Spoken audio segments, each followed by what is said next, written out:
And then roll call. So welcome to the May 15th Value-Based Benefits Subcommittee of the Health Evidence Review Commission. And I think we'll do a quick roll call and then we'll move to our next, our first guest speakers as they need the required time. Absolutely. Antoinette, I believe she's on phone. Brian Duty. Here. Mary Ongrove. Here. Joe Hodges, we know you're here. Adrian Irwin. Here. Max Kaiser. Here. Lucy Langer, I saw online. Sarah Love. Here. Chris Benzone. David Sanger. Here. And Catherine Shabel. Okay, we have quorum. Thank you.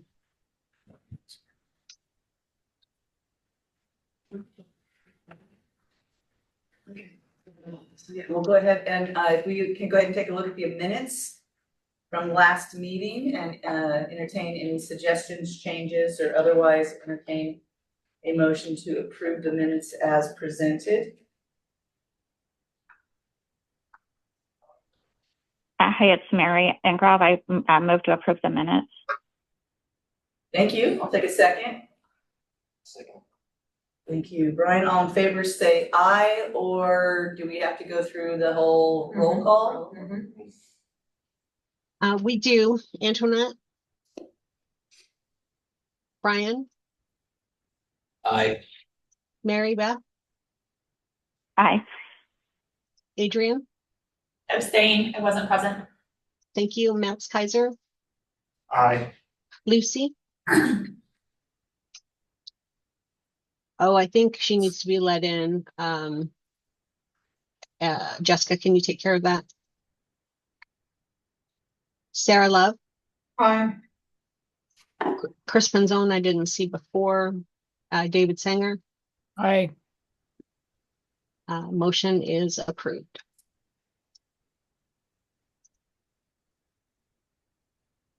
Daphne, you're gonna have me vote last every time?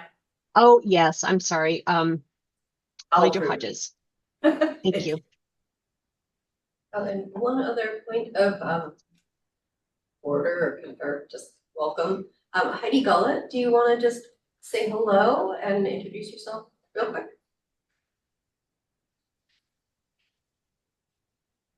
Our new HERC medical director. Yes. Yes, Heidi is our long-awaited new medical director during the area. She may be having trouble hearing us, so hopefully she can come off maybe a little later. Heidi? Hi. No, she's not hearing us. Okay. I'll message her. But let's go ahead and. All right, take so care we're of gonna our move to guest. section 4, benefit update projects. As we have guests that are gonna present. So Ariel, we'll move to that spot and we're looking at page 116 of the packet, please. So our first benefit updates project topic is allergies. We discussed this at our, we discussed it actually kind of early on as one of our test cases back, I believe in November or January. And there was a lot of sort of this talk. We didn't really have any motions here. And it's coming back for you mainly, I guess we discussed it in November. And the main question that most of you had when we discussed it was, we were talking about allergic rhinitis, which is currently below the funding line. And the staff recommendation had been to cover allergy testing and treatment. There was questions about effectiveness and need for treatment, and staff were directed to do more research into this area. There were other general allergy things that were discussed at that meeting. There wasn't a lot of discussion about many of the other allergy conditions. One of the other proposals was to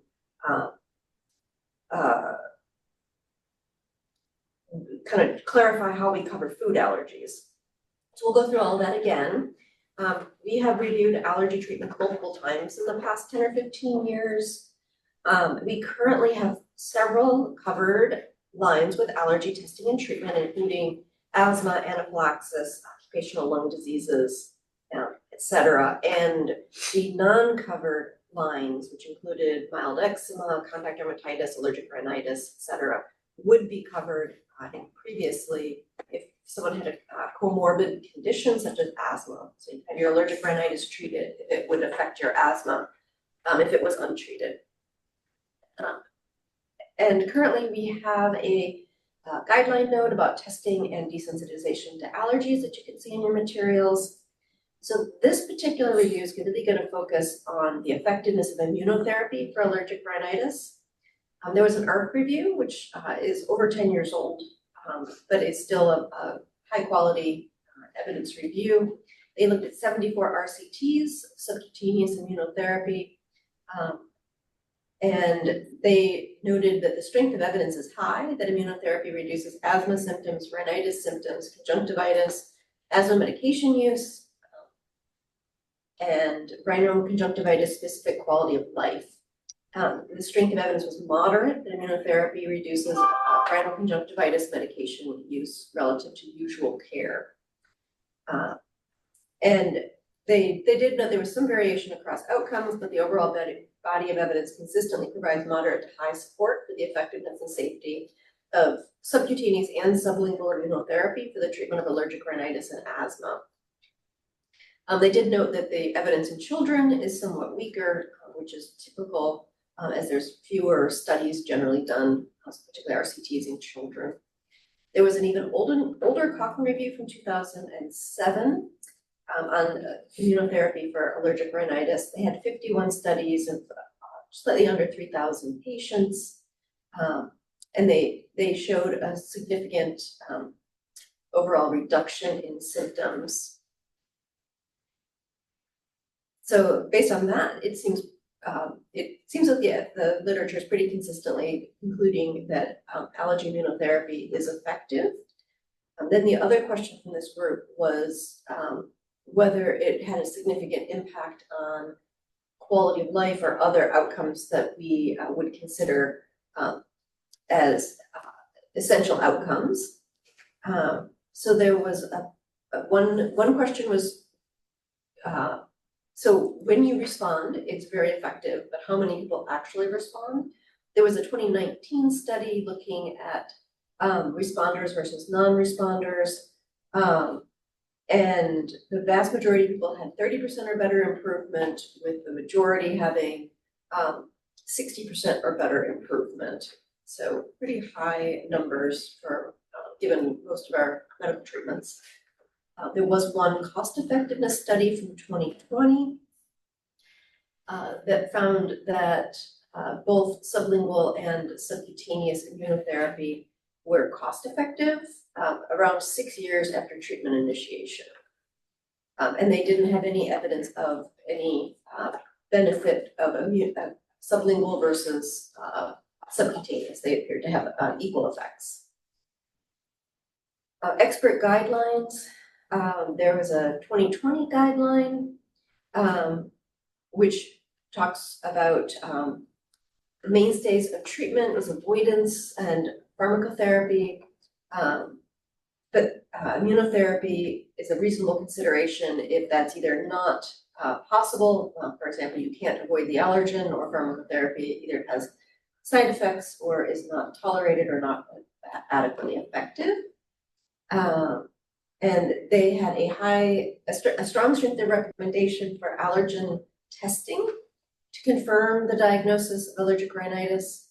And then they had a conditional recommendation with a moderate certainty of evidence that you should discuss allergy immunotherapy with patients who are not controlled.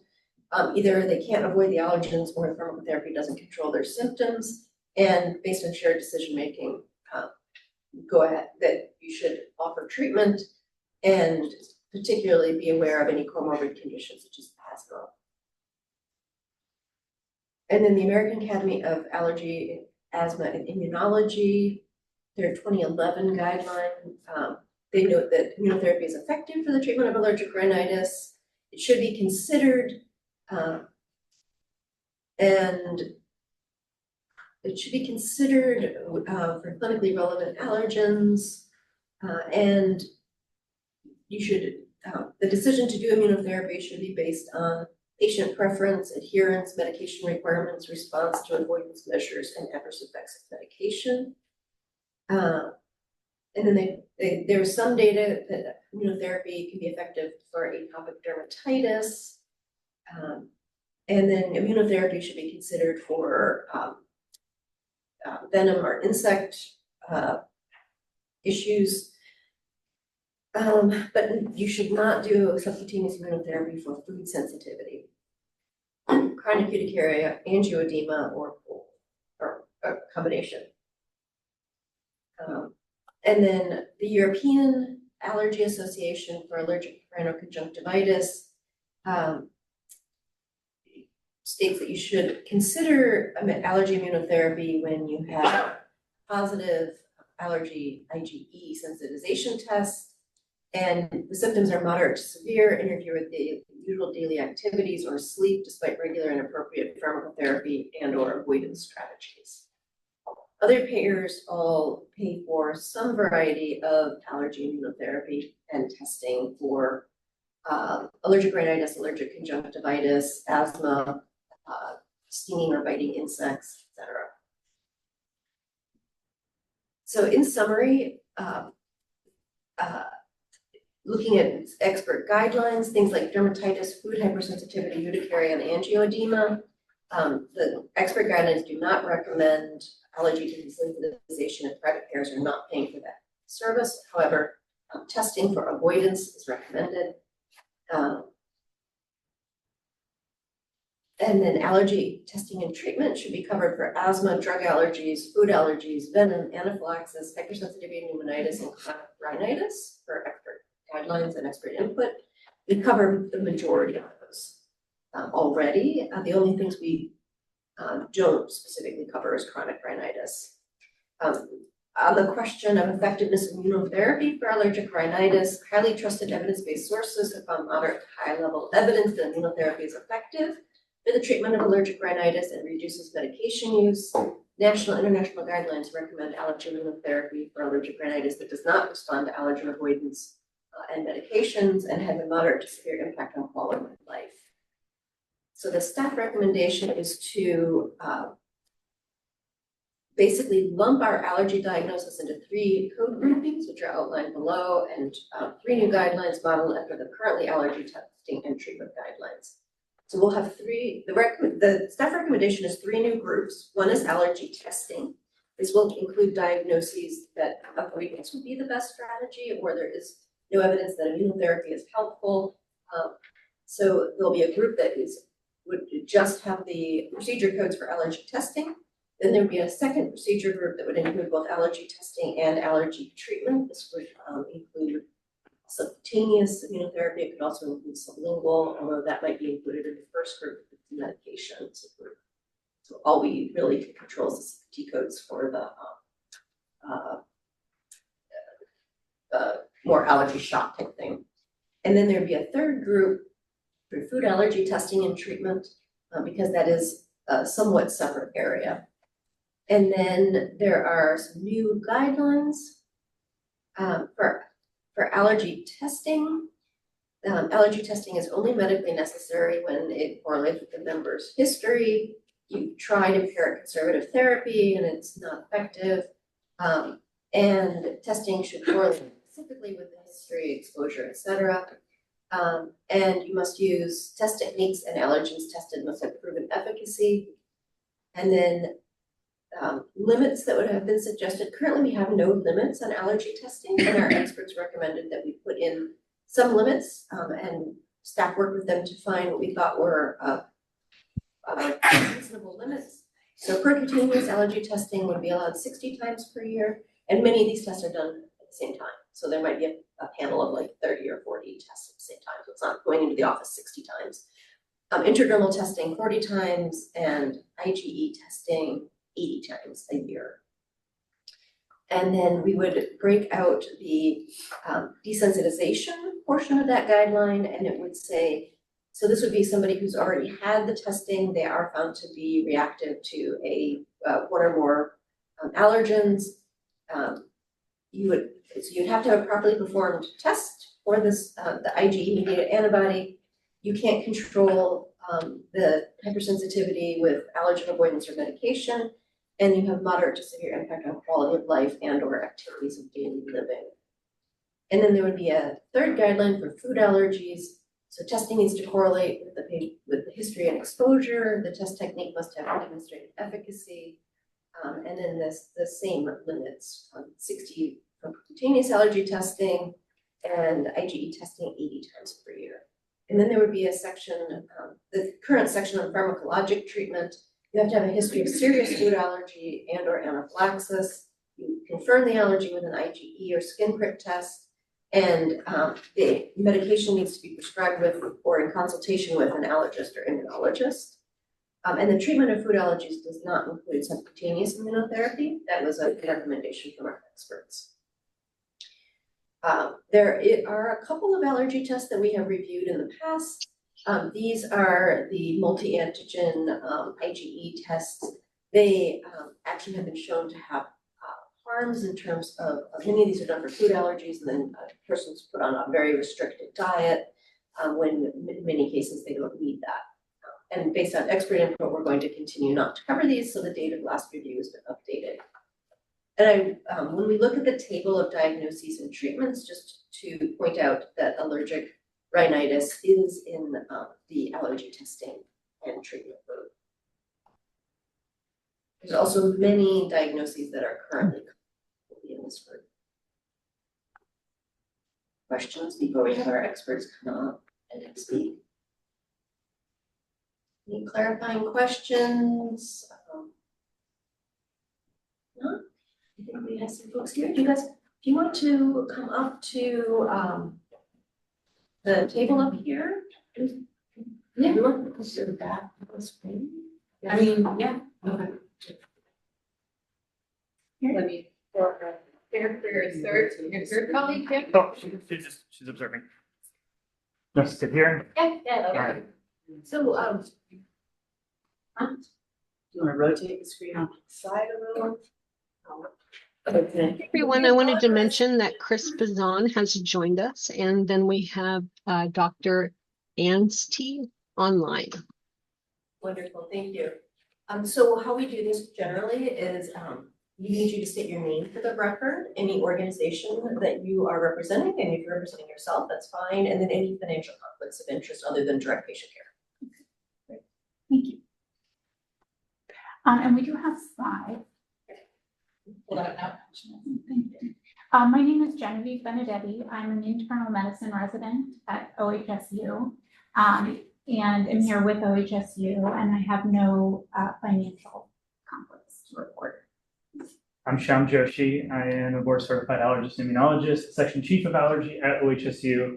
I do have several not conflicts of interest, but financial disclosures. Do they have to be related to allergic rhinitis or anything? Any topic that we're discussing? Okay, I got nothing then. Hi, this is Daphne. Dr. Josie, I'm sorry if I'm not saying your name right. Having trouble hearing you. Okay, luckily she's doing most of the talking, so. Oh, I'm sorry. The person who is doing most of the talking is the one I cannot hear. Yeah. All right. So just speak So up. how about now? Is the microphone this Now? way? So it should be better so we speak towards the screen? Yeah. Or should we sit over there? Awkward here. Sorry. No, that's fine. You sit over on this side, maybe? And then our back's not towards the microphone. And then, Oh, technology. Dr. Anstey, do you want to come off mute and introduce yourself? Sure. I'm Dr. Karen Anstey. I'm an assistant professor at OHSU, board certified in allergy and immunology. And I have no conflicts of interest with relation to these diagnoses. Thank you. So I'll begin this morning by providing some basic information about allergic rhinitis and allergen immunotherapy. And then our specialists can answer any questions under consideration by the commission today. We believe that it is best for Medicaid and Oregon to cover testing skin testing and allergen immunotherapy for patients with allergic rhinitis, as these are well-studied, well-established procedures that will improve the lives of Oregonians and not significantly increase the cost to the healthcare system. This testing and immunotherapy are covered by Medicaid in many states across the country. Next slide. Thank you.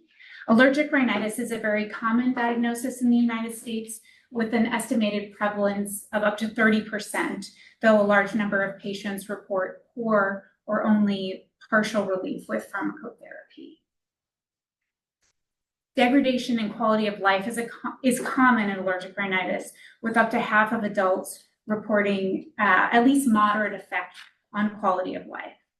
These symptoms can lead to poor sleep, irritability and depression, impairment across multiple domains, including physical, social, and cognitive, with difficulty with attention, learning, and memory.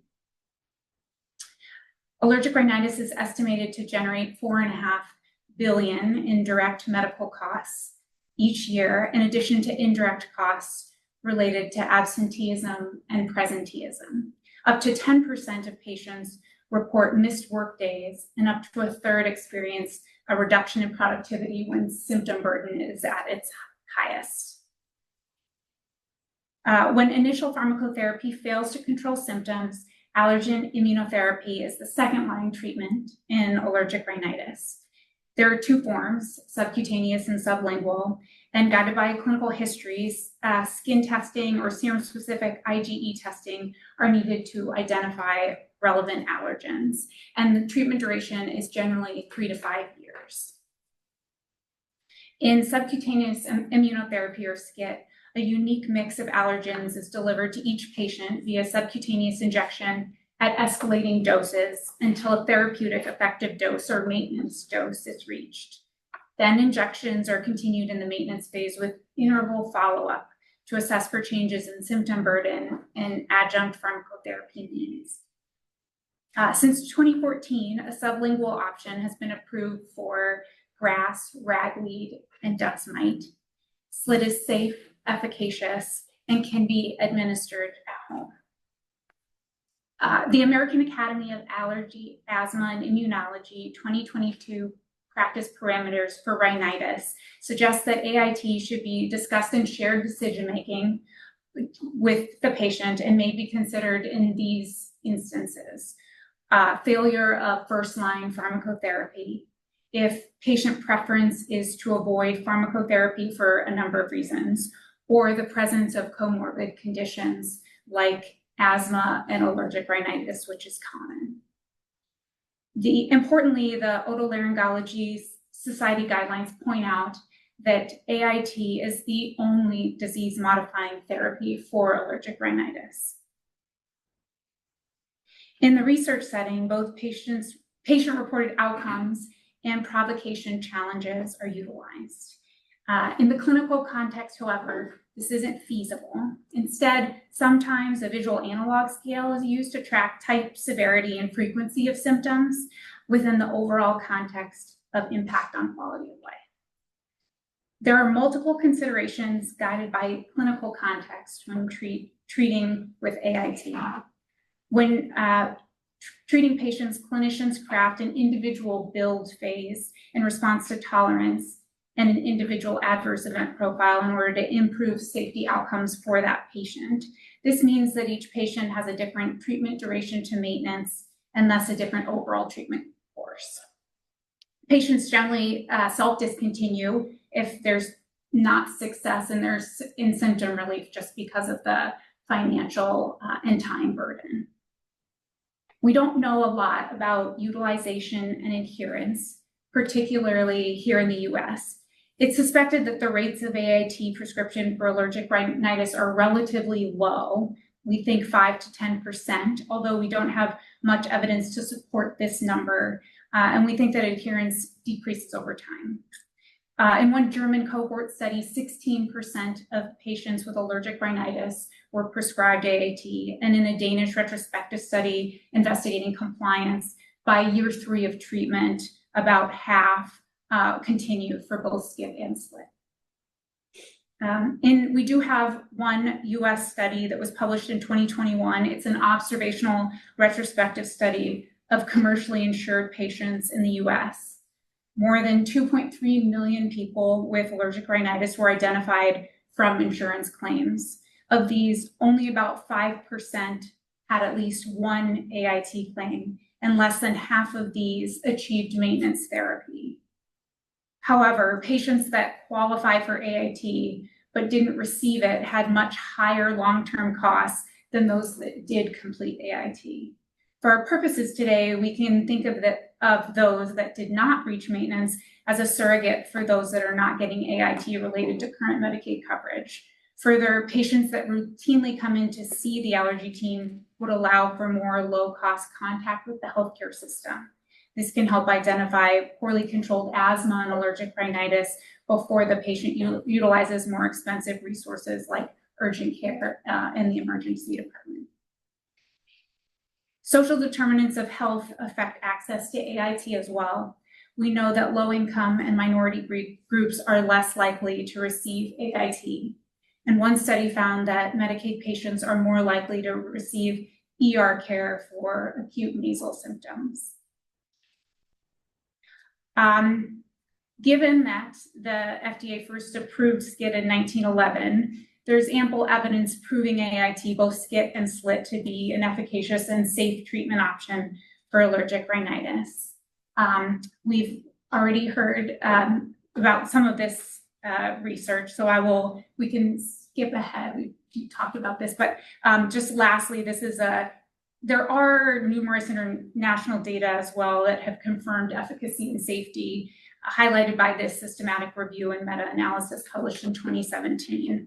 They evaluated almost 6,000 double-blind RCTs, large case series, and economic impact analyses, concluding that AIT improved symptom and medication scores during treatment, with a continued positive, albeit more modest, effect once therapy was discontinued.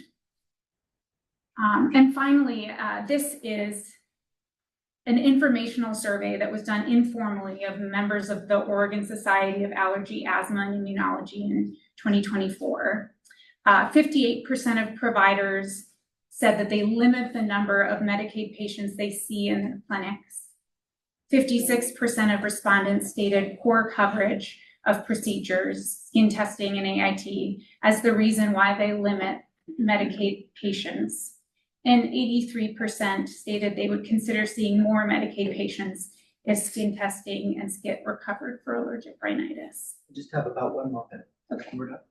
And that's all I have.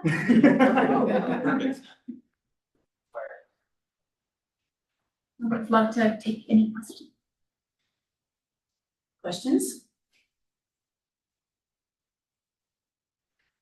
Questions for our experts, questions for staff?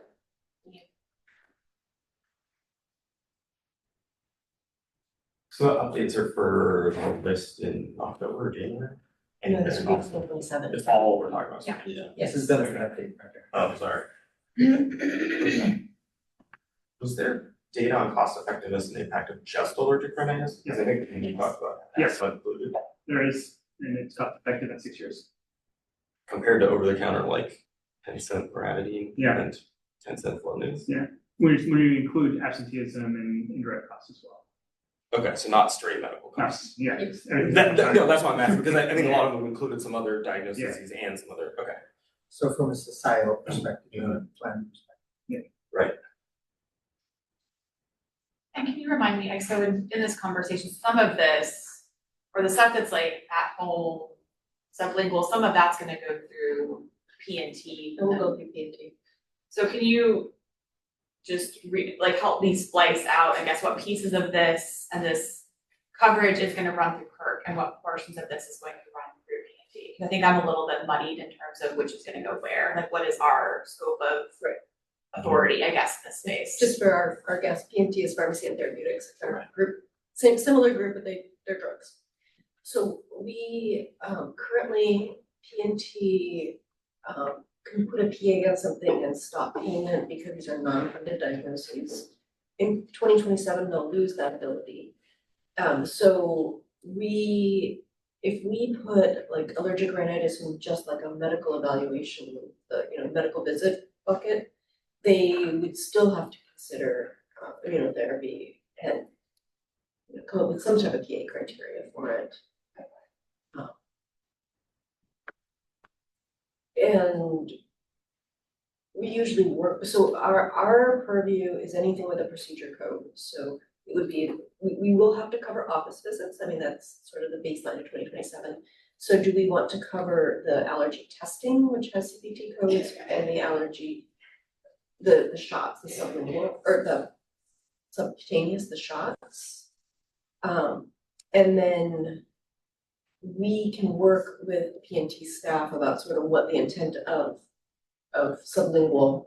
From my research, it's about as if there's no difference in the literature between the effectiveness of the shots versus sublingual. It's more, I think, appropriateness of the type of allergen. Yeah, and patient preference, but also because the tablets are single allergen only. So in patients who have multiple allergies, which is most of Oregon, shots are usually more recommended. What's the access like for this kind of care? Across the state, that's what this kind of survey looked like. A lot of allergists don't take Medicaid because these services aren't covered. And But so- for a patient with a private payer, what's the access like? Decent. Yeah. OHSU is a unique case, and it takes us about 9 months or 10 months to get in with us. Yeah. But at private practice groups, you can get in within a month. Yeah, in my little micro practice in the Portland area, I don't have any trouble getting people in the community. Medicaid patient system is harder though. That's limited. Yeah, and currently anything that is not paid, which is probably Flonase and Allegra and all of those are probably being covered. Unless there's a PA cost or for safety. For the testing and the guideline note, the part about the test techniques and allergens have proven efficacy. I'm just thinking about practicality. Do those change a lot? Is that why that's written in there? That's our old guideline. Yeah. And I think part of it was, years ago, we've talked about things that are done, maybe not in an allergist office, but in Yeah. other provider offices. Sometimes there's things that aren't necessarily evidence-based. Right. I'm just thinking of kind of. Skin testing hasn't changed in 7 years. Yeah, I think we're probably covering what you're talking about. But I'm wondering if we can handle that in some different language. I just don't, because that just says every time I get something, I have to go look it up and see if it's evidence-based or not. And then you're kind of putting it on the individual level. Test technique and/or allergens must have proven efficacy demonstrated through scientifically valid medical studies in the peer-reviewed literature. I think that, we could get rid of that.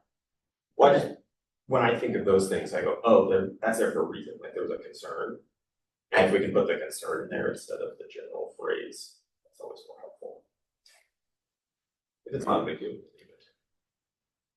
I think there was more of an issue with the food allergies than with the asthma, urticaria, those types of. Can you speak up, please? I think I'd have to go back and look through the old minutes about why that was put in there. I think there may have been more concerns with like testing and treatment for food allergies. Yeah, that'd be my assumption. Yeah, if you can look at the future, those are here.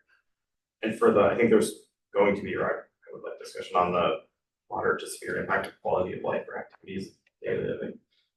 Were those based on, I think we talked about one of them in the presentation, right? Yeah. Are there any other scales that we can use? Because when I get notes from, this is not allergy specific. Just notes, people just put in basic phrases like, yes, this affects their ADLs. So that's. Is there an allergen quality of life scale? There are in research practices, nobody clinically uses any of these scales. Yeah, that's the problem. That is a problem. You want to just you could just get rid of that. No, I want something like that, right? I want it to be significant, and I'm just wondering how can we. And objective. Right, how can we put that in so it's practical, but Yeah. there's also a chance it would be in the notes. Yeah, I So we think wanna if change it's, practice too. if that's the barrier between getting this approved or not, I think we could ask clinicians to use certain ones that are mainly research-based, which we are already forced to do for many other conditions. But it is not typically. on a clinical scale. From my reading of the literature, and this is not my field,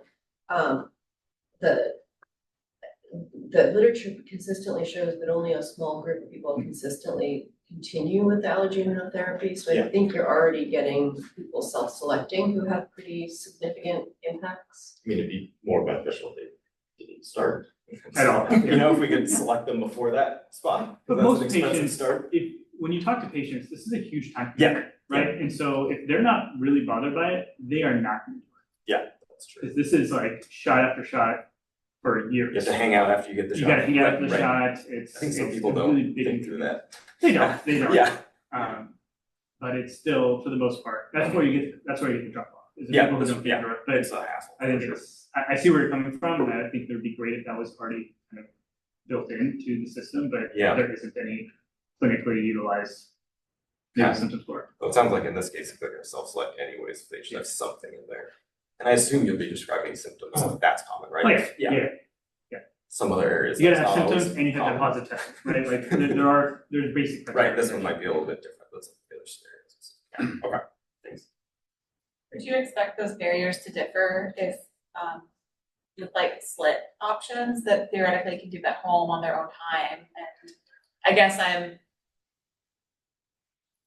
just trying to reconcile, because I think that they're just kind of very different spaces, and then the fact that I think they were gonna, like, split would go through P&T, right? Versus not my space, you'd have to come into the office, and so I think I'm just still trying to like reconcile, because the evidence is kind of putting the two together, but they're kind of separate conversations, both in who oversees the benefit package as well as how it's operationalized. Yeah, they are different spaces, and I think that there are definitely patients who aren't able to come in for regular shots that would choose SLIT if that's an option, because it is more convenient. I think that's the whole purpose of it being even available. But even with this whole self-selection type thing, those patients aren't willing to take daily medications if it's not bad enough. And so it's actually, if you look at the data across the board, patients are less likely to be compliant with SLIT than they are with SCIP.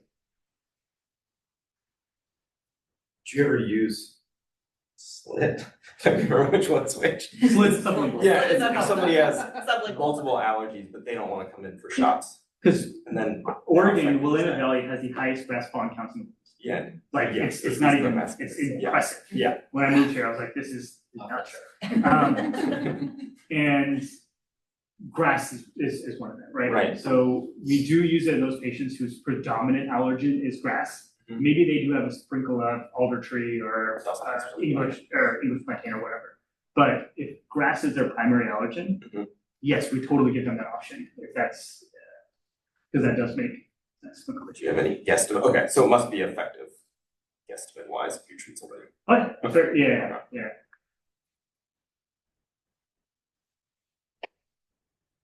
But again, there's huge benefits to doing the subcutaneous. You get to see the patient regularly, Right. you do text them.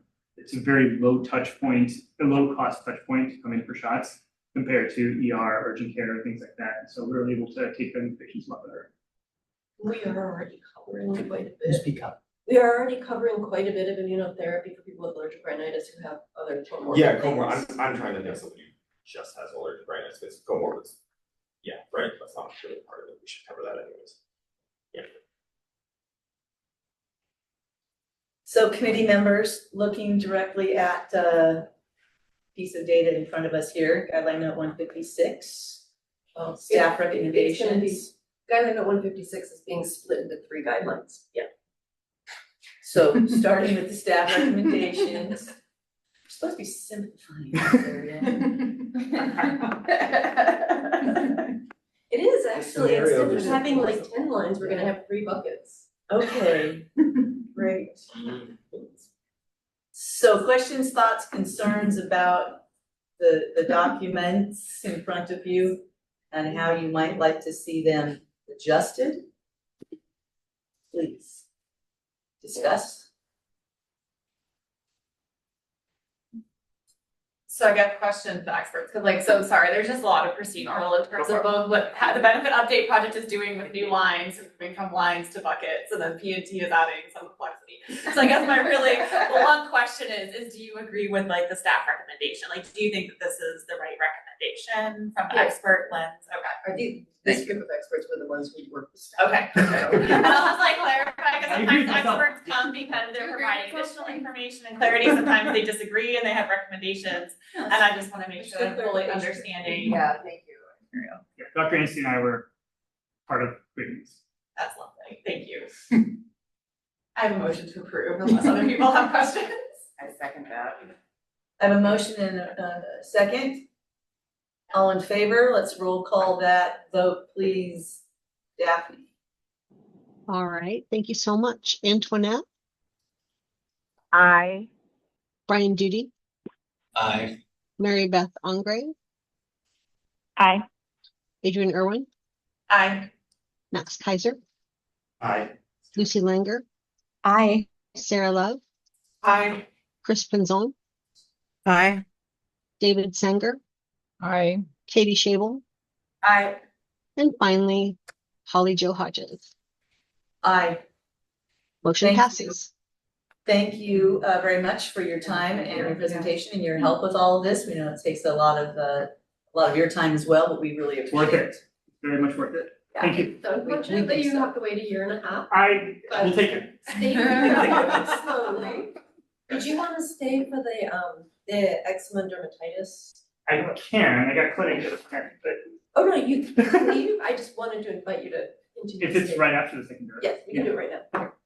Well, actually, we were gonna pop. Okay, so what are we doing? We can wait till after the exit. Okay, all right, we'll so- go to so this- eczema, so tell me We what have page we're on. split, it's allergy testing for moderate to severe eczema and dermatitis. So page 118. Right? Is that literally where we're at? That's right. Right here? Yes, page 118. So currently, these are actually on the inflammatory skin disease line, which is, it ended up in the dermatology group. But working Oh, with the I do apologize. I'm so sorry. We did have public comment on allergic rhinitis. Jackie Mills. Jackie, would you still like to talk?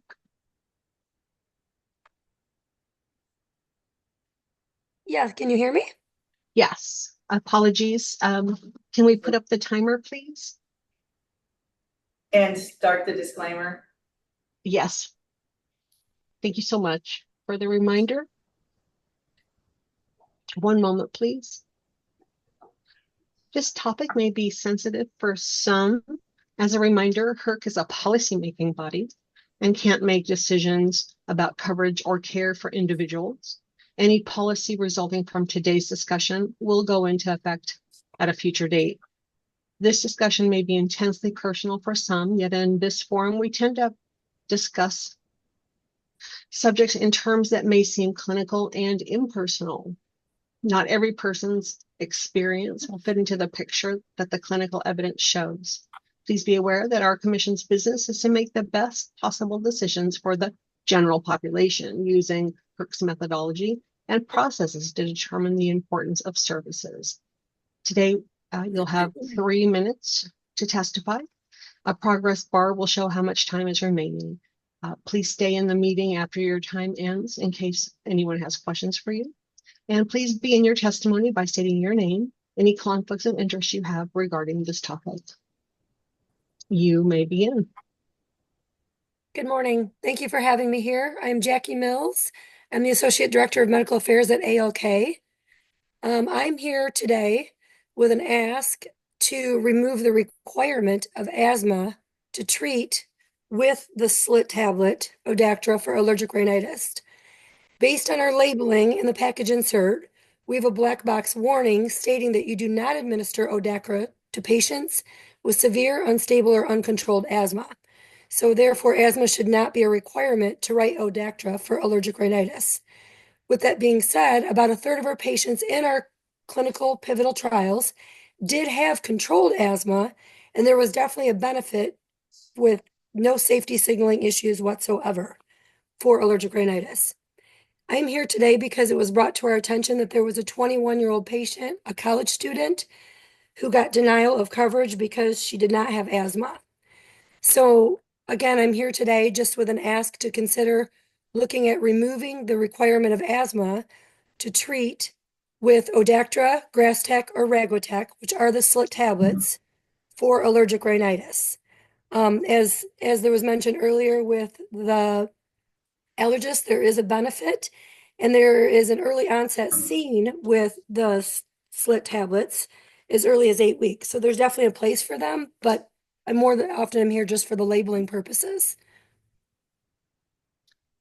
Thank you for your testimony. I would refer you to our pharmacy and therapeutics group. We do not handle the PA requirements for things. Staff can give you all of their contact information if you want to interact with our PNT group. Well, I also think this is a result of the current limitation in the benefit package that allergic rhinitis is not part of our OHP benefit package today for patients who don't have a comorbid condition such as asthma. And so that's what we just discussed changing in 2027 when our waiver that allows us to make that limitation goes away. So you can have that discussion, but any changes would probably not take effect until 2027 due to that benefit limitation. Thank you for that. Yes, and if you would like, if I could have the contact information for the committee, then I would greatly appreciate that as well. We'll send that over. Thank you so much. I appreciate your time. Thank you. Okay, back to moderate to severe eczema. So as I mentioned, This is page 126. 126. This topic was discussed by our dermatology team that was working on the BUP. However, they wanted patch testing for dermatitis because they feel that this is an appropriate therapy mainly for avoidance, but also just for diagnosis. And that wasn't currently something that was in the dermatology treatment buckets, I guess, as we're calling, whatever we're calling them. So there was a systematic review in 2023 with 3 RCTs about allergy testing for eczema. The allergy immunotherapy reduced baseline atopic dermatitis severity by 50% or more compared to normal allergy immunotherapy. There was a probable improvement in quality of life compared to no AIT. There was a reduction in systemic corticosteroid therapy, but this was very uncertain because there was a low number of patients who received this treatment. And there was a slight increase in local adverse events compared to placebo. And this was mostly itching, redness, other local reactions. So essentially, allergy immunotherapy was shown to have moderate certainty of evidence that improves atopic dermatitis severity and quality of life. And this was for both the shots, the subcutaneous, as well as the sublingual. And particularly, they called out house dust mites.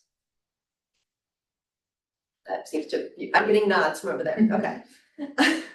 So the allergy guidelines from 2024 for eczema and allergic dermatitis recommend that you consider immunotherapy for patients with moderate to severe atopic dermatitis, refractory, intolerant, or unable to use mid-potency topical treatments. And this was a moderate certainty evidence conditional recommendation. And they also noted, as we noted in our previous discussion, that many people with severe atopic dermatitis also have other conditions such as asthma and could benefit from both conditions can benefit from this treatment. And then there are other guidelines that kind of talk about what things you should consider testing and treatment for. And the American Academy of Dermatology recommend against sublingual and injectional immunotherapy for general atopic dermatitis unless there's a comorbid condition. Other payers are paying for allergy testing and treatment with various severity levels of eczema. we, staff interacted with our dermatology colleagues. And our dermatologists from OHSU state that they are doing patch testing for T-cell mediated allergies, such as fragrances and preservatives. It's a very important information, not necessarily to do immunotherapy, but for avoidance, particularly things like metals or different preservatives, et cetera. The dermatology group recommended that a group of dermatitis diagnoses be paired with patch testing. They were concerned actually about scratch or the deeper testing because they felt that this actually might make the dermatitis worse. So in summary, allergy immunotherapy has been shown to reduce symptoms and improve quality of life. There's moderate certainty of evidence for patients with moderate to severe eczema or atopic dermatitis. Expert guidelines recommend allergy testing for those who are not responding or cannot tolerate topical steroid therapy. And note that it should be highly considered with comorbid conditions such as asthma. The dermatology guidelines recommend against immunotherapy for atopic dermatitis in the general population. And choosing wisely recommends against allergy testing for routine eczema. The allergists or the dermatologist consulted recommend patch testing for patients with atopic dermatitis and other types of dermatitis to give them information on allergens to avoid. The dermatologist did not recommend immunotherapy for these conditions. However, it's probably appropriate if there are other conditions such as asthma that are concurrently going. Currently, atopic dermatitis is not paired with any allergy or testing or treatment. So the staff recommendation is actually starting in October, so for this year, that we add patch testing to the severe inflammatory skin disease line, as well as the ICD-10 code for encounter for allergy testing. And remove these codes are actually on our mild eczema line, but not our severe eczema line. So remove them from mild eczema where they're not appropriate and put them on the severe allergy line where they will be covered. And then starting in 2027, we would, and then in our severe inflammatory skin disease guideline, it would say allergy patch testing is included on that line only for pairing with moderate to severe atopic dermatitis. As you all know, there's many different diagnoses of that line. And then in 2027, a whole group of allergy-related dermatitis ICD-10 codes would be put into the inflammatory skin disease code grouping, as well as patch testing. And there would be just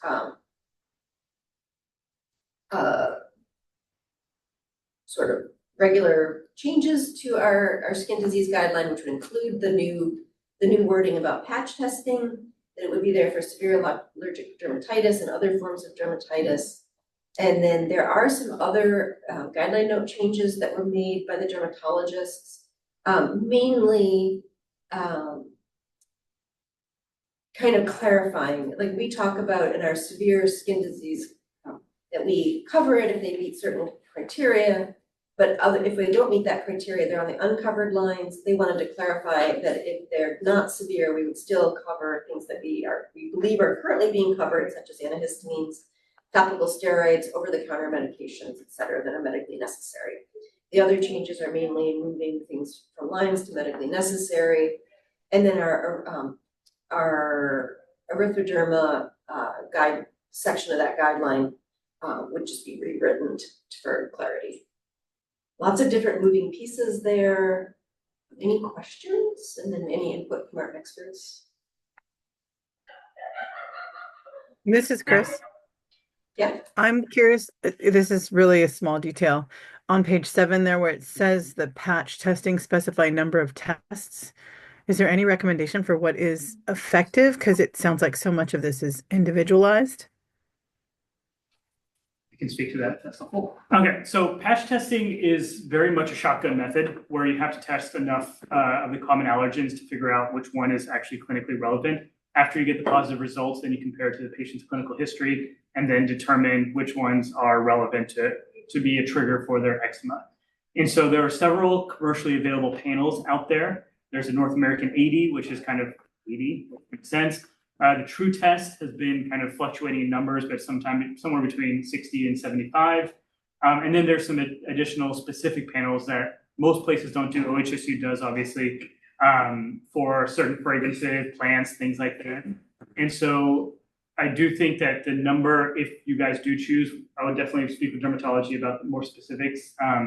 But allergists do this in the community as well. But I would say the number would be somewhere between 80 and 100 would be the appropriate number to actually get something clinically relevant. Would you add any kind of a clinical outcome with those 80 so that there was either a place to stop early or a place to go longer? They're all done at the same time. Yeah, usually there's somebody okay. back. Yeah, so they take somebody's back, you slap on 80 patches, they can't shower for 5 days. Got it. And you peel them off after a couple of days and you reread them after another couple of days. So it's a 5-day test, but you do them all at one time. Wow. Okay, thank you. That helps me Yeah. understand. I was thinking more like the shots and how they're in series. Yeah, this is not serious. This is all in parallel. Thanks. So I would agree with the recommendations of skin testing, skin prick testing, intradermal testing should not be considered for this diagnosis. I don't think immunotherapy should be included with eczema. If they have a comorbidity, then it should just go into the comorbidities category and not under eczema. And I agree that patch testing should be covered, as it is a great way to really determine. And I think using the DLQI, which was what you guys discussed, is a great way to determine that, because that is a test that is used clinically and is very reasonable to use. Thank you. Yeah. We have providers in the community who have never heard of it. They should. Like, that's what I tell them. Yeah, That we're pretty sure they should know that. Yeah, the DLQI, I think, is, and there's a pediatric version too, so you can use it both ways. It's used inappropriately for some other conditions sometimes, but for eczema, it's very well established.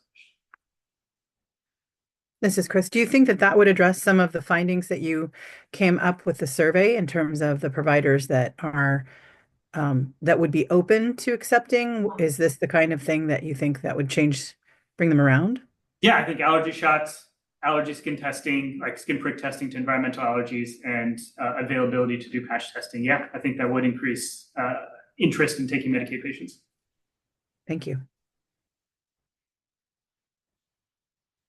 Other questions, thoughts, discussion? Should we put in grading for what moderate is there? Moderate codes for testing, right, but severe is.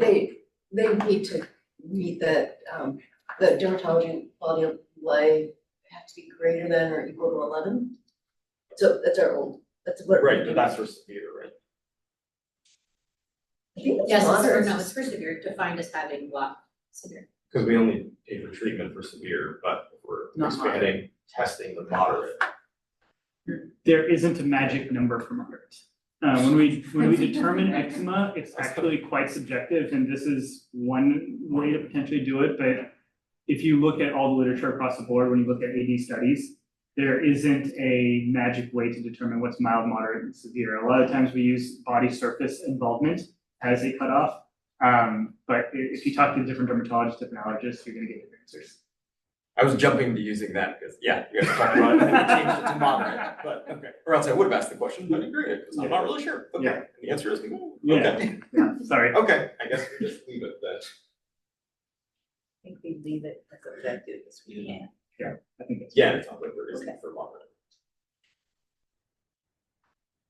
So right now, the wording that would be effective in October is that allergy testing is included only for pairing with moderate to severe atopic dermatitis. Do you want to say something about atopic dermatitis with a DL, the dermatology quality of life score of 11 or greater, or something more specific like that? Or do you think it's kind of understood because that's at the beginning of the guideline? I would read it and be confused. Okay. You'll need to make it very specific. Because it Testing says, is covered for. because testing's covered for moderate, but we only talk about severe above that, so Okay. I would go, above. So defined as DL. So do you want me to kind of wordsmith it and bring it back as a consent? Yeah, I'm not sure we can put a DLQI number on it for moderate. Might So we put could just do something in there. severe DLQ of greater than 11. No, I'd probably just some have defined it down with the patch testing that moderate Yeah, is right, I'm just saying baseline. allergy pass testing is included for severe atopic dermatitis defined as the scores of greater Oh, than changing 11. patch testing only to be for severe, not moderate. It's all nebulous. Yeah, I know, So that's I- why I'm trying to. I think it's okay. fine. If we said severe and use that grading, that'd be okay? Okay, yes, then do that, that Thank would be you. great. So take out moderate. Get rid of moderate, that will make sense. Yeah, but I was thinking we might, because this is testing, we may just wanna say allergy pass testing is paired for severe atopic dermatitis as indicated by the dermatology quality of life score greater than 11 or the children's greater than 13. Sure. It's redundant, but It's okay. Makes it, yeah. I think it's fine, because you've moved it a great distance from the other description, so it's fine. Okay. Repeat it. So this right here, right? Oh shoot, yeah, we have the. So right now, you have to have the score equal or greater than 11 or 13. And more than 10% of body surface area or hand, foot, mouth. Do you want us to include that, or do you think that just the score is enough? I would probably prefer the score just because some people can have very specific areas that are causing contact dermatitis that won't meet that 10% criteria. Because that's where that contact is happening consistently over and over and over again. We often see that with like implants that are placed in the body, that they have severe contact derm to that specific area of the body. And it may not involve those two categories, but they would totally be somebody that you would want a patch test for. So if we could remove those, I think it'd be better. But I won't fight you hard on it. Max, what do you think about that? Yeah, I mean, it's just tested, right? So, you know. Yeah. I mean, because we have that overall guidance, right, that we cover testing even for unfunded things, and that really makes sense. Ariel, this is fine. Yes, that's what, and then I made similar changes to the 2027. Okay, but Great. Okay, are we good? is everyone comfortable with the modified? So I am available to take a motion. So moved. Second. Thank you. Chris, thank you. Okay, roll call for voting. Thank you. This is Daphne. Antoine, Net, Yes. Brian, Aye. Mary Beth, Aye. Adrian, Aye. Max, Aye. Lucy, Aye. Sarah, Fine. Chris, Aye. David, Yes, aye. Katie, Yes. and Holly Joe. Aye. Thank you. Motion passes. Thank you for coming and providing all thanks, your guys. answers. Yeah. Thank you for all of the answers to all the staff. Yeah, questions. no. It was all worth it. Thank you. Well, thank you for participating. We really appreciate it. Tell your friends. Come how back you again. was. Right, how we'd love to see other specialists anytime, anytime. We make you turn your name. Yeah, you know, other than that, but have a cookie on your way out. Have a cookie, have a cookie.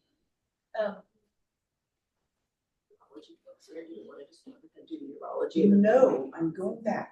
Okay. I don't care. I just thought we'd go back and catch up with old things Okay. and then catch up. Um, Cause they're here for 10 o'clock. no, they didn't really have a time. What was this actual time of the agenda for the? But that's only. I'm sure. Sorry. This was actually supposed to be a 9:30 discussion with your. Okay, all right, let's do it. Okay, sorry. So now we will jump to We're section gonna- 7. Page 173, we're jumping to aquablation. Page 173 on the packet, and we'll invite, Ariel will give a discussion, and then we'll hear from our experts. Hannah. Okay, so this question is about aquablation, which is a treatment for benign prostatic hypertrophy that causes lower urinary tract symptoms, which can be things like urinary retention, recurrent urinary infections, etc. This question actually came to us from a patient who found us. It's very exciting. So BPH, or benign prostatic hypertrophy, is a very common condition that it becomes more common as men age. It can cause problems with urination, decreased urine stream, incomplete voiding, urinary retention, etc. Mild symptoms are usually managed conservatively. There are several medications that are used.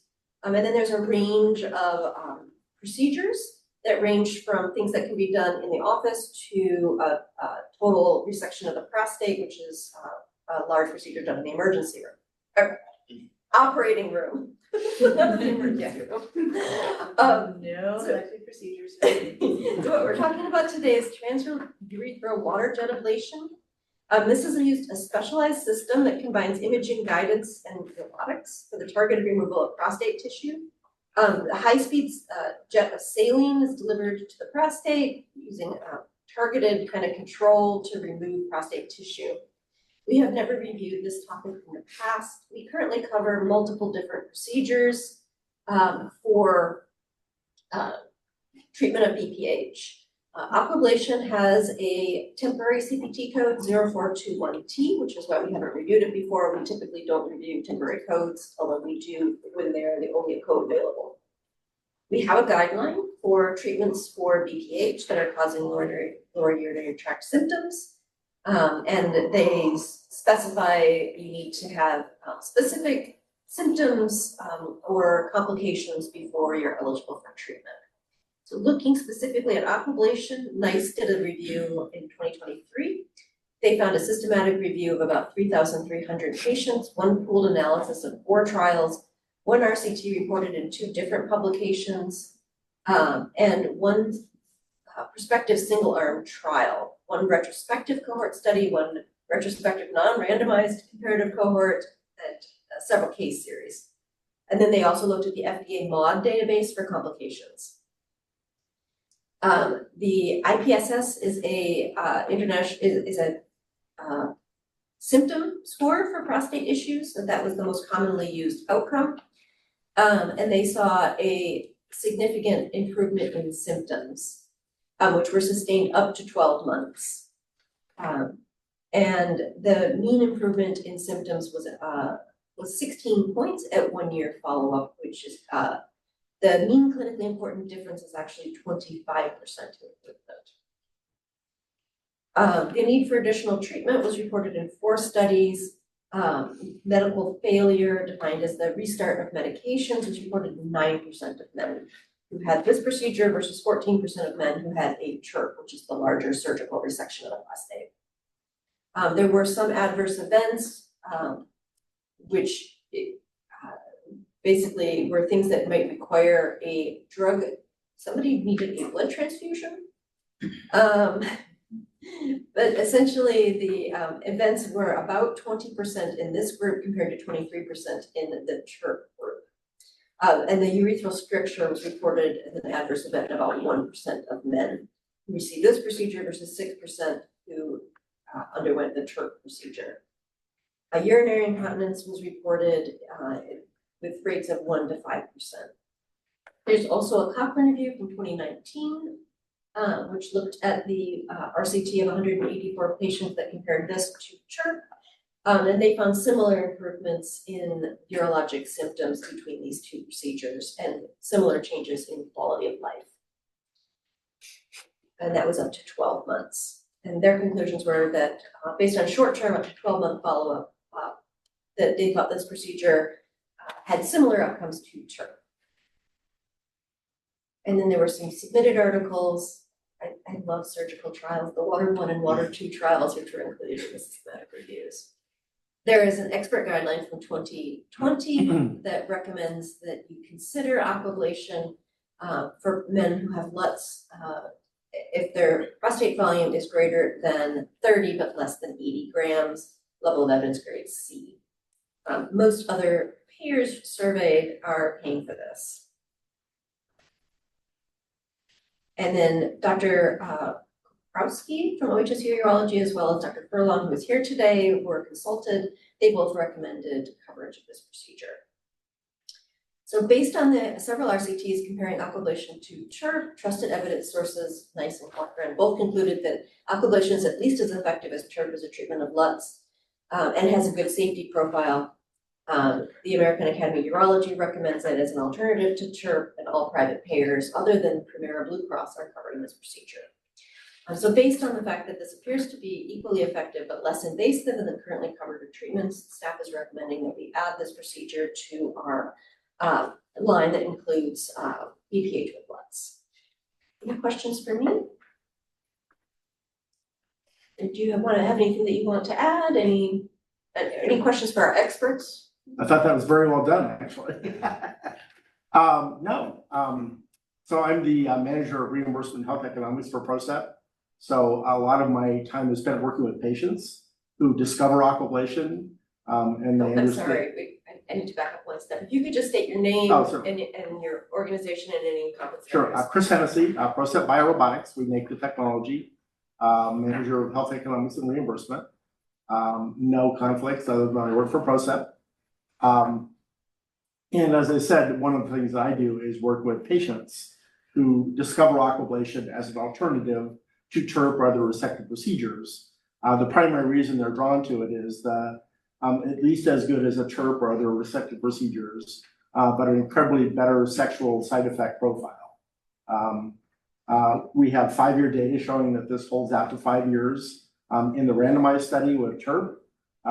We're the only technology that's done a randomized study compared to TURP. We also have 5 years outcome study on a single arm trial of aquablation in larger prostates over the ones that the guidelines recommend. And we actually have a couple real world trials that are just being published now showing that in just an all-comers study, the same comparison to TURP that aquablation is equally effective still holds up at 5 years in the studies as well. Thank you. I have a prepared statement if that is okay. On this topic. State your name, sorry, yes. your association, conflicts of interest. So my name is Daniel Furlong. I'm a board certified urologist with a fellowship training in complex avoiding dysfunction in men and women. I'm part of the Department of Urology at OHSU, and my practice is based at OHSU in South Portland. I have no financial disclosures.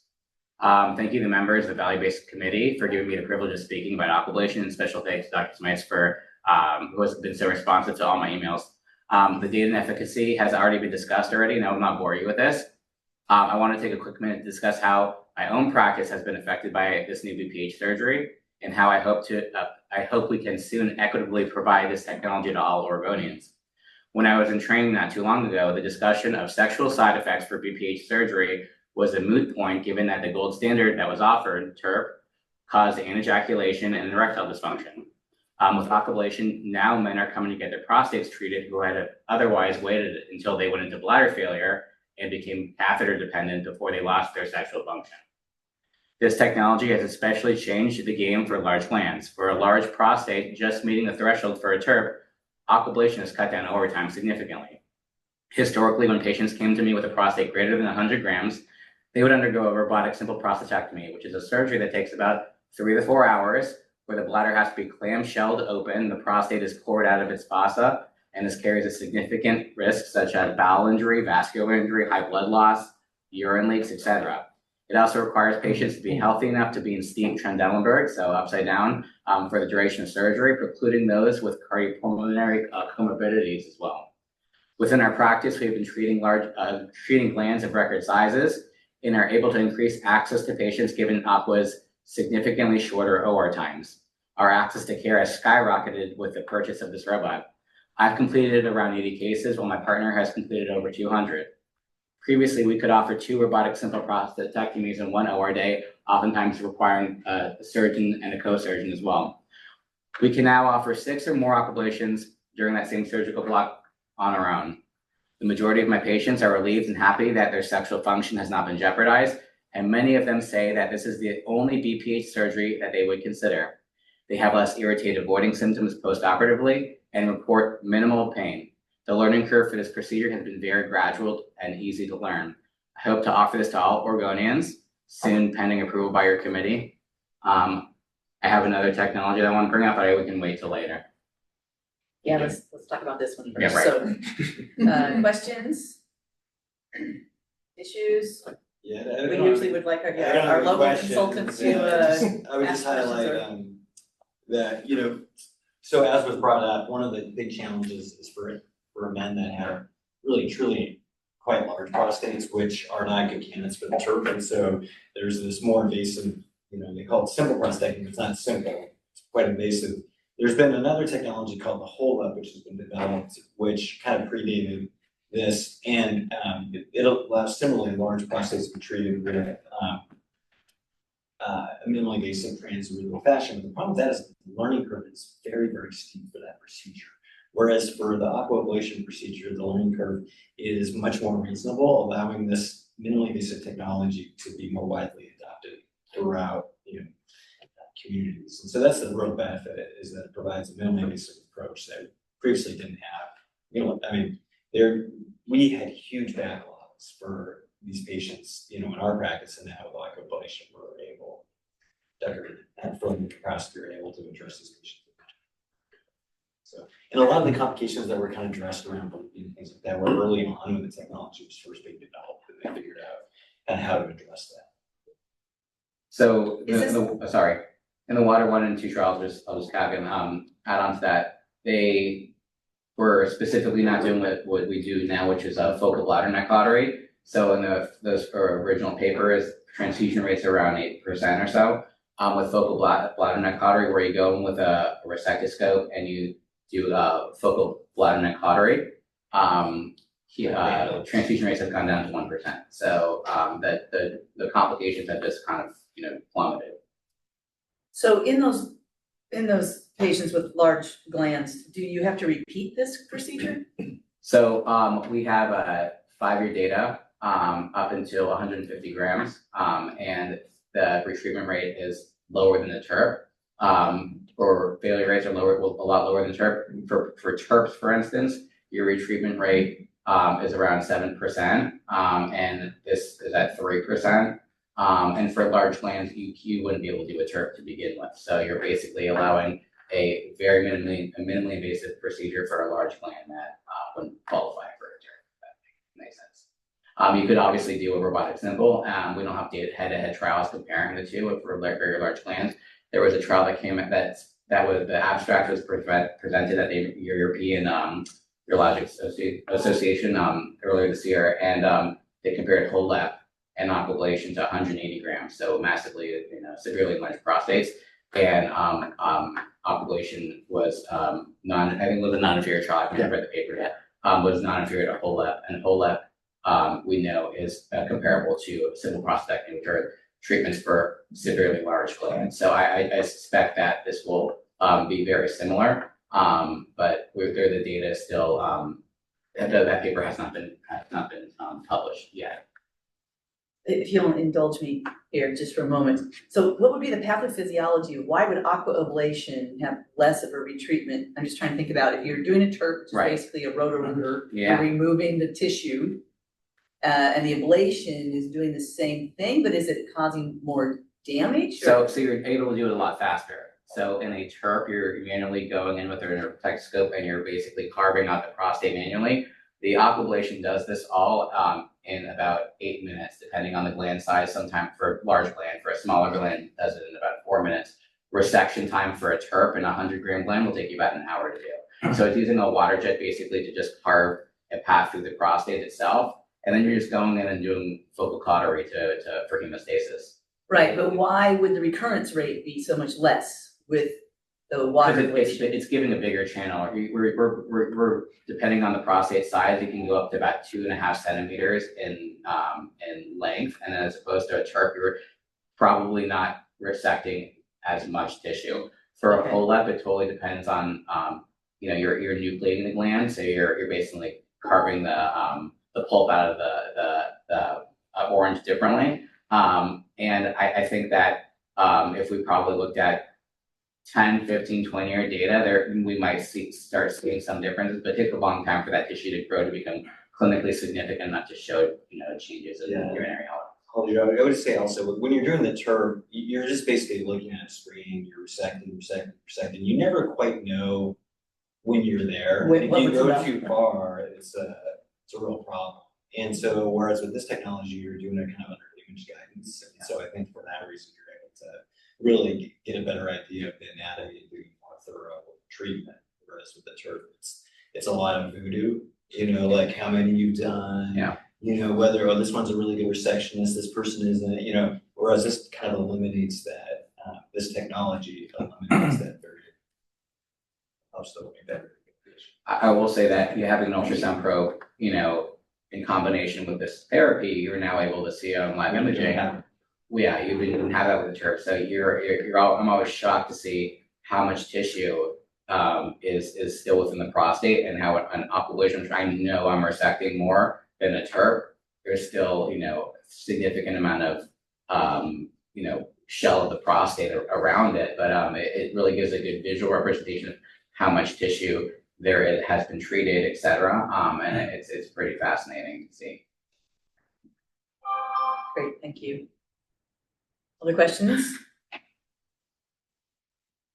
Do we want to talk about or vote on this then separately from the next topic? Okay, so show us the staff, is this the staff recommendation we need to vote on? Yep, just adding the T code to the BPH. Effective 10/1. Yeah, I have everything. Point of information, we're actually, we have been assigned a category 1 CPT code beginning January 1, 2026, so. That'll get updated, yeah. Yeah. We will, thank you for helping me. And I thank for bringing this up ahead of time, so I don't have to review this with all the other CPT codes. Right, yeah. We'll Certainly. just substitute when that code We becomes. wait for the new CPT codes like we used to wait for the new phone book. Right, yes. You and me both, yeah. So thoughts, anybody, any more questions? I'll entertain a motion.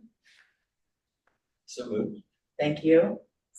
Second, and roll call for. Thank you. This is Daphne. Antoinette, Yes. Brian, Aye. Mary Beth, Aye. Adrian, Aye. Max, Aye. Lucy, Yes, aye. Sarah, Aye. Chris, Aye. David, Aye. Katie, Yes. Holly Jo. Aye. Motion passes. Thank you. And then Dr. Furlong, you wanted to speak about a topic we aren't otherwise covering, so that you'll have 3 minutes to talk to us about Vulcan. Okay, great. My introduction stays the same. I still have no financial disclosures. Yeah. Members of the value-based committee, I urge you to review Bulkamid, a minimally invasive urethral bulking agent for inclusion in Medicaid coverage. This procedure addresses female stress incontinence, a debilitating condition affecting many Oregonians, and offers compelling benefits. During our last year's review, it is my understanding that Bulkamid Exonics is undergoing a merger with Boston Scientific and didn't have a chance to provide updated data and representation at the meeting.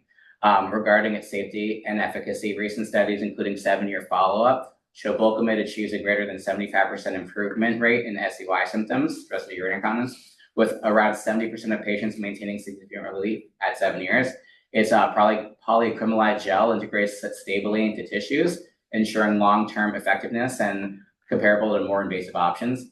As my mentor used to say in fellowship, the urinary tract does not age like fine cheese and wine, and the durability of SUI procedures diminishes over time. For example, slings have a subjective cure rate of around 90 to 95%. However, our Sentinel paper, the Thomas trials, demonstrate 50% success at 5 years, so it diminishes in efficacy. There is data demonstrating that 80% of patients treated with Bulkamid do not receive additional treatment at 7 years, however. In regards to safety, Bulkamid is markedly safer than mid-urethral slings. While slings carry risks of bowel and vascular injury, mesh extrusion and erosion, and higher rates of urinary retention and chronic pain, Bulkamid's non-surgical injection approach has a less than 2% complication rate, primarily minor issues like temporary urinary discomfort and UTIs. No serious adverse events were reported in recent trials.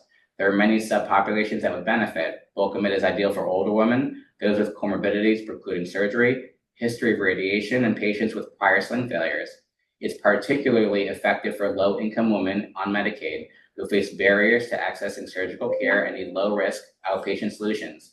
The lack of convalescence is a large reason why women favor this option and feel it is good enough. Bulkamid is cost-effective. A recent study showed that it had a cost savings of over $4,000 per patient. By reducing complications and repeat interventions, Bulkamid lowers long-term health care costs, aligning with Oregon's Medicaid goals of equitable and efficient care. Including Bulkamid and Medicaid coverage will empower vulnerable Oregonians with a safe, effective, and cost-efficient solution. I respectfully request your re-review to enhance access to this transformative treatment, as has been done in the majority of other states that Medicaid plans. Thank you very much. Thank you. Questions, comments? Do we have any? We have not yet. We don't have anything to present. We reviewed it a year ago, and I forwarded Dr. Furlong to see what new literature is out there. Okay, so we can bring that back as a topic. Is there any other questions while Dr. Furlong is here?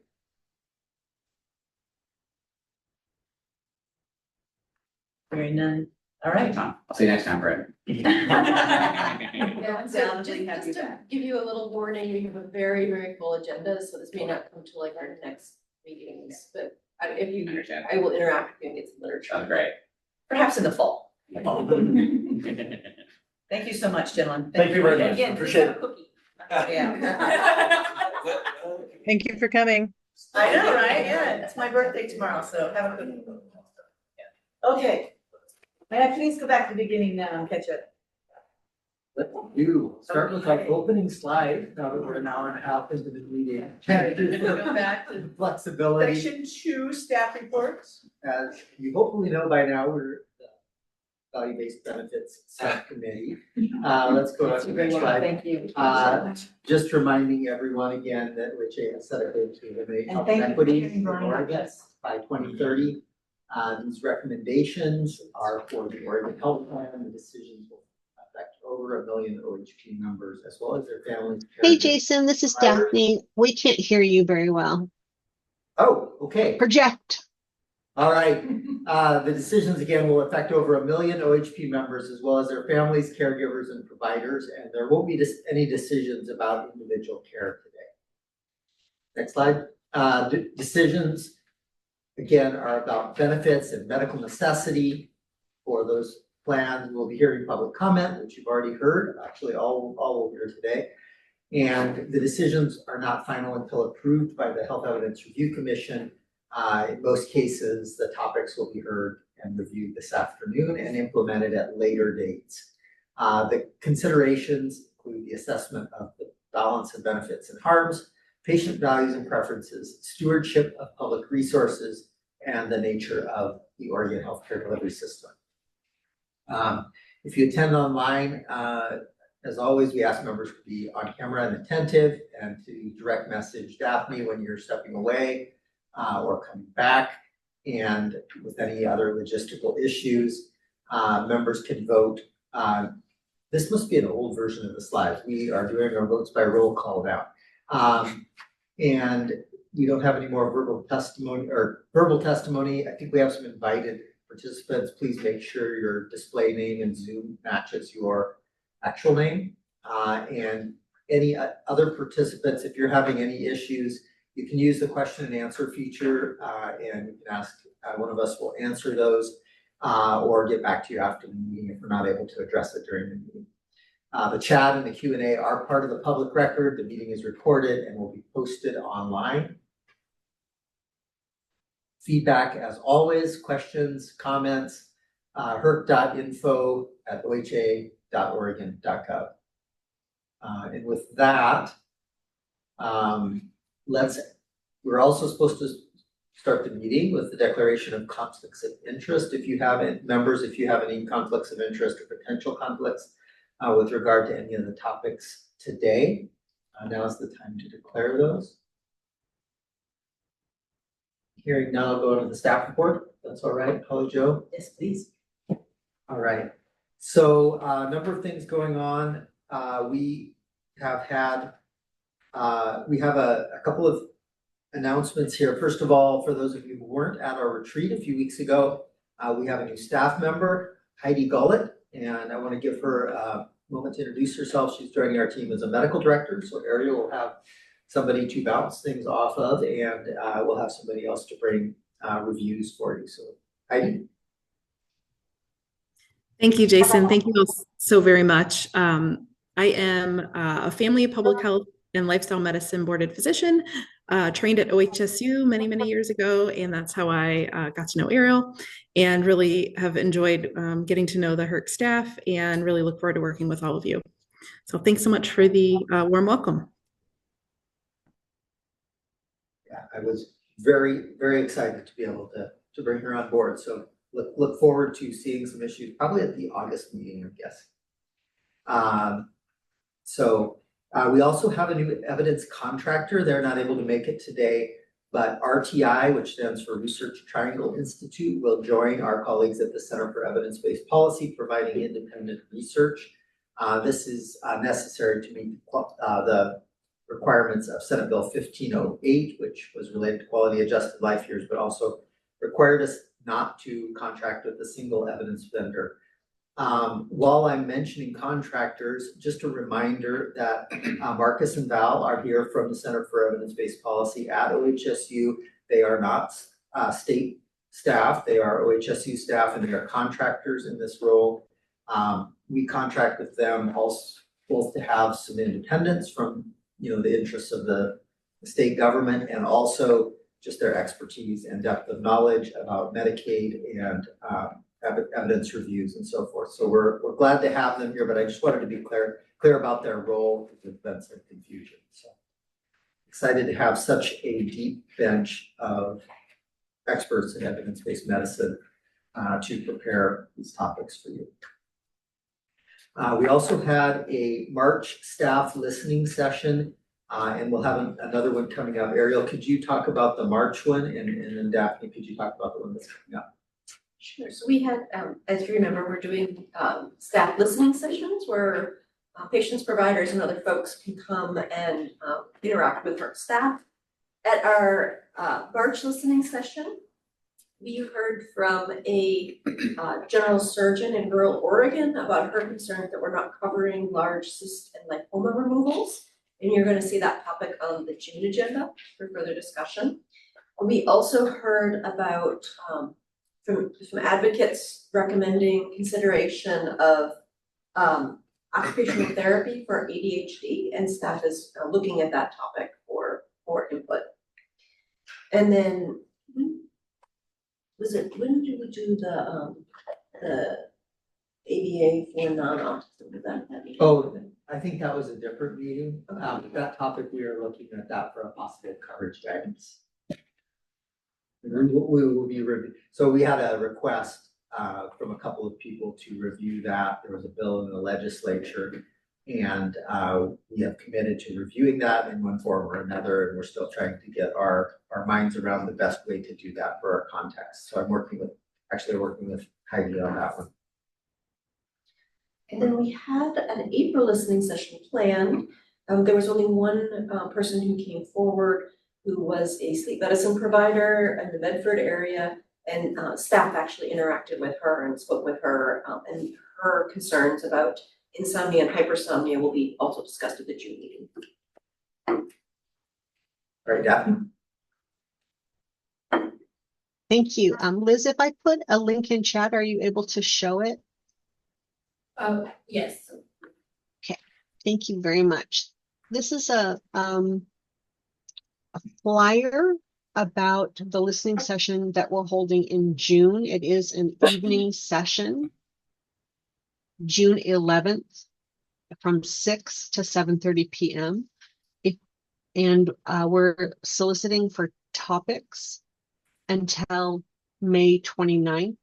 If you'd like to have a flyer sent to you, or maybe we should just send it out to everyone, we're really encouraging OHP patients or members to come, as well as providers. And we would love to have your help in getting this out, getting the word out. Appreciate it. This is in Spanish as well. Thank you very much. Yeah, so you may want to distribute this, those of you who work with CCOs, to your community advisory council, Those of you who are in practice could distribute to colleagues who may be interested, who may want to distribute it to people, especially members, but also providers who are encountering problems that may be addressed by our policies here. And these have been really valuable in bringing topics we might not otherwise hear. Sometimes we can address them by email, like with the hypersomnia. Sometimes we actually benefit from the conversation. In addition, have a legislative update. There are still a number of bills. I think not a lot has changed since the retreat. There's still a number of bills in Ways and Means awaiting the revenue forecast, and then there will be kind of a flurry of activity based on that. But there is a bill for glucose monitor coverage. There's a bill for biomarker coverage. There is a bill for Coronary artery calcium scores. So a number of topics we've actually dealt with. And again, those all have fiscals, so the cost associated with covering those services to a broader extent that you all have approved. So we'll see what the legislature decides to do with those. In addition, OHA had a bill related to the benefit update project, which we've been working on already this morning. That bill did not move. OHA actually withdrew it in consultation with a variety of interested parties. There is another bill that's also in Ways and Means that would establish a task force that would meet over the next 9 or 10 months to have a broader set of perspectives. We don't know that bill also has a fiscal, so we do not know whether it will move. Meanwhile, our direction has been to go forward with the work. If we need to adjust course based on developments, we think this work will be useful regardless. So that's the way we're going about this. Also wanted to let you all know, since you're on VBBS, our EBGS has been reviewing some of the BUP topics. Warts and pediculectomy will come today. They also reviewed actinic keratoses and general dermatology, the unfunded conditions. Some of that will be coming back in June. So those will go to HERC without coming through this committee. That's kind of a new thing, but necessary because of the volume of work that we're facing now. So wanted to make sure you were all aware of that. You may want to be watching those if you're interested. There's also a coverage guidance they did on surgeries for sleep apnea, and that will go to HERC on June 12th, our special June meeting, because you haven't seen enough of us this spring. Any questions, comments about any of that? Bill, for the task force, is in Ways and Means. What are timelines for things that are waiting? I believe the revenue forecast was coming out this week. It may be out already for all I know. It's out. That's what that knows. Yeah, yes, yeah, we got. Okay. The OMA. Okay, and so I don't know what'll happen after that, but I think things have to crank through at this point because there's, they need to make it through the second chamber as well. So they're in joint Ways and Means, and then they would go to the second chamber where they could be marked up more. And yeah, so there's a number of steps remaining in the process. And I'm guessing Brian and Antoinette may know much more about that than I do. Any other question? All right. With that, I think we can go. This is Chris. Oh, Jason, Chris. I don't have a question about policy, but I was curious whether we were still recruiting members. I had Yes. someone express interest, a retired MD, and I was wondering if you could send me the information that I could pass along, or if I could give her your information. Yeah, we could, I actually, thank you for that reminder. I'll give an update. So we've got a couple of terms expiring on HERC. Leslie Sutton's second term will be expiring in May. We haven't had a lot of applicants for that seat. It's a consumer representative role. We are still accepting more applications for that. In addition, Adrian's HERC term will expire at the end of the year. And who else am I remembering? Stacy Geisler is up for the appointment. And there's one other term, Linnea Lindsay, our behavioral health representative, her term will expire at the end of the year. In addition, we have As in done, retired, term limited out. from HERC, yes. From HERC. Both Adrian and Linnea are eligible to continue serving on their subcommittees, VBBS for Adrian and EBGS for Linnea. So we're grateful for that. They both expressed a willingness to continue. But we are recruiting both for the consumer rep role, for a pharmacist, for a behavioral health representative. And I've been notified there may only be one more appointment this year. That's why we're getting started on this in the spring, even though the terms don't end until December. So if you know people who would be good, if you have a network, we have a LinkedIn notice, and we have our website up to date, and we can send you the information on that. Actually, Daphne, if you'd be willing to do that, that would be fabulous. We've already sent it out on our listserv, and it's on my LinkedIn if you're connected to me, or Daphne as well. I just put the link to our website in chat. So Chris, you can grab that. I don't think we sent it to members, so we need to do that. Okay. We assume you're all subscribed, but I guess not. We probably assumed we were subscribed as well. Yeah, so we'll get that to you shortly. But So 3 term limited out by the end of the year. Yeah. From HERC. On From HERC. HERC. And then we also have room for a couple more on EBGS. And we may do some shuffling around in conjunction with that between EBGS and VBS. So stay tuned for more membership changes as we get recruitment going.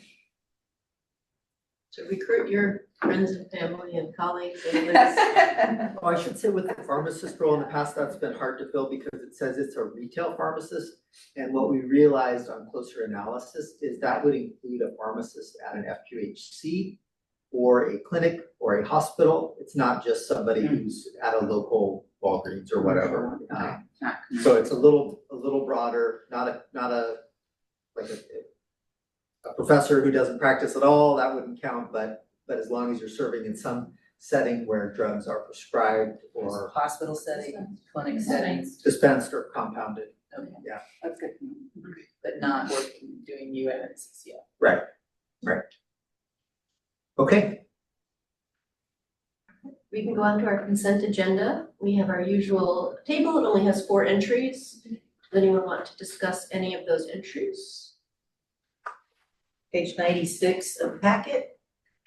We also have several straightforward guideline note changes that are either adding CPT codes or clarifying what we mean for certain things.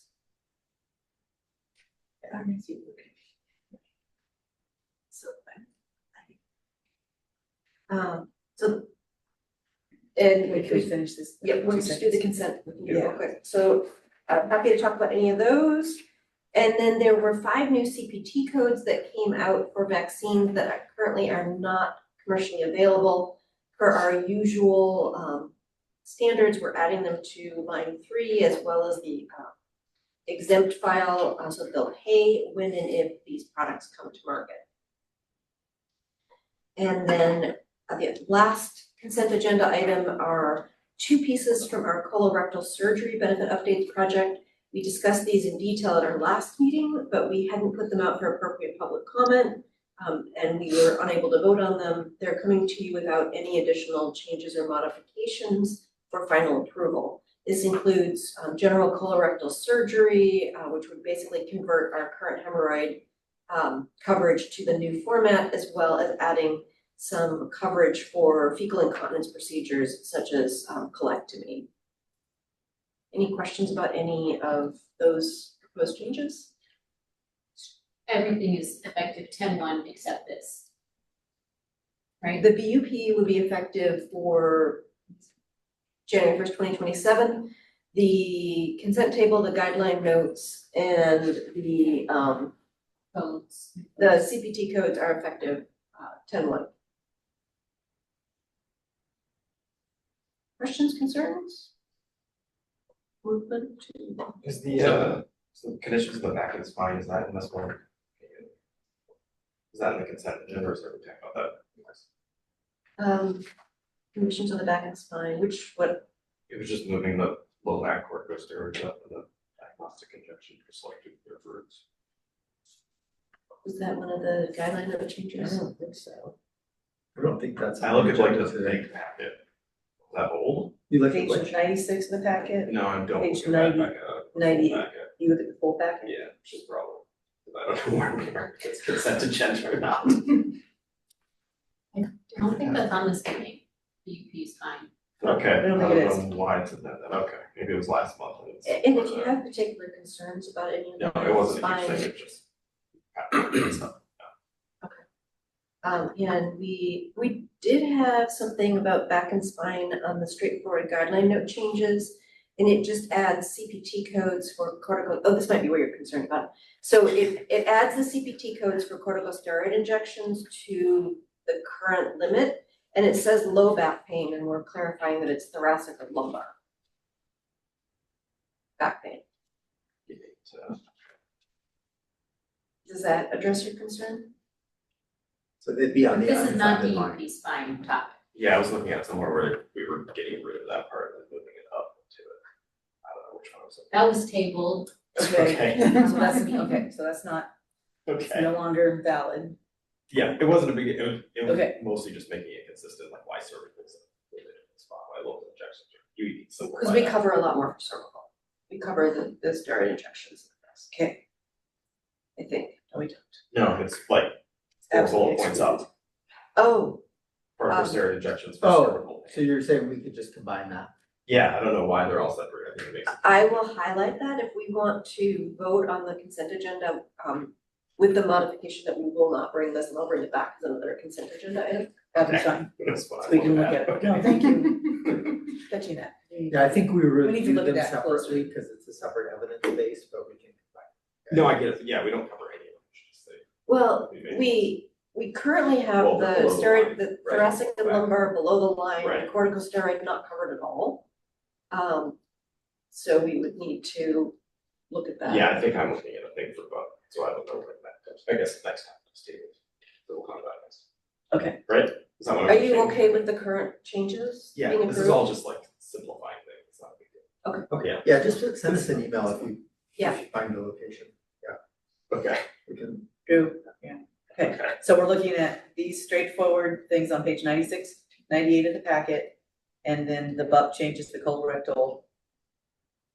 So a motion to approve, anyone? So moved. Thank you, As Kate. presented. As presented, yes. Second, Brian, please roll call, and then take a break. Thank you. This is Daphne. Antoinette, Yes. Brian, yes, Mary Beth, Yes. Adrian, Yes. Max, Aye. Lucy, Aye. Sarah, Hi. Chris, Aye. David, Aye. Katie, Yes. Holly Joe. Yes. Motion passes. Thank you. Thank you. So we're gonna come back at 10:05. We're gonna take a quick break and come back at 10:05, and we're gonna talk about podiatry because we have an expert witness coming. An expert. Okay, break, 10-minute break, go. Please eat a cookie.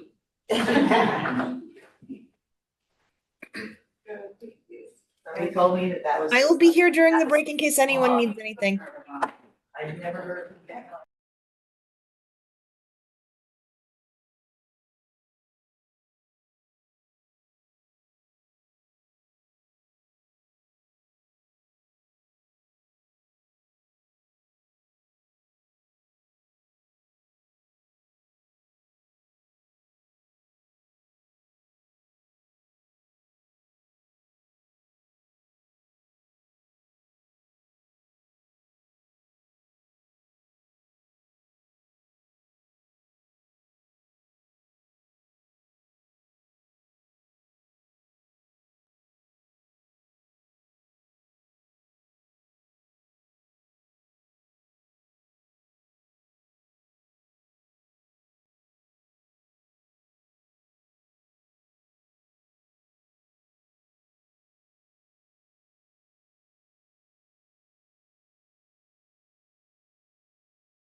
Everybody, we're gonna get started again here. All right, we're gonna get going here.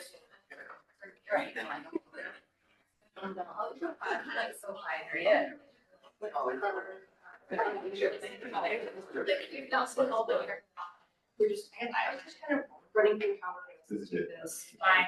I knew exactly what I wanted, and I was like, sitting there. Some of this stuff is just like, like, just. Like, you're never gonna buy it. Yes, I do actually. Yeah. No. Are you We have like small enough kids, like, like, Yeah. Yeah, let's do it. And I'm back on the Yeah. street. Grade 12. Yeah. Perfect. Okay, we'll figure it out. Okay, we'll start. We'll all see, there's no. Sit down there and that's where I already have you Okay. set up. Yeah, you said you are. Yeah. And so we'll give, I'll hear your you'll thoughts. give again the presentation, and then we'll give him the spiel. All right, welcome back. We're gonna go to section 8, under benefit update project. And Ariel's gonna update us here, page 189 of the packet. We're gonna start on podiatry. Everybody with us? Oh, let me unmute maybe. Oh, No, I unmuted. oh, good. Okay, so That'd be helpful. we have quite a smorgasbord of podiatry things coming to you today for the benefit updates project. Much of our podiatry is currently non-covered, so there's a lot of different issues. We have broken this into 5 pieces. We're gonna talk about some general podiatry things, drill down a bit on surgery for bunions and hammer toes. We discussed this at a previous meeting, and there was interest in covering for high-risk patients with diabetes or peripheral vascular disease or peripheral neuropathies. So we'll just discuss that.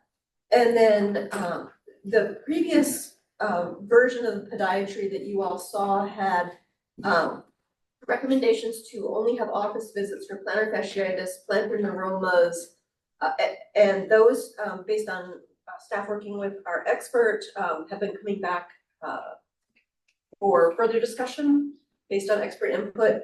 And then also when we discussed it previously, there was some concerns raised about we were requiring, particularly for the bunion and hammer toe for high-risk folks, that they try conservative measures, including orthotics. It was pointed out that the current orthotics rule only covers diabetics. So we have worked with our DME colleagues, because it's state government, there's multiple different groups. DME is different than us. And they want guidance from you all about what expansion, if any, of covered orthotics that you want outside of diabetics. So we'll talk about that as well. Just as a little bit of a heads up, you know all of our rather arcane state public meeting notice. We didn't give enough notice on several of these topics to officially vote on them, but we can discuss them and you can give us your, if you really feel that there's no further work that needs to be done, that you would like to vote on it, then we can bring that back as a consent item. And I believe the ones that went out in the initial packet was general podiatry, and did the bunions and hammer toes go out in that early packet? I believe so. Okay, but I know plantar fasciitis and neuromas and orthotics not. Okay. So our podiatry services in general, the current coverage is, like, as I mentioned, quite limited. And the vast majority of the lines, so serious things like foot and ankle disorders like fractures, and serious things that would cause dysfunction, they're currently covered on covered line, but the vast majority of other things to deal with the podiatry field are not. Many things that are used for foot and ankle conditions, such as anti-inflammatories and pain relievers, are outside of the scope of this review. Those belong with PFT. And so looking at this particular topic, as I mentioned, most serious foot and ankle disorders are already currently covered. They're on covered lines. And so in general, for podiatry that we are not going to go into further, so the recommendation is generally just putting these into the office visit only, And then to convert our current line that's preventive foot care in high-risk patients to a code group, include all of the CPT, HCPCS, and ICD-10 codes from our current line 164 in there. And then there's other diagnoses that we're moving in that are in the current, the table in your summary document. I'm sorry, Ariel, it looks like none of the actually went in the advanced material, so this is a pre-review. Yeah. So if you're all comfortable with it, it will come back like we just did with colorectal surgery and just vote on it as consent. If you instruct staff to do more work, obviously we'll come back to another as a discussion item. So we would modify a couple of our guidelines. The high-risk foot care guideline would only have the technical modifications needed to meet the BUP. And then things you'll see in the tables at the end, most of the things that are on current uncovered lines a lot of meal disorders, et cetera, evaluation of medical management only. One question that came up working with experts was corns and callosities are currently not covered and are recommended for evaluation of medical management. That's because there's a specific HCPCS code that's currently on our high-risk foot care line that already kind of encompasses care for corns and calluses. Otherwise, current coverage is continued, and things that are below the line are pretty much all going to be evaluation of medical management, other than the specific topics we'll be discussing in a moment. Any questions on that? Dr. Superlin, did you have any comments on the general podiatry? We'll probably just do this one kind of issue at a time. General in what way? Oh, yeah. I got a lot of comments. You have a lot of comments. I'm just trying to think of the best way to use your time. I mean, I could say, if it fits in, I could start. Do you want me to go through the other, why don't I go through all of the different issues and then we can kind of. Sure. So that's general podiatry. You all asked me to look at bunion hamartose surgery. As a reminder, bunions are where the first great toe joint is kind of juts out, and hamartoes are where a smaller toe is sort of pulled back and you have kind of a deformity of the toe. These can lead to things like ulcers and other complications, particularly in patients who have high risk things like neuropathies, diabetes, etc. For most bunions and hamartoes, appropriate treatment is better shoes, pads, inserts in shoes, NSAIDs, ice, rest. Surgery is recommended as an option when pain makes walking difficult. There are various surgeries that can be done. For the medical term for bunion is hallux valgus, which can include bony surgery as well as ligament and joint type of surgery. Hamartoes also are mainly treated by better shoes, wider shoes, foot pads, etc. But in severe cases, surgery may be necessary. So most other payers do pay for bunionectomy and hamartose surgery for various reasons, various types of lesions, etc. So the staff recommendation is to add the ICD-10 codes and CPT codes for bunions and hamartoes, as well as the surgical treatments, to the preventive foot care and high-risk patient code group that we created with the last issue summary, and then add a new guideline. And the new guideline would say that bunionectomy and hamartose correction are only medically necessary when the patient is skeletally mature, they have diabetes, peripheral neuropathy, or other condition that places the patient at high risk foot complications. There's a history of ulcer or infection stemming solely from the bunion or hamartose, or that currently have those. The patient hasn't responded to 6 months of conservative therapy, which may include orthotics, which we'll discuss later. Bunions or hamartoses causing significant functional limitations. You have adequate lower extremity vascular perfusion and no evidence of degenerative changes at the MTP joint. Ariel, is that, Dr. Smith, sorry, is that a proposal or is that that's not currently, right? Because like you and I talked about, that's not currently covered under those situations even right now. Right now, no. It could be under what we call the exceptions or comorbidities. So a patient who has diabetes, who has significant ulcers, you could talk to a medical director and kind of explain the case. Yeah, because I have over the years been able to get that scenario covered under certain situations. Yeah. Like that, but making it more uniform, I guess, and official is our thoughts. Let me back up, Dr. Stripling, if you just want to, for our record, state your name. Any conflicts of interest in any organization, just to officially greet you. Yeah, Chris Stripling, podiatry here in Portland for 20 years now, so thank you for having us. No conflicts of interest I know of. I do want to say that I appreciate working with you guys this with HERC and OHA for the last 20 years. I found it, even though it gets a bad rap for Medicaid and issues with that, but I find it to be very transparent and open to discussion and patient driven and based over, I know budget and finances rule, but I found that it was, it's been good, and I appreciate you guys always allowing us to speak and be at the table, first of all. Am I in a good position? Am I sufficiently blinding everybody with my bald head? Chris and Heidi, can you hear Dr. Can you hear Stripling okay? adequately? Okay. So is this time where I can just say, Do or you go back have to any, your- I guess, right now, we're really talking about bunions and Oh, hemorrhoids. okay, very specific. Do you have anything specific? Yeah, I just said, I mean, we could look at each one of these topics, whether bunion, hematodes, and rhomoplantar fasciitis. I've got 30 other diagnoses that are currently below the line. We could spend an hour on each of these in literature, evidence-based medicine. Should it be covered, not covered? What does the literature say? Yada, yada, yada. But I guess at the end of the day, I've, since Dr. Smith and I talked, I've had my APMA people, which is the American Podiatry Medical Association, pull up some literature, 20 articles on different conditions supporting treatment for these, so whether diabetic or not diabetic.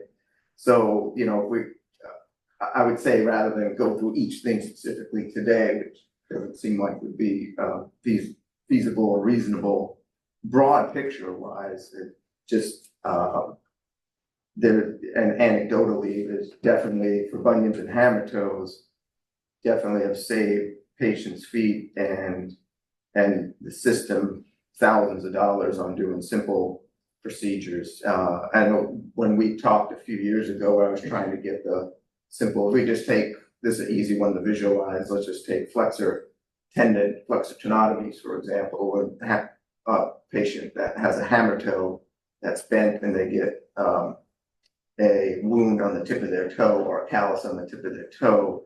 So you and I might get that and go, ow, that hurts, but you take a diabetic, which you combine neuropathy and a deformity equals ulcer and infection, that sort of route on that. So there's randomized controlled trials now that they've done since we tried to do this a few years ago that have come out that releasing that tendon, I just did like 3 of them yesterday. It takes all of 10 minutes to release the tendon and straighten that toe out and gets rid of the wound on the tip of the toe. Very effective. I mean, I've had multiple patients come to me from wound care that they treat it, it heals, they spend thousands of dollars and months in wound care to get it healed, and then it only opens up again because you haven't gotten rid of the underlying deformity. And then we numb up the toe, and in 10 minutes we've got the toe straight and the ulcer's gone. And so the savings on that, I haven't done any calculations, but I would imagine is pretty significant on that. And that's just one example for a flexor tendon relief, for example, that I would definitely counsel to say in hammer toe world, that should be covered and would be very cost saving on top of toe and foot saving too. So, and there's, I can do that. I can have that conversation for bunions, I have that for a lot of things. And anytime you've got a deformity and neuropathy would probably be what I want to be in your mind. So that could be a bone spur, that could be a bunion, that could be a hammer toe. If you've got a neuropathy, if you're going to make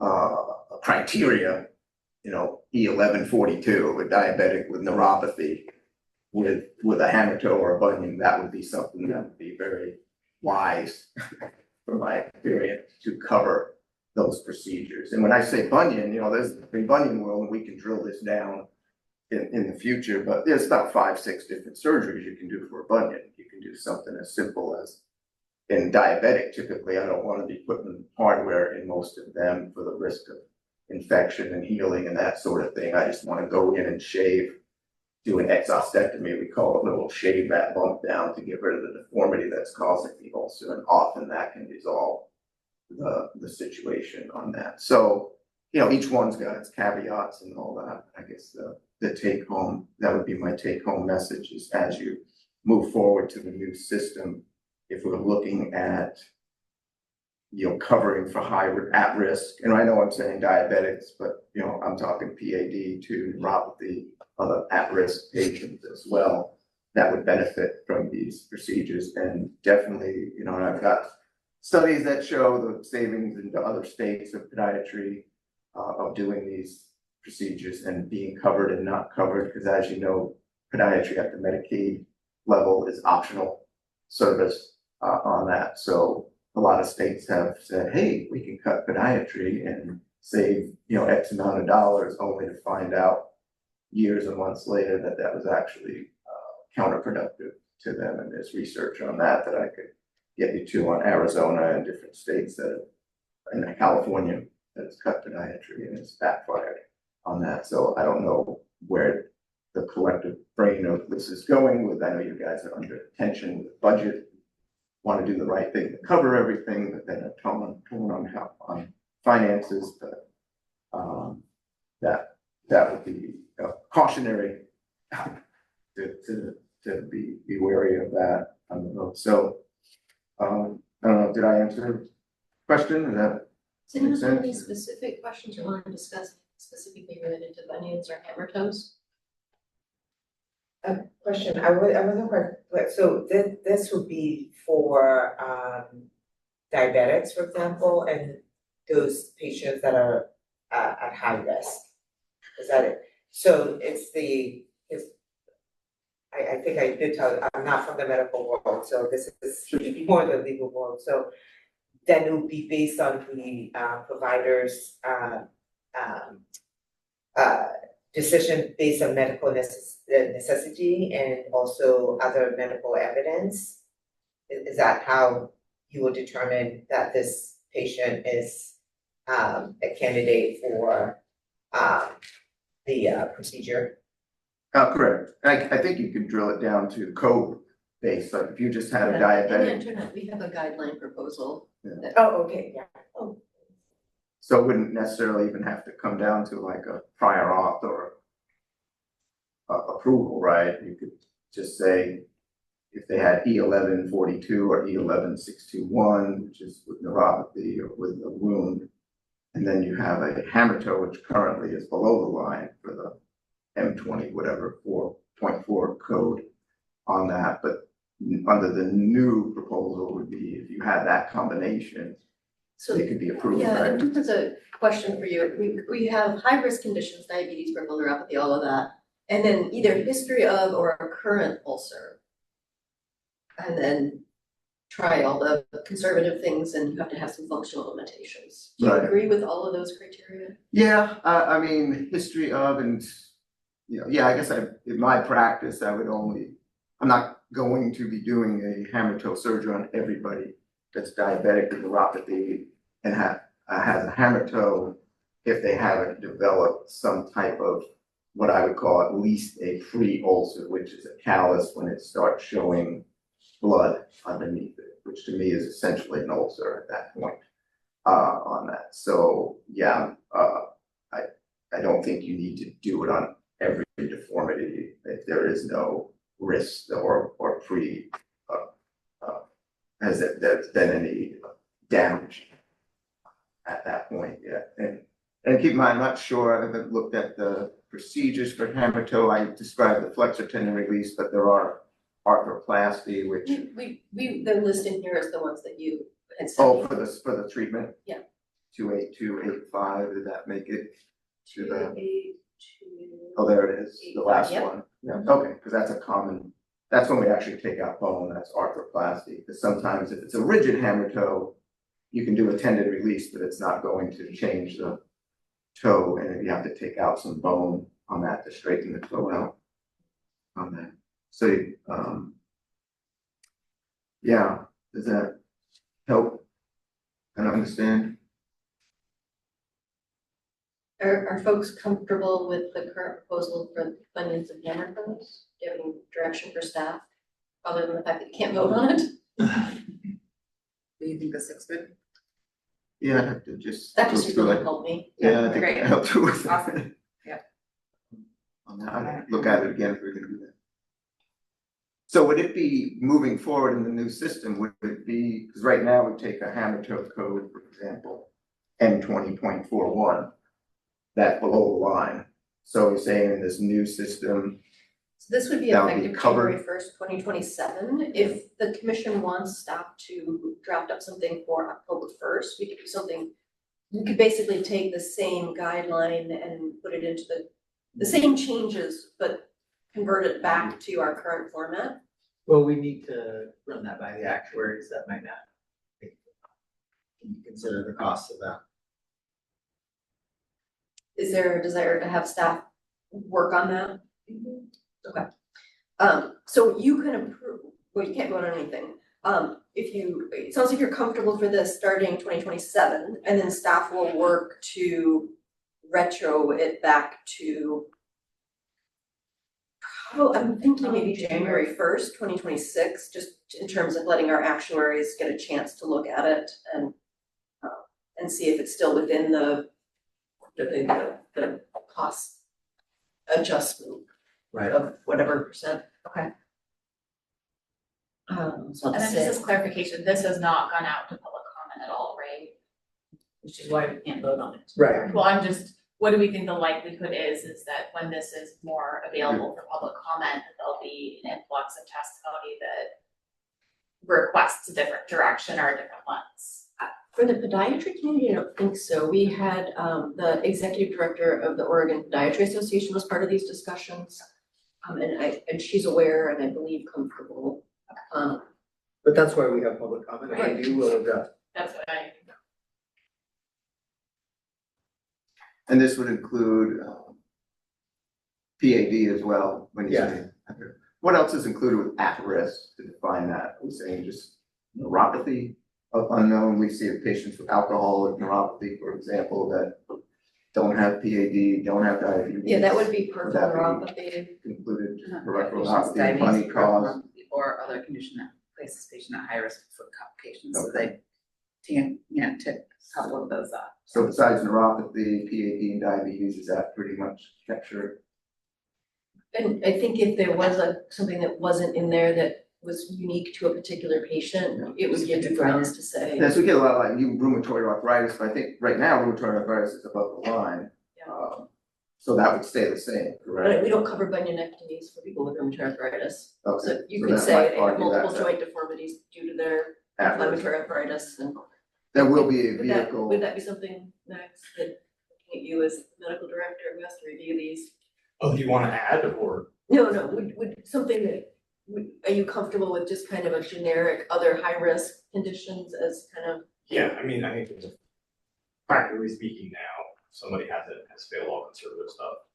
Just says very definitively, like, this person can't work if they can't walk. We make it for this one, so things, so I don't think that will be completely definitive, there's some other exceptions, but I think it would be. I was kind of leaning that way, but the discussion, I think it would be hard to kind of capture all that. Hi, this is Daphne Max. I can't hear you, and Chris Pinzon has her hand up. Chris, what? Oh, sure. Speaking louder, yeah, I'm comfortable with that. I think there are some other scenarios where we might make exceptions, but that might be a little too broad and difficult to make the guideline note along those lines.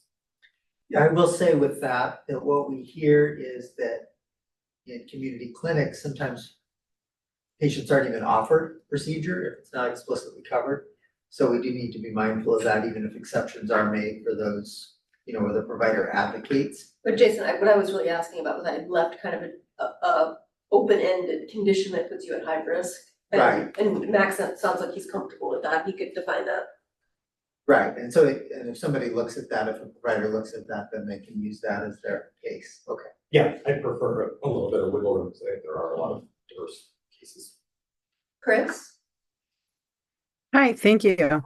I see the high risk groups do cover a lot of like the vascular issues that put them at risk for really negative consequences. But I'm wondering if there's anything structural that was considered or that you've seen in practice really that has to do more with just the level of deformity of like not being able to get into a shoe because your arch is too high or your bunion is too big. And so there's actually more like OTPT kind of reasons where there would be a benefit to having a surgical intervention. I think that, from my impression, and Max or Holly, Joe, correct me if I'm wrong, that's hard to define. I think that would be falling under the other high-risk conditions. You know, Well, you're talking, Christina, you're talking not diabetic, not PAD, not neuropathy, just No, like what I've seen maybe is somebody who has like a super high arch and they can't find any shoes that work for them, where if they had a release, it might work, or someone whose bunion has made it so that they are only able to, they just have discomfort walking or they can't find any adequate footwear or I mean, I think maybe that's just inconvenience or I don't know, but I feel like it affects their ability to live their daily life. but yeah, you're talking without those other comorbidities though. Yes. Just that, yeah. So yeah, when Dr. Smits and I, first brought this up and I said, hey, when Dr. Smith said, well, think about this from the perspective of what affects the MRADLs for patients, right?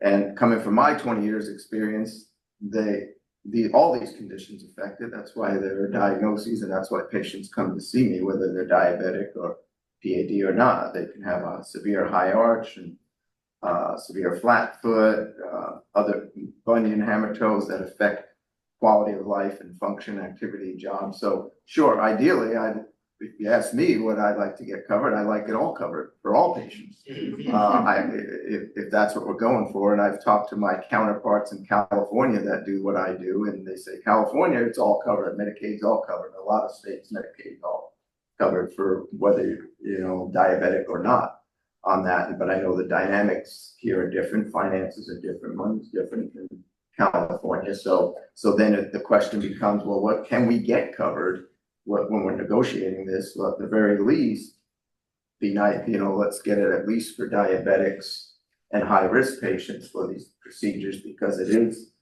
limb and life threatening and it is cost savings. I think there's enough literature to support that. But sure, if you're going to ask me if patient with high arch and bunions and hammer toes has a problem with shoes and function and work, let's cover bunions and hammer toe surgery for them too. By all means, I'm open to that. Well, I think so.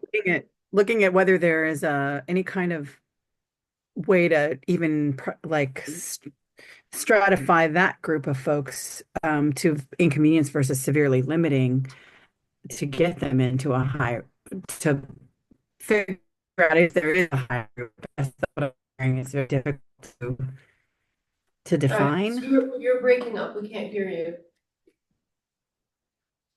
Oh, I was just wondering if among those structural there was like what I heard was it was very difficult to define, but is there any way that there's a way to build in a path? So what I keep thinking about is that like you don't get offered if it's not covered. And oftentimes the provider just won't put it out there. But if there's a window or some kind of a way for them to have like structurally high risk or functionally high risk in there where they would at least provide evidence or pitch, advocate for that client there's like a sliver of an opening for them to put a case out there versus just the exception rule, whether that might help to be some kind of a place we could manage, but open the window for those most highly affected. Yeah, if I may, I like the idea. It's just how are you going to define or right now I look at diagnoses like high arch pes cavus. There's no spectrum within that to say severe or mild or moderate within those codes. So I know right now with the current system, when I get patients, for example, that are denied custom orthotics, if we use that as an example. And it comes back denied, not covered, and then patient can do an appeal. And in the appeal, I'll counsel the patient to focus on things that are affecting their quality of life and MRADLs, and often that will be overturned and then come back and be approved. So I don't know if that's enough, Christina, for what you're asking about, to keep that window open. It's not an outright denial, they can appeal it, or were you thinking more a way to stratify these severity of high arch bunions and hammer toes, which right now there is no code that would make it challenging. That's why I was thinking about the OTPT, because they have often scales, or we have some other places where we use scales for ADLs for how severely it impacts somebody's ADLs. And who would decide that? The doctor? Well, ideally, if we have some kind of an assessment tool that got a rating on it, it makes it much more objective to measure. And I feel like we do have that for some other conditions, but I'm not sure if that is an opening or an option for this topic. So anybody else have concerns or want to further pursue this issue? It'll have to come back. Is this something that comes up for any of the rest of you? Hi, this is Mary Ingra from CARE Oregon. And this has been a great conversation, and this is something that we have reviewed internally extensively. And I just really want to say I completely support the coverage for particularly with the conditions pointed out. And I think we all know in the last few years, there's been, in the United States, as a national landscape issue, a huge increase in that there's been complications from diabetic foot ulcers, et cetera. And then I really appreciate the way that this was laid out and the different coverage options. The ADL part it's going to be hard. It would be nice as far as from consistency standpoint to look at. Obviously, there's going to be inherent challenges to that was for documentation purposes, but yeah, just really support this coverage. So I'm sorry, Mary Beth, are you asking that we remove the functional limitation clause? I think it's clause 5. No, Okay. I'm not asking to remove it. I think it'll be complicated. It's kind of like when you do start scale for Cairo, right? It's just like there's a lot of interpretation. I just think it's difficult, but I'm not asking that it be removed. I just think it's difficult. It's challenging. So currently it's prior ulcer and limitation on MRADLs. Yeah, so right now the coverage that's recommended is for skeleton mature people with good peripheral pulses and no significant arthritis who also have a high risk condition and a current or history of an ulcer in that area that you're considering, the bunion or the hammer toe, and you've tried 6 months of conservative therapy. So you've kind of, and then you also have to have functional limitations.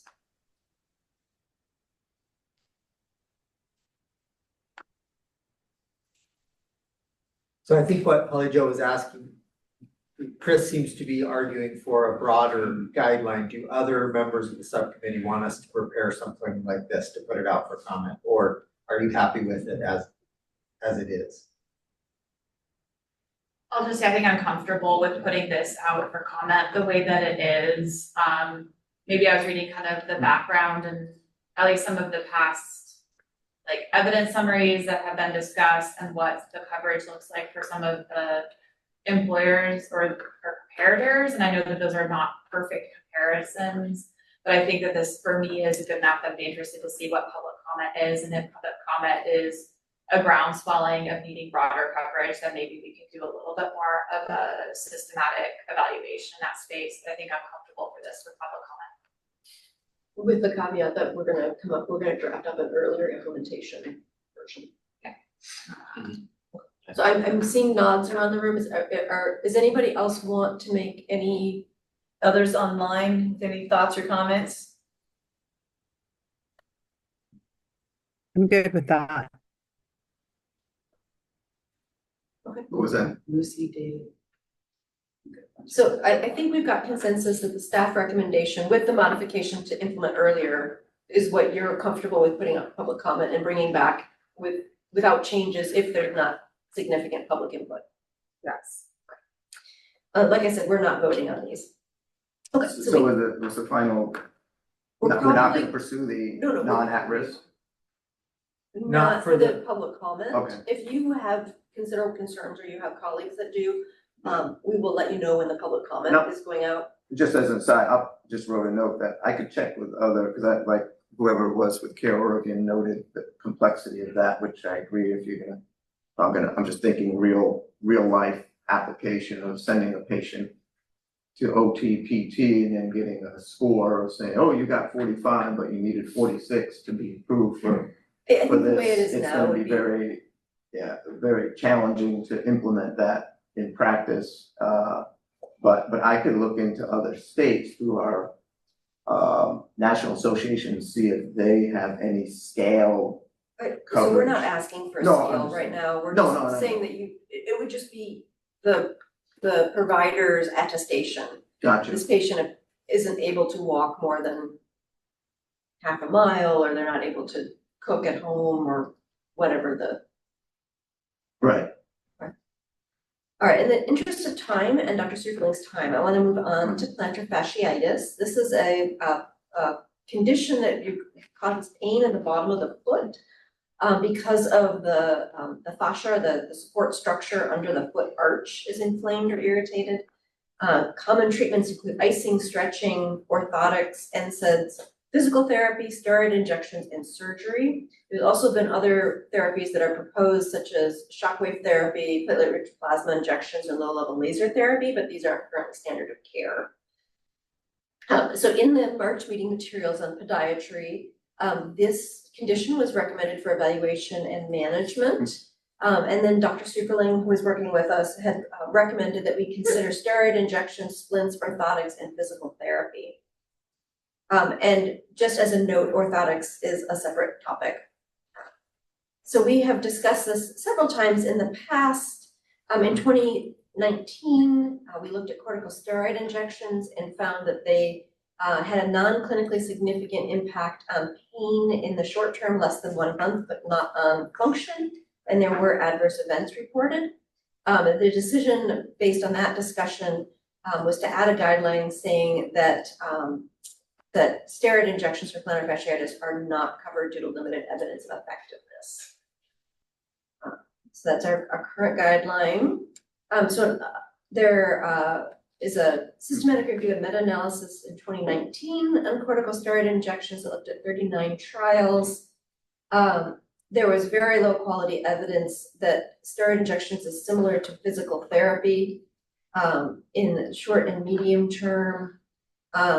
And low quality that it was more effective than foot orthotics in the short term.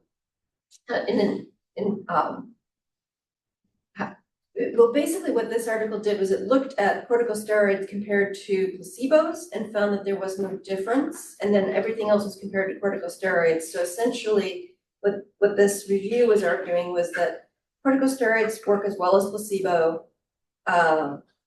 The physical therapy and orthotics work as well as the corticosteroid injections, which worked as well as placebo for both pain and function. So essentially, they felt that all of the modalities they were looking at were essentially placebo. And then there was a 2019 systematic review that I could find on surgeries for plantar fasciitis. They had 12 studies they identified, and 8 they included in their meta-analysis. They found poor evidence to support endoscopic plantar fascial release.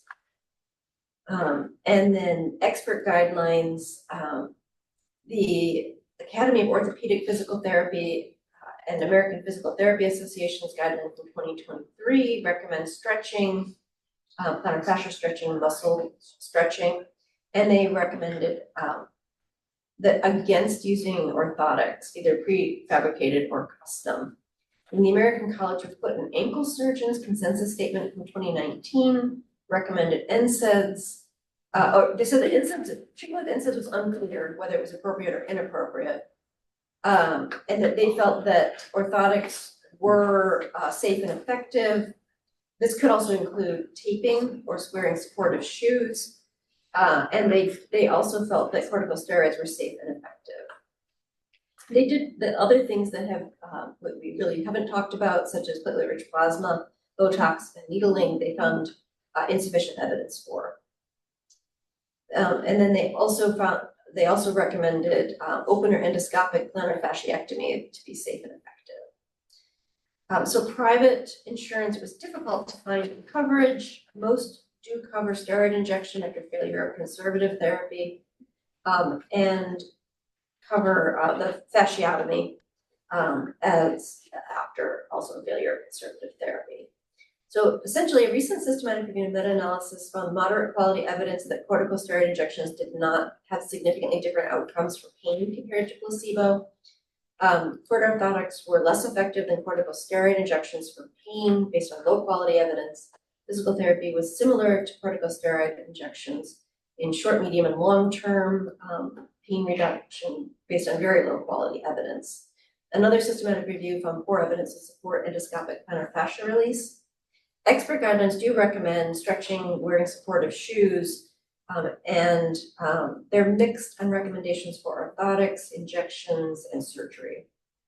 So based on this, on the evidence review, HERC staff are not recommending orthotics, physical therapy, corticosteroid injections, or surgery at this time for plantar fascia conditions. This would, the recommendation is to place the plantar fascia conditions on the evaluation of medical management, which wouldn't have any procedure codes, including the steroid injection codes. If we don't compare it with the steroid injection codes, then we could eliminate guideline note 217.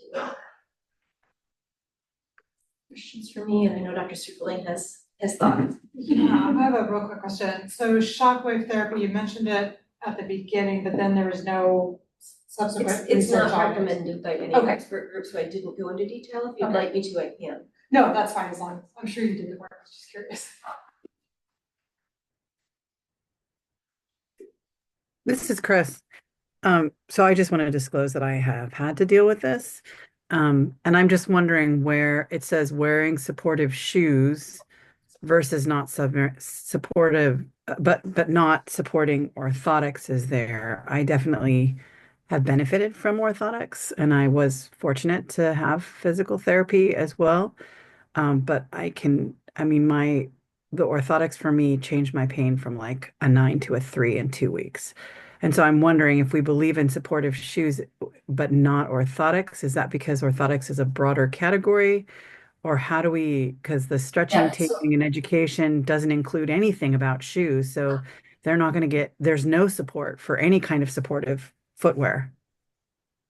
So that's would be a general office recommendation. So when I have patients coming in with plantar fasciitis, frequently they're barefoot or wearing flip-flops or something around the house. We recommend that they wear supportive shoes, even in the house, shoes with good arch support, and not flip-flops, not dress shoes that are, poorly supportive. I mean, that those aren't medical devices. That's just kind of a general education. Yeah. I agree, but for this population, if there's not something that they can get support for, they can't afford those expensive shoes. Well, it wouldn't necessarily be expensive shoes. It was just instead of like barefoot that you wear your tennis shoes in the house, or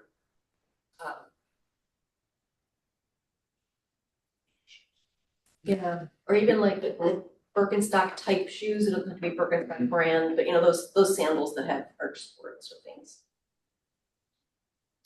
Yeah, when I see all this, it was, shoes aren't gonna be covered unless they're diabetic anyway, but the issue was more what you can offer as a doctor in office education, stretching shoes versus what's gonna come out of pocket from OHA with injection, orthotics, shockwave, surgery.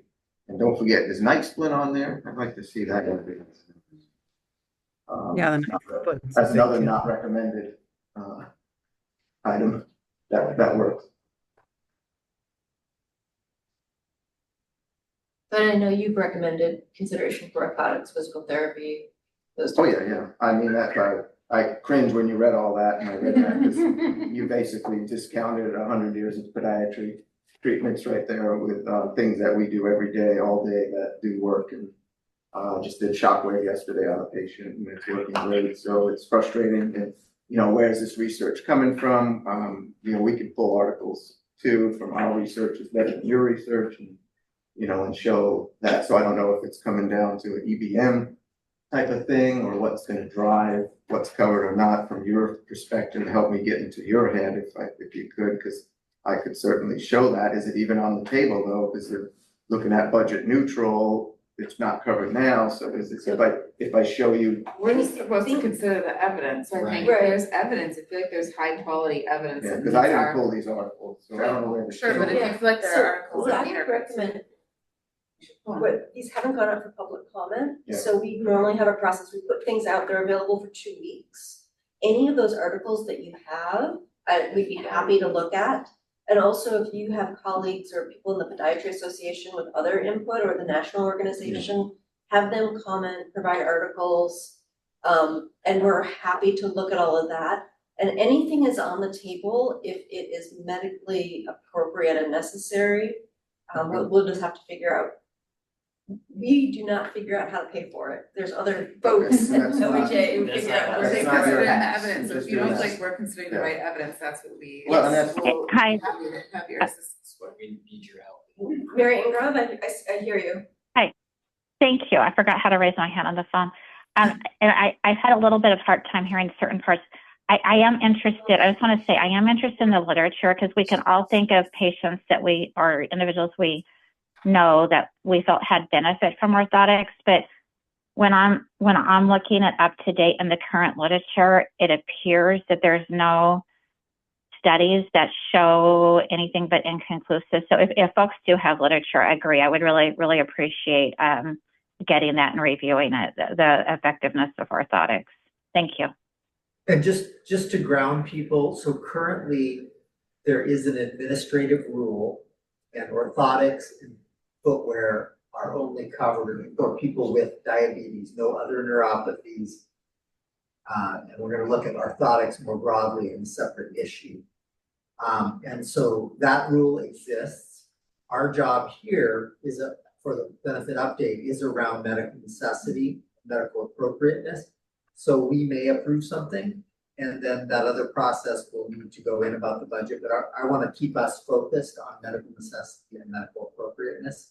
And then we'll talk to the budget folks and make a good decision based on what you decide, what people decide how much they can cover. And we have 2 more things to go through, so really quickly, I think what staff wants is any direction that you all want us to do. I hear from our expert that there is literature we haven't considered, so I think at this point, what I would recommend to you all is we put this out for formal public comment, get all of that literature, and bring it back. Okay. Yeah. And you can either, and Dr. Strickland, you can either just send it directly to me, or you can go through our formal submission. Either way, it would be considered public comment. Okay, so if this is the way we're heading, and I know we're only talking about bunions, hammer toes, plantar fasciitis, and I think you're gonna bring up neuroma, right? So those are only 4 of 30 diagnoses that after, I don't wanna get bogged down with just those 4. I've got, Taylor's bunion, restless leg syndrome, foot drop, neuritis, pes planus, flat foot, et cetera, high arc, et cetera, et cetera. You're gonna want evidence-based medicine for all these conditions, for all the treatments? Is this gonna take some time? When is it due by? Is that how we're gonna go through all these diagnoses, sesamoiditis, tendinitis? So things like tendinitis, foot drop, those things are covered. We're looking at the not. Tendinitis is not covered. Depends. It would depend, what I would say is that if you find something that you really think has good evidence that we should look at for any condition, flat foot, anything, feel free to submit it. What's my time frame? Because I put out a survey to our Oregon podiatry members and I put down all these diagnoses that we're getting information back that says pick your top 10 or top 5 things you'd like to see treated. Dr. Super is having a meeting on May 15th, and we're going to discuss these.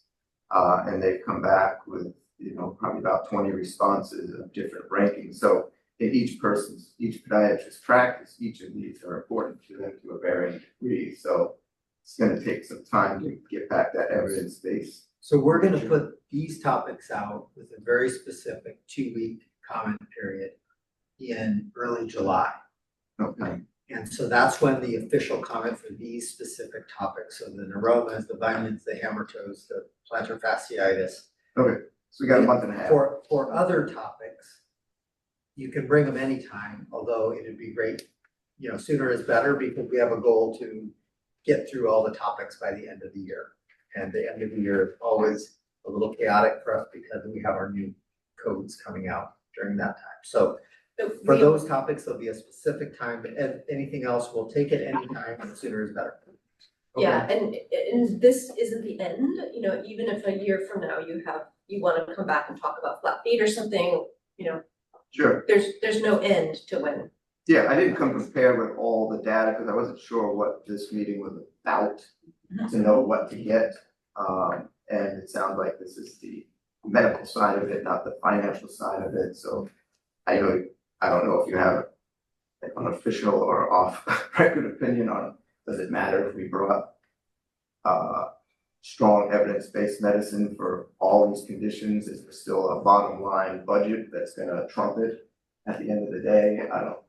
I'm just throwing that out there as a rhetorical question. I mean, there will be a budget discussion, I will promise you that, so I would focus on the things that you think are most likely to, most important. Right, is it gonna be eventually tiered down to here's, yes, we'd love to cover everything, but financially we can't, and now we're back to the at-risk So this conversation? group will deal with the things that you have good evidence really help, and even expert opinion is considered evidence if there's not literature out there. And then staff work with the bigger OHA, financial people. Okay. How strong, I'm just thinking out loud here, how strong, let's say we come back, I'm just playing out a scenario with these conditions and everybody, you all research the data or articles we give you and you say, no, there's not enough level 1 evidence to support treatment for plantar fasciitis, so we're gonna leave it the way it is, for example. How strong is the data that you have to support the diabetes situation that we talked about earlier, or the at-risk? Is that pretty safe, or do I need to bring data and I literature didn't for hear that? any argument in the room about diabetic foot deformity surgery. I think that Or at-risk? Yeah, Formative neuropathy. I think the Yeah, only it's thing that just might come already out of covered. the public comment on that is That's not covered now. nitpicky, like change the guideline this way, do this other thing, don't require this first, or those types of things. I don't think the general concept is really in question. Okay. I think if you're gonna focus your energy and your colleagues' energy, it would be on the things that you think are really important to your patients that are currently not being considered for added coverage. And just because I know we have some time constraints today, there was also a review on neuromas. Dr. Sufferling requested that we consider coverage of neuromas. My evidence review, which I'm not going to go through in detail, basically didn't show significant improvements with corticosteroid injections or orthotics. Expert guidelines recommend corticosteroid injections as well as shoe inserts.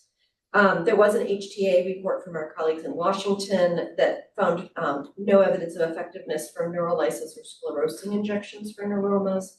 So the current staff recommendation is to cover this for medical management only. And again, this will be out for public comment. We're happy to hear any literature or any other comments. Does anyone, any member have anything they want staff to be directed to do or specifically look at for neuromas? I do want to touch on orthotics for just a moment. This is probably something that is on the more important end. Sorry, it was last. So orthotics are either something you buy over the counter at the store, or they can be created specifically for your foot. They can be pads, they can be plastic, there can be other structures. They're used for support of the foot, padding, protection, etc. Currently, as Jason mentioned, we only cover orthotics and shoes for people with diabetes. There is some coverage for other things. When people have, for example, paralysis of a leg and they need a brace, if the piece that goes under the foot is part of the brace, that's covered. That's almost a different thing. And there are CADA, the Canadian Evidence-Based Group, looked at custom-made orthotics in 2022. And essentially their conclusions were that custom-made orthotics had a beneficial or neutral effect on clinical outcomes compared to other interventions. And specifically, not a lot of difference in custom-made versus over-the-counter for plantar heel pain. And in patients who had a diabetic foot ulcer with diabetes, orthotics were better than no orthotics or standard of care. And the recommendation for Canada was to continue supporting custom-made orthotics for prevention or recurrence of diabetic foot ulcer. And insurance does cover orthotics with various caveats, and the biggest caveat being in some people's plans, orthotics aren't covered at all, they are carved out. So in summary, medical evidence exists regarding the effectiveness of foot orthotics for reduction of pain or improvement of function for most foot disorders. And there's some evidence for custom-made orthotics for prevention of diabetic foot ulcer recurrence. There are other reasons to have a foot orthotic if it's part of a brace, part of like a foot amputation, the device that you use instead. Prosthetics, things like that, and foot and ankle drops, etc. So the current recommendation is to put orthotic management and training, which is the CPT codes, into the high-risk foot care line. The actual orthotics are all DME codes, and we typically don't put those on the list. And then we would adopt a new guideline that would be effective 10/1/25, if approved. And there are two options. One option would have foot orthotics are only included for prevention of recurrence of foot ulcers for people with all the different types of high-risk foot conditions. And then also covered for other conditions as defined in rule. That would be part of the prosthetics and orthotics and things like that. The other option would be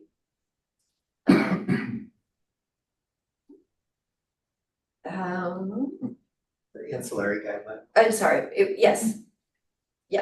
So one option is to put them on all the lines that have foot orthotics because there are some of these things that are part of braces and things like that. The other would be to make an ancillary guideline.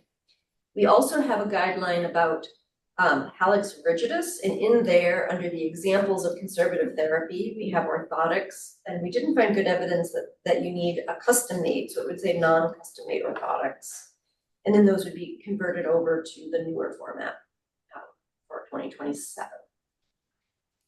Sorry, that was very rushed. Questions? So this would expand our current coverage from diabetics to other people with high-risk foot conditions who've had a foot ulcer. So not including, can you go back to my recommendation, please? Yeah, so Dr. Superling had input on this. He recommended covering for plantar fasciitis, flat foot, metatarsalgia, neuromas, and painful calluses because they affect mobility-related activities of daily living. So you're saying that would not be? Not in the current proposal, but this is a proposal. It needs to go up for public comment. Again, more literature that And could data, obtain for that. And keep in mind, as you think about orthotics in our world, there's custom, or they're custom, but there's functional and there's accommodative. So when you say diabetics and PAD and those high-risk ones, we're usually putting them in an accommodative insert, which is more multi-layer materials that can be modified to take pressure off of an area like an ulcer or a callus, that type of thing, which can be beneficial. We do that a lot for patients with PAD or painful calluses, even high arch people that don't necessarily need a functional one to control motion, but more just to distribute weight around the foot to get off of that. So that's a different type of orthotic, and that's usually what the diabetic ones are more accommodated on that. Whereas a custom orthotic for like plantar fasciitis is going to be more to try and control your excess pronation and movement on that. That We don't go into those kinds of details. We have the codes. Right, understood. Because there is a different code for, like I've had a patient that has PAD, and we put in the code for the A code for diabetic inserts to get those covered for that versus the L3000 code, which is different on that. So one's more accommodated, one's more functional. Yeah, so just to kind of wrap up the podiatry stuff, first of all, does anyone in this group have a strong feeling, I'm looking at the medical directors, about whether if we do add, I think we're gonna end up having to add an orthotic guideline just to help out our rule writing colleagues. Would you prefer it to be an ancillary guideline or on all the lines that have dietary, or have the orthotic fitting code? Or does it not matter? I think, excuse me, I think people are more likely to find them when they're guideline notes, so medical directors and sports act. So I know that adds complications though, so that's too much, but No, I it's think I not. can do that. I had initially come up with ancillary, and I think the internal staff discussion was that might be better on lines, so. When things pair, they pop up much more frequently. Okay. So we can cut back on the recommendation to just on lines instead of an ancillary guideline. Anyone want staff to do any further work on this before we put it out for public comment? Right, and again, thank you for all your help, and this is not the end, so like, as Jason mentioned, this will go up for public comment in early July. There's a 2-week formal public comment period, but you're also welcome to just send things to staff. And, you know, we will obviously look at anything that you send us or any of your colleagues or the Podiatry Association or anyone else. Okay. And then we will readdress this in August if you're able to join us. It's is it the second Thursday right now of August? 14th. That sounds about right. And if you're able to come, we'd be happy to have you again. You're welcome to come virtually. That'd be the same type of setting as this? Yes. Okay. It's always here. August 14th. And We can work with you on time. time out. Yeah. And like I said, you're welcome to come virtually, like we have members on the screen over there. If you need to not take the whole morning off, we understand. Okay, well, thank you. A lot better understanding. Thank you for coming. Yeah, thanks. Your mindset. Thank you. Thank you. Yes. All right, you feel like you have a direction? You do? Okay. Thank you, So, Antoinette. we're going to our 11 o'clock. New discussion items because we have somebody here to talk to us. Acupuncture. Yeah, do we have the acupuncturists? Have they joined us, Stephanie or Jessica? I see Kelly Elsaman here. Are we expecting someone else? That was the one person that I had on the agenda is coming. Gotcha. Welcome. So page 237 of the packet. Great. All right, so just for our guests, what's gonna happen is I will go through the acupuncture app review. There'll be a time for members to ask questions, then you are welcome to do a presentation if you like, or just be available to answer questions. And then we'll have a discussion, and we ask that if you do a presentation, that you stay in the virtual room and to be available to answer questions, et cetera. Okay. Can you hear me okay? Yes.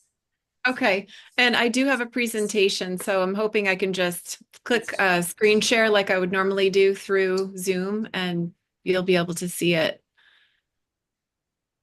I will leave that up to our technical staff members. Ellie, I will need to promote you to panelist momentarily.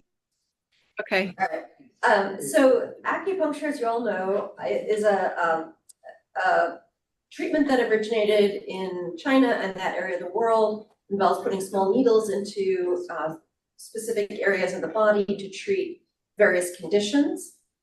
We currently cover acupuncture for a range of conditions, including some pregnancy-related migraines, back pain, etc.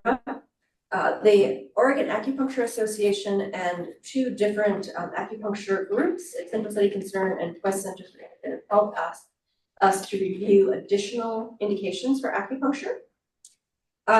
And you can see in your materials, they had quite a few additional considerations that are currently things that we don't cover, as well as recommending things that are actually currently covered. We have reviewed acupuncture about every 2 years for the last 15 years or so, and have added coverage for various conditions based on evidence reviews. We currently have an acupuncture guideline that has specifications about which conditions on certain lines are covered for acupuncture, and typically have limits up to 12 sessions per year, although that varies based on the condition. So this is a very broad request for multiple different conditions to look at acupuncture. So staff did essentially look at reviews of reviews. There was Allen in 2022 published a systematic review of systematic reviews. This article used the conclusions of the included systematic reviews and didn't make an independent judgment on the effectiveness for any of these conditions. What they found, they had high level of benefits with high certainty, included things like fibromyalgia and shoulder pain. Moderate certainty of benefit included preoperative anxiety, migraine and tension headaches, post-op pain, chronic musculoskeletal pain, TMJ, insomnia, tobacco use, some conditions in pregnancy, angina, zoster, inflammatory bowel diseases, pancreatitis, and stress urinary incontinence. And then there was a whole other host of things they found lower very low certainty of evidence for having any benefit. They did find evidence of no benefit for assisted reproductive therapy, knee and hip pain, opioid use disorder versus other active therapy, peripheral neuropathy, chronic non-cancer pain, dysmenorrhea, and health-related quality of life in cancer patients. There was an overview of Cochrane reviews on acupuncture published in 2019. They were uncertain if acupuncture was helpful for carpal tunnel or for IVF. Found a clinically relevant reduction in prostatitis symptoms, little or no difference in pain for hip osteoarthritis, uncertain about whether it would help neuropathic pain, inconsistent findings for dysmenorrhea, no difference in fibromyalgia, no difference in pain during labor, and uncertain based on limited evidence for endometriosis, maybe slightly better than sham for knee, hip, or hand osteoarthritis, uncertain whether it's helpful for shoulder pain or lateral elbow pain. And then there was another comparative literature review published in 2017 that had similar results to the above. So what I did based on these sort of review of reviews was pull out conditions where they found some evidence and did specific, a look for more evidence on those specific conditions. So looking at plantar fasciitis, there was a 2024 comparative effectiveness review of 32 RCTs that found that this was probably not effective and should not be first-line therapy. Looking at menopause, there was a Cochrane review in 2013 that found insufficient evidence to determine whether acupuncture was helpful for symptoms of menopause.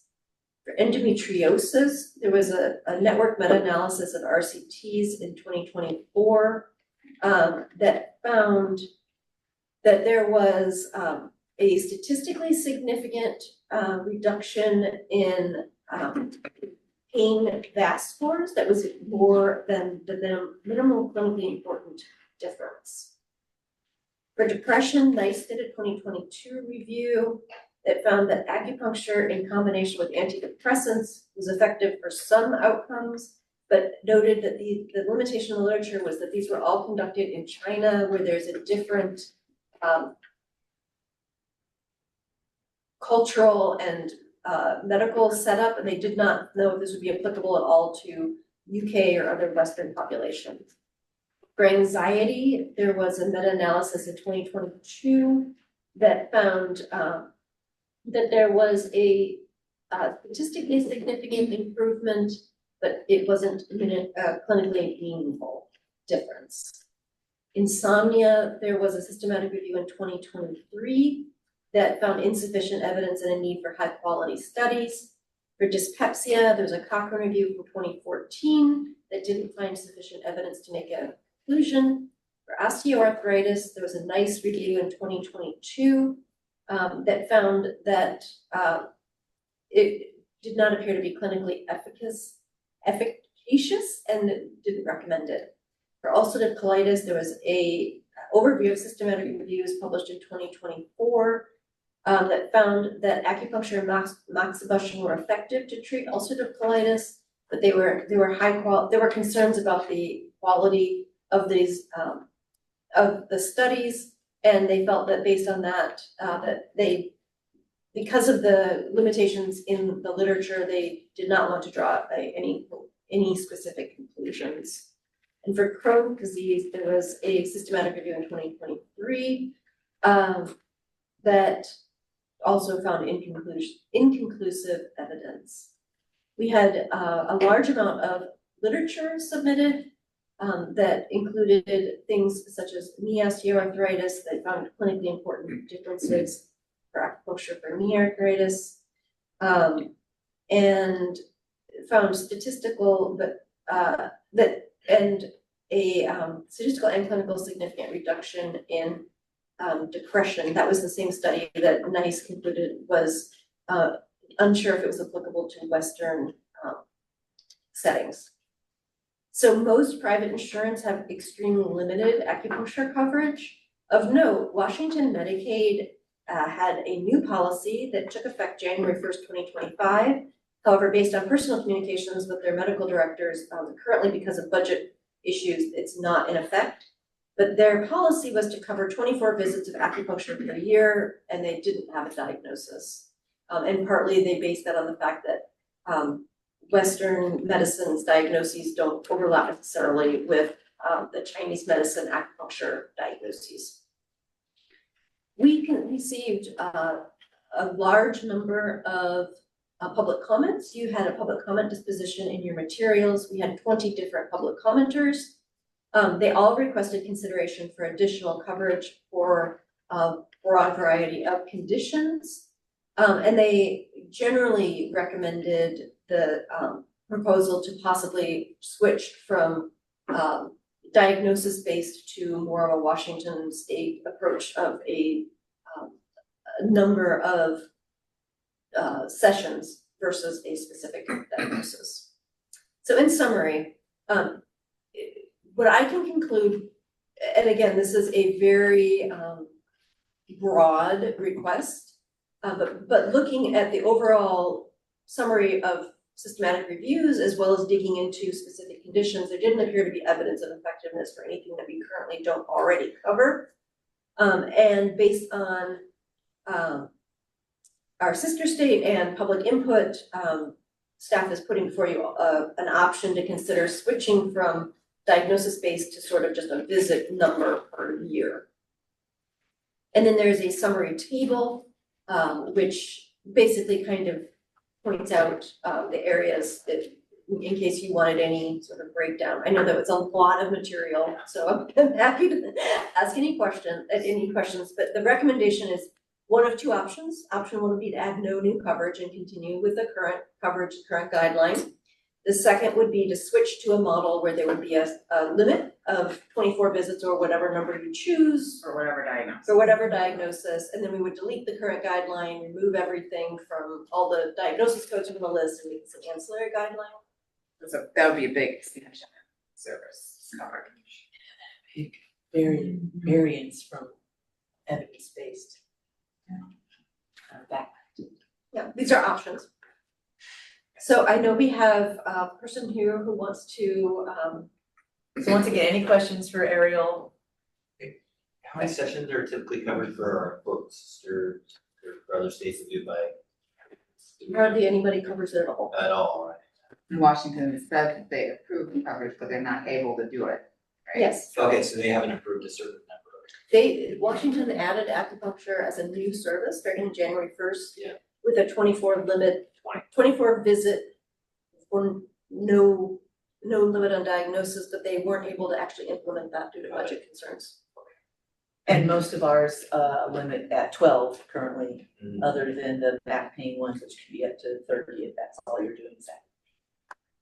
The Washington thought process was just our diagnoses don't line up, so they were just trying to cover certain things, but because the CPTs were too confusing, they said, or they were trying to. I think it was administrative simplicity, you can just bill us for this and we won't look at it. That was their thought, but then they didn't Yeah. implement it because they Right, ran out of right. money. No, to me, in our system, that would be like a CCO level decision, that wouldn't be a HERC level decision. To just take off PA. Right. Right, because I think that would also be quite a slippery slope. I think we'd have to look at a lot of other services Well, to fly that. the same financial audit. impact across the state would be significant. Well, yeah, I just don't think it's consistent. I'm not able to hear what the gentleman speaking is saying. Yeah, I'm having trouble following actually the two different. Sorry, like- we need to do something with the audio. Yeah, I thought I was talking loud enough. Max, I Move wonder it- if you move and it Antoinette could switch. Forward. I can just yell at her. Well, it's also you, it's also her. Yeah. Leave her alone. Can we just move the screen closer to us since we don't have anybody in house now? Yeah, it's finicky. Well, okay, could we try that? Can we do something here? And Max, you have a lovely sonorous voice and it's very low in register. It's easier to hear in technology if it's higher in register. Why talk like this? So thank you for that information, which I don't think Max can do anything. I don't think I can do that very well. I could try. So then project. Sing Yeah, out, I'll try to look Louise. at the TV too. Use your head voice. Chris, we see your hand up. I'm gonna let Max restate what he said and then we'll take your comment or question. Yeah, I was just Make it asking concise. kind of the logic behind the Washington decision. It sounds administrative, and to me that those decisions lie at the CCO level, not necessarily at the HERC level. And I think it would have some implications for how we look at other types of treatment and why this would be different. So in my logical mind, we'd have to universalize those as well. And I don't think the evidence kind of supports that. Do we have Okay. public comment We for do, this we before we we move have on a- to Chris, did you have a question We're before we still get public wrapping comment? this part up, so. Chris, do you have a question for Ariel? Yeah, first I just want to say thank you, Ariel. That is a lot of work that you did on this topic. And so I just want to appreciate the effort that you put in trying to build some kind of balance. What I see is what I was curious about was with the Washington comment on Western medicine doesn't align with Chinese medicine, because I do see that there's a different way to measure it and denying, like with how long it's been around and how it's measured in that gap. And I'm just wondering, what did you find there? Like, what is the rationale behind that, or how did they not line up? Or because that's more of what we do with the evidence. And so I'm trying to figure out, like, if there is this change in approach, which to me means it's, when I think about the buckets that you've created for us, it's kind of like putting it into the bucket of covering it for the office visit, but we're doing multiple office visits for this intervention. So, and Sarah may have a better description. My understanding of acupuncture rather than going in for a migraine headache, there is a different, like a blockage of chi. I'm sorry, I know enough to be dangerous. I would leave that to the acupuncturist who is here to present, because even though I should know more about this, I know absolutely nothing. I can chime in right now, or if you'd like me to wait, I can wait till my presentation. Yeah, I think we're just trying to clarify with what's already been presented, and so, Okay. That's a quick question. Yes. Just really short. Yeah. So I was looking at the public comment, public testimony, and there's several that are referencing in opposition to House Bill Yeah, 3824. Am I We are correct? redirecting them to the correct Okay, place. I just wanted Okay, to so make that sure has- that before I has- wasn't missing. No, these. No, that no, has I'm nothing sorry, to they do with- weren't supposed to be included in Yes. this, they're, Okay. they're not directed to us. Perfect. Okay, that's super helpful. Okay, Chris, you still have your hand up. We'd like to move to the. Oh, Yeah. it sounds like if we hear the testimony, I might get some answers. So that'd be fine. I just put my hand down. Perfect, thanks Can so you, much. can you Okay, just, so can you explain Yeah. the difference between option 1 and option 2? Again, I'm a little confused. Option 2 is more restrictive. It's covering less. It's more limited. Is that right? No, option No. one would be continue the status quo, where we cover up to 12 visits for a variety of conditions that are in a guideline. So acupuncture is on certain lines, paired with certain conditions, with certain limitations. that have been evidence-based to have positive That it's outcomes. Yeah. And then the second option would be to change to a system where there would just be a certain number of visits regardless of diagnosis, which is Okay. likely an expansion. You could use it for other things that we haven't found evidence I for. see. Option 2 would definitely be an expansion. from where I Okay, sit. thank you. Thank you. That was confusing. My other question is a lot of these evidence, like my problem with acupuncture is always what it's being compared against. Like, is it compared against sham acupuncture or is it compared against a another form? I know there are other things. There's moxibustion and then there's cupping and there's all these other modes and it's confusing. Like, what is the control group in these evidence? Exactly, that's a problem with acupuncture research in general. There's been a lot of discussion that sham acupuncture actually may have some effects, whether it's acupuncture versus waitlist or standard therapy. I wasn't able to get that granular. I was just basically looking at systematic reviews that generally lump in comparisons together. If there is a desire of this group to look at one or more conditions in more detail, I could get you that information. No, it's okay. I just worry about the quality of the evidence. That's all I'm saying. That's valid. All right, Daphne, let's go ahead and have our, this is a guest speaker.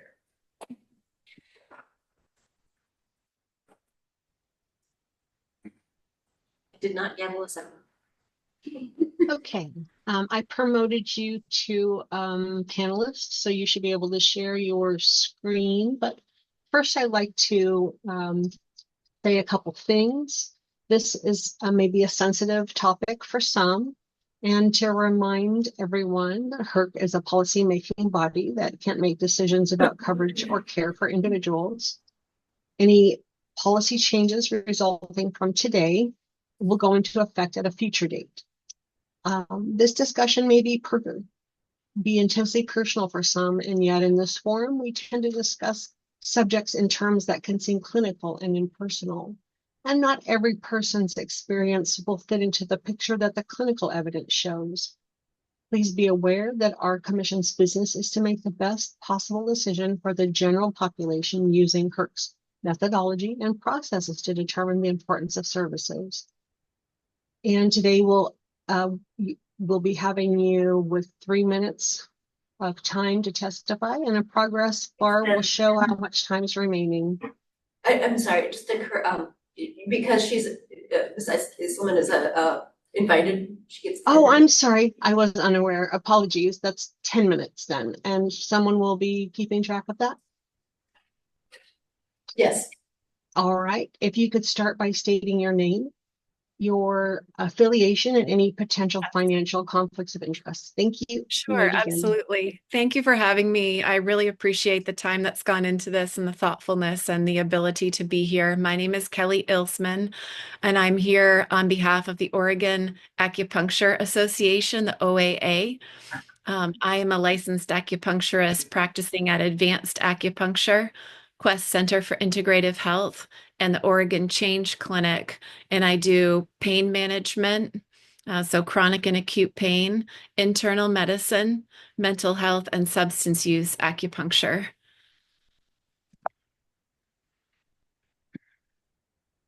I just want to give you a brief of what I'm going to try to very quickly cover. I realize I only have 10 minutes. So I'll do my best to go through this and hopefully touch on some of the questions you all had. I also want to let you know that I am always available for questions after the fact. My email will be at the end, and I am happy to help clarify and reach understanding. One of my passions is education. So I'd love to, bridge the gap between the Western medical terminology and the acupuncture world, where I think a bridge is so desperately needed. Right. So our purpose is to expand Oregon Medicaid acupuncture coverage, the number of conditions covered, and the amount of visits offered, or how visits are allocated. So far, the action taken, a 300-page literature review was submitted in February, and there was a public comment period from April to May. I just want to give you some background on my criteria for the literature review. The main search engine that I used was PubMed. I looked for systematic reviews and meta-analyses. There are a few randomized controlled trials and randomized trials in this selection as well. I looked, of course, for the newest studies within 1 year, 5 years, and sometimes greater than 5 years, as well as study content. So conditions treated by acupuncture. I do want to touch on sham and placebo. Someone mentioned it, and unfortunately, we can't get away from it, especially because so much of the earlier literature relied on sham controls, that it's essential to contextualize what we're looking at. And there is an essential need to dig deep into each piece of literature and to really understand what we're looking at, because acupuncture is precious, but it is also misunderstood in this light. So we have found equivalent outcomes between Verum and sham or minimal acupuncture. May have created consistent underestimation of the true effect size of acupuncture interventions, especially in the earlier literature, therefore underreporting. Sham and placebo-controlled acupuncture produce demonstrated treatment effects. So when acupuncture is compared to sham, the effect size is going to look smaller, and therefore significance may not be reached because they're both having a treatment effect. Placebo effect additionally can be understood as a collection of treatment effects that cause physiological change and elicit clinically measurable benefits.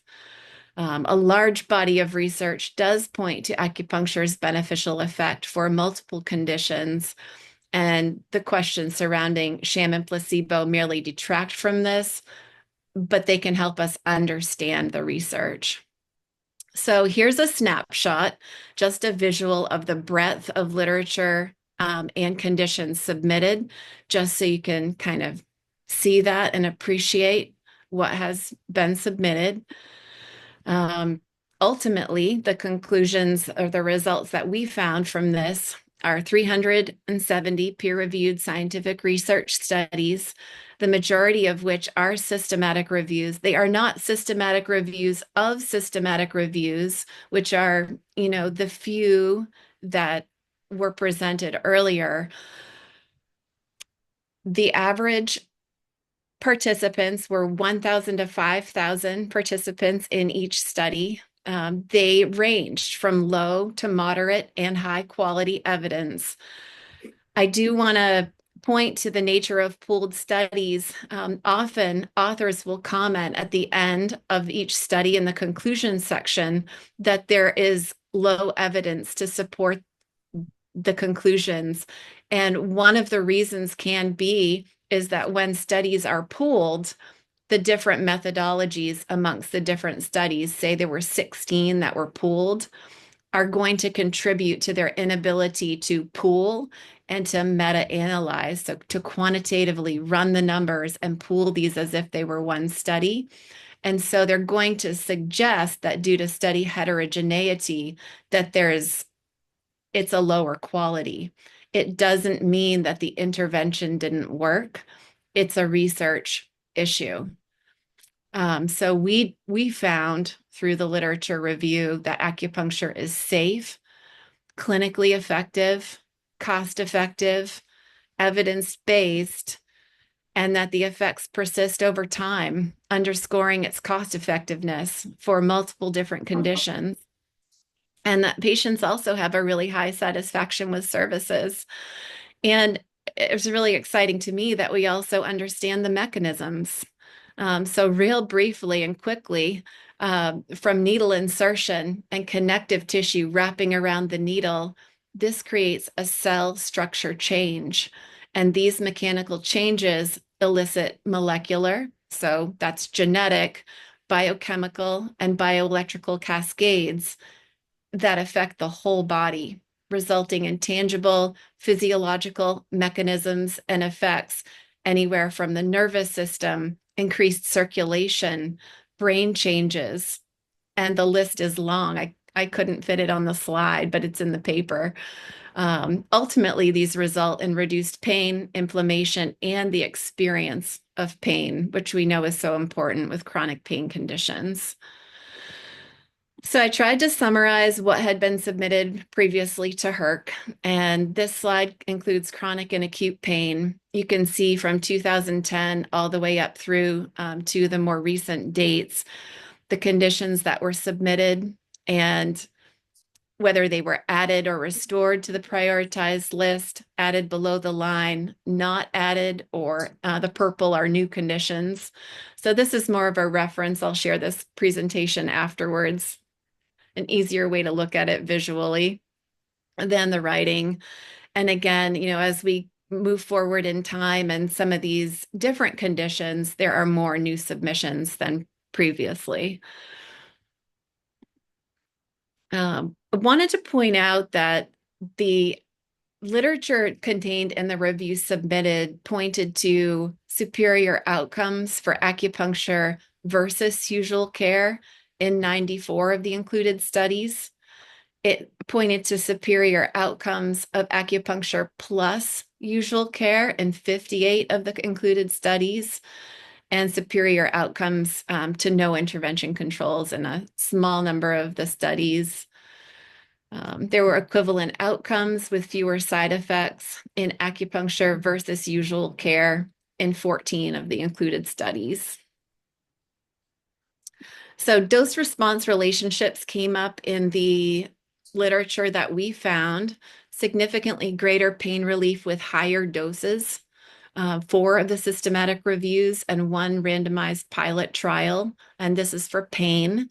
You can see those references for low back pain, osteoarthritis, women's health, and then optimal mental health treatment at 36 treatments. This was one very strong systematic review by Chu and colleagues, 2022, found a dose effect relationship between the number of acupuncture sessions and their HAM-D scores for depression.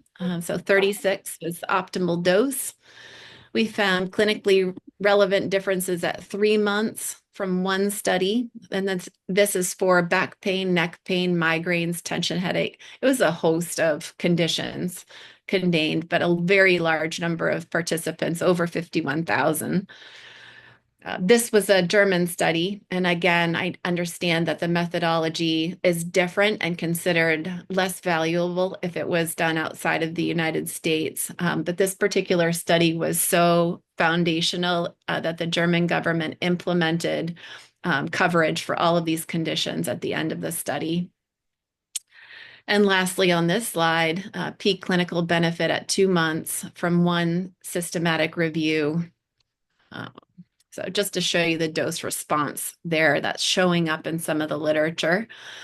We want to highlight cost effectiveness. So we did a little AI summary of the 300 pages and found that chronic pain saves $6,800 to $12,000 per patient annually versus usual care. For low back pain, there's a $2,500 savings per quality adjusted life year. And for I'm sorry, just to interrupt you, you have a minute left. Thank you. Oh boy. Okay.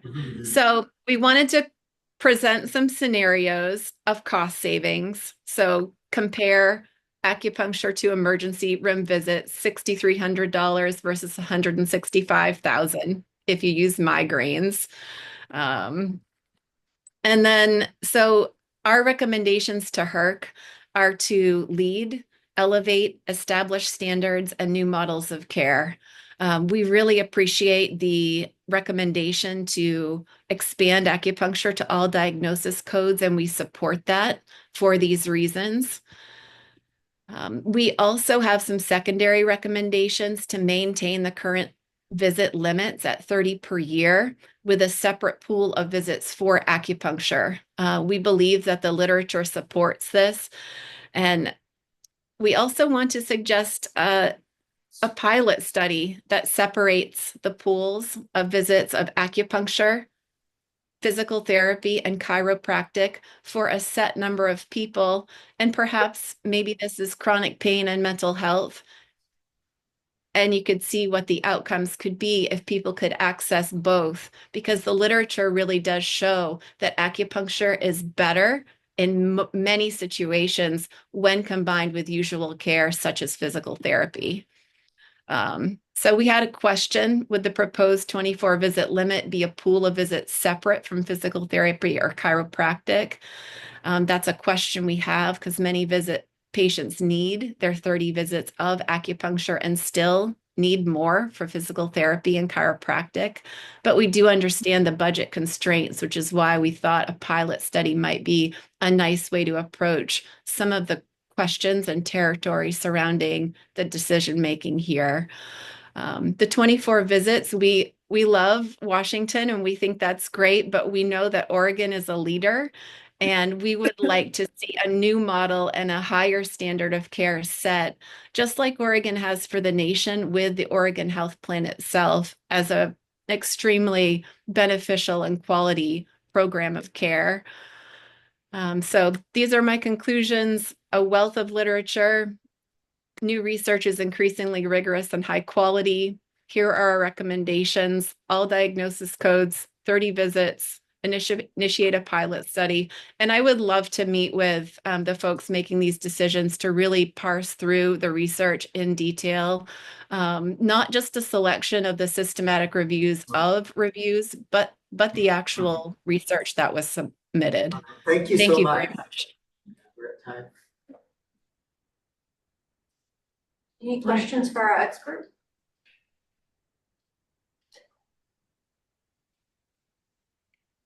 Yeah, I've got one. Yeah, of course. So you're recommending 30 visits a year, at least 24. How are you documenting progress and clinical improvements? Because I refer a lot to acupuncturists and physical therapy, and I get very clear progress improvement notes with my physical therapy referrals, but not so much with acupuncture. So how are you measuring improvement? I guess I need a little bit more information from you about that question, whether you're speaking to me as a clinical practitioner or if you're referring to the research studies presented here and how they documented progress, because that would vary widely from study to study. Right. As a clinical practitioner, how are you documenting improvement to the referring provider? Oh, it really varies widely depending on the condition. I mean, imagine if someone has neuropathy, we're going to document, the touch sensation and their feeling. Or if someone's having migraines, it's going to be frequency and severity on pain scales. If someone has pain, it's going to be range of motion, pain scales, ability to do activities of daily living. It depends on the condition. For urinary incontinence, one person reports number of pads used per day. Mental health is part of that too. Imagine if someone has a condition like that and they, as an adult man, can't go around in public without a pad. So anytime we're treating pain or internal health, there's always a mental health component because people feel their pain. They feel their conditions. They respond to them. That's one of the beautiful aspects of acupuncture, is that we can treat both at the same time. This is Daphne. Dr. Sanger has his hand up. Yeah, thank you. First, and then Antoinette raised her hand here. Thanks. I had a question. When you're talking about the mechanism of acupuncture, Sure. that was confusing to me because the mechanism of these different conditions that we're talking about, like for example, some psychiatric conditions and some circulatory conditions and some, they're all different mechanisms, and yet the thing about connective tissue around the needle, somehow that relates to all of the, I mean, what I'm trying to say is all these different diseases have different pathologies, right? They all have a different pathophysiology, and yet I'm confused. How does one Yeah, sure. I'm happy to method answer it. affect? Yeah, it's confusing me. Well, think of it this way. We're one body. So I want to let you know first that I've been trained in biology. I have two master's degrees in biological sciences. So I get where you're coming from, and I want to try to answer your question the best possible way that I can. So what I presented was a really broad overview, super, super broad. I just zoomed way back about almost as far as I could, and just wanted to kind of tell a general story from needle insertion that this is what's happening to elicit the responses. I think that I'm going to go back to the slide because I think that where your question lies is in this the fourth circle over, and that's where all of those kind of more, well, actually the second and third circles, the blue and the green in the middle, that's where all those very varied individual reactions and mechanisms are happening per condition. But in general, for every needle put in, this is the cycle. This is what's happening. It's in the blue and the green that those stories would diverge, and the pathways are going to be a little bit different depending on the point that we use and the tissue stimulated. The effects are different, but the idea is the same. The inflammatory cytokines come down, the endogenous opioids go up, circulation increases, and the neural pathways are literally the ion balance in the cells is modulated. It's modulating a whole system. It's like if you tried to explain exercise, like someone goes out for a run, there's 1,000 things happening in the body all at once. You can explain it via lung capacity. You could explain it via the circulatory system. You could explain it via neural mechanisms causing the muscles to twitch and causing the body to run. You can explain it from a brain-based perspective, but it's possible to look at it as a whole body perspective. And this is one of the major challenges and major assets of acupuncture.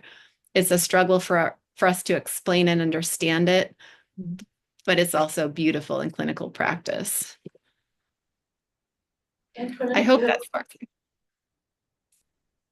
Antoinette, did you have a question? My question it focuses more on the 30 visit limit. And you mentioned that you want Oregon to be a leader by increasing, the visit limits as opposed to Washington, 24 visit limits.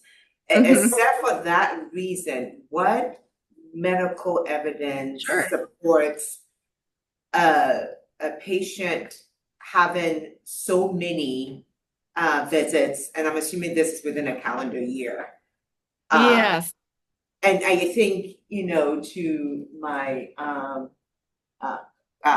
colleague's point, I think that's where it's critical for the provider to also, the clinician, right, to also be able to provide some kind of, I think you refer to it as patient notes, or, showing or demonstrating that the patient is improving and therefore maybe may not need all these, visits.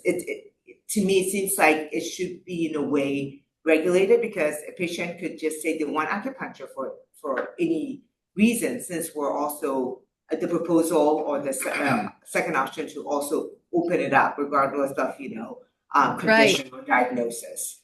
Sure. Yeah, I appreciate that. And I understand documentation varies widely provider to provider and practice to practice.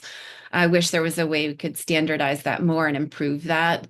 Um, as far as the 30 visits go, the dose response literature showing greater response with more acupuncture is, vital for chronic pain patients who have, imagine a condition has been imagine a 60-year-old person who broke their back when they were, I mean, maybe it was 40 years ago. They never sought care. Maybe they didn't have insurance. Maybe they were low income, or the care they got wasn't sufficient and they didn't improve for a variety of reasons. And then life just happened and they 40 years later are debilitated and are just coming into acupuncture for the first time. Well, it's going to take a little while to retrain the mind and body to cut down those pain signals, to improve range of motion, and to reduce their pain. So as long as somebody has had a condition, it might take a while to start to move the needle on it. Now I can tell you that that person coming in for the first time would definitely walk out of the office with reduced pain, but it might be a short amount of time at first that they get relief. And then the more they come, the longer that relief might last.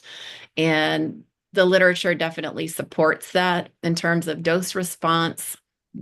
More visits equals more pain management, but we understand there's a budget and there's a line, or there are going to be buckets, so that we have to draw the line somewhere. You're right, because people would want this because it's both treats conditions and it's preventative. So why wouldn't we want that for individuals and for the society that we live in? Of course we would.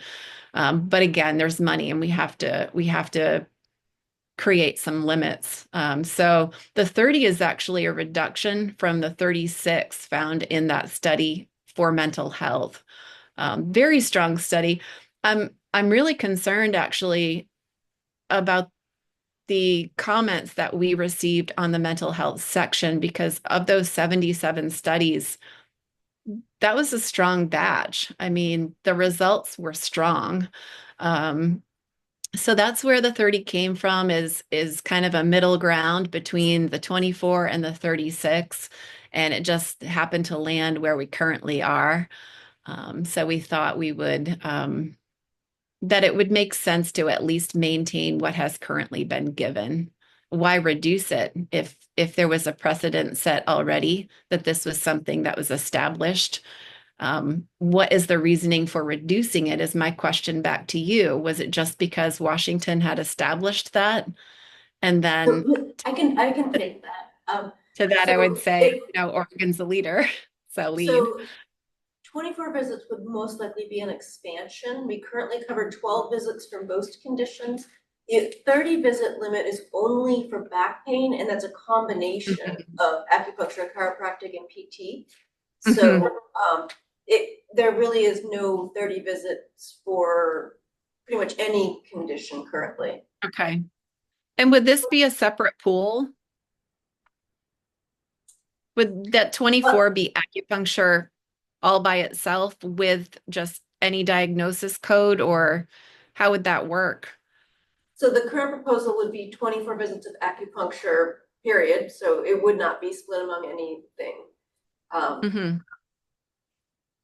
We support that. I mean, that would be an amazing expansion of the care that is currently offered. So for members who are, does any member want staff to look into any specific condition in more detail? I think before we had our presentation, I think I was hearing some comments from folks about concerns with the 24 visit limit, not that proposal not being evidence-based and wanting to kind of continue current coverage. Does anyone want me to look in more depth at any specific condition? Or are you pretty comfortable with current evidence review. Defer, but Yeah. if I'm good. I'm comfortable with the current evidence review. So can we do a vote today? So, okay, so, any further discussion from, thank you to our expert, and, any further discussion from anybody online or in the room? Questions, Hi, it's clarifications? Mary. I just have a question. I apologize. Yes. Can we just have a recap? Maybe you were going to do this anyway of the question that we're voting on. Yes, that's what we're gonna do next. Yeah, so. But if, Thank you. and again, I just want, there's no more discussion. Yep. So Okay. to recap, there are two options on the table. One is to make no change. So we would keep the current pairings and the current guideline with obviously in 2027, the appropriate changes. The other option is to change to a non-condition specific model. And I think I've heard pretty clearly that's not where folks want to go. So I think what I'm hearing is somebody's probably going to make a motion for option one, which is basically no change. Does that answer your question, Mary Beth? Yes, thank you. So Ariel, when we're talking about including the evidence of the review as it's been done, is what was submitted in these 300 articles from our presenter part of that? Yes. Yeah, and it was in your packet. Okay.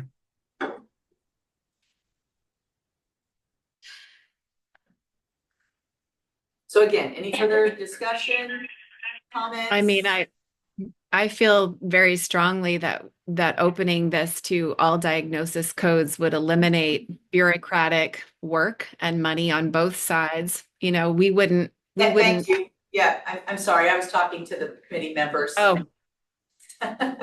I'm sorry. Thank you. We've heard your testimony. So is there, it does seem like currently the limit is 12, is that right? For most of the conditions that we have specified, so it'd be Except for under guideline note 56 and in the chronic spine and chronic pain areas related to the spine up to 30. And and 24 is a big jump.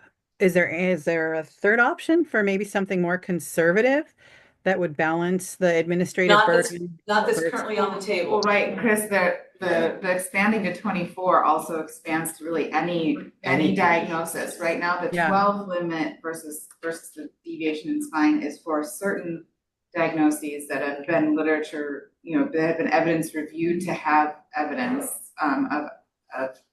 of symptom improvement in some way. And so expanding to 24, the option 2 not only expands the number, but also opens up to any reason to have acupuncture. Yeah, I don't want to make it overly complicated, but I guess that's the question. And for the conditions that we would cover 12 and there's this concern been expressed that there's a dose response for that is another option to increase. Well, as I recall, those limits were given to us by the acupuncturist who used to sit on the HERC. Yeah, who Laura helped us.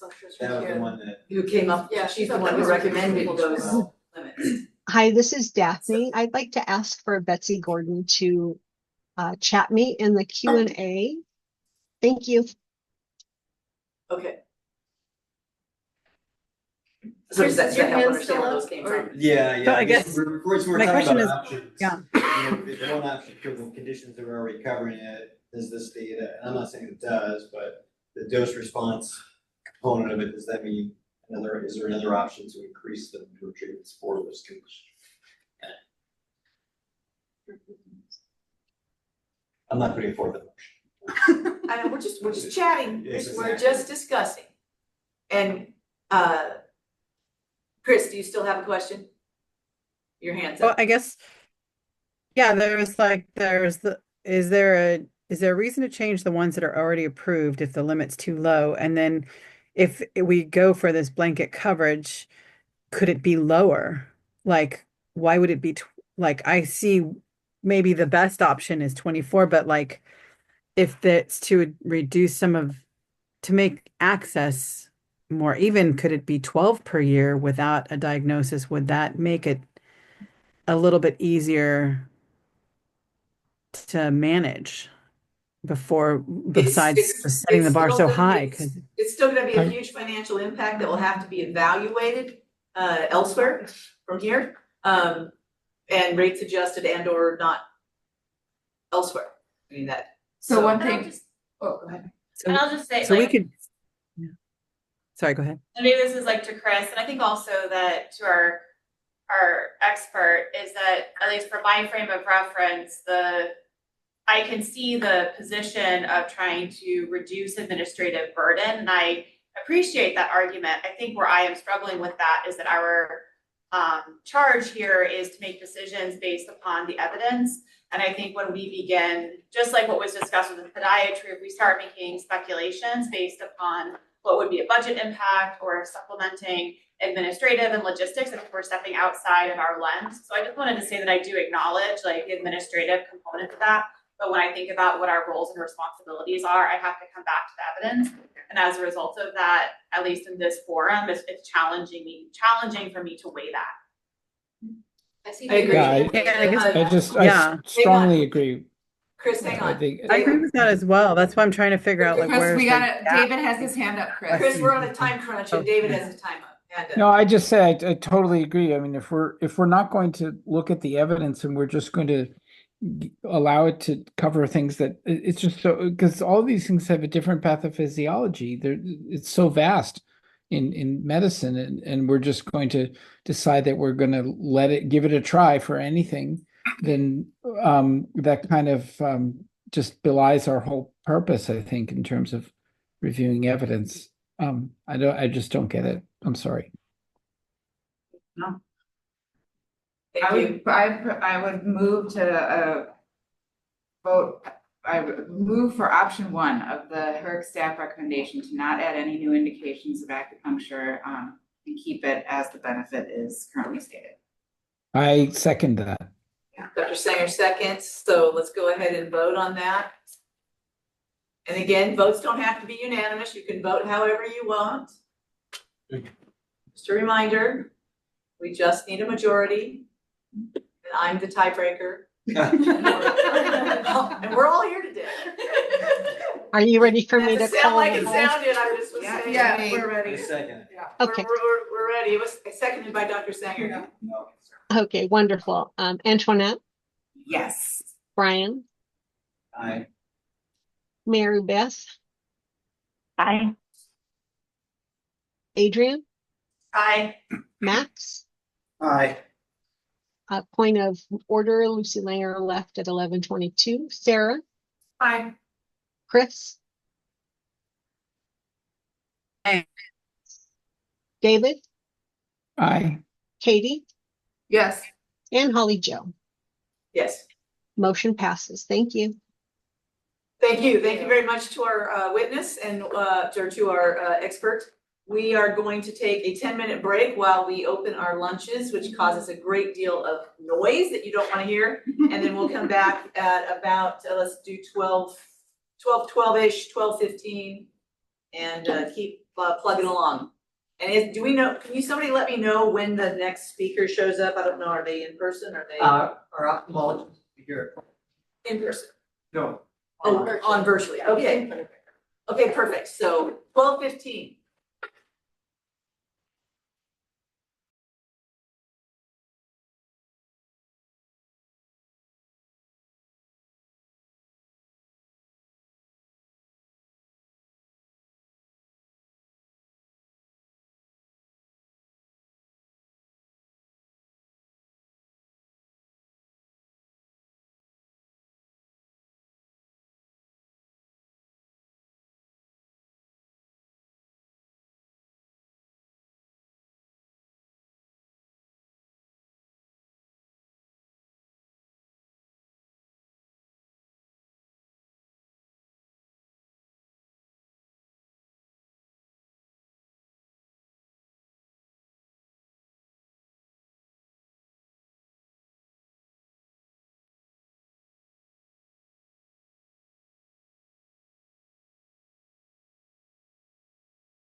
last couple of years. Oh, to my really? knowledge, and I thought she so- was really involved. I mean, the last couple of years, we've been like Olympic training and stuff, like I think at the exact same time. Hey, so- whatever. And they're really, I mean, the OSU camps are really expensive. They're like really expensive. Yeah, the Michigan was not cheap. All right, welcome back. Nobody's there.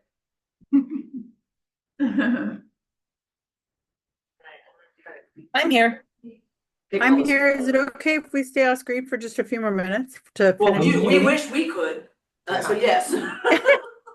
Daphne or Jessica? Okay, but I'm here. Is our expert?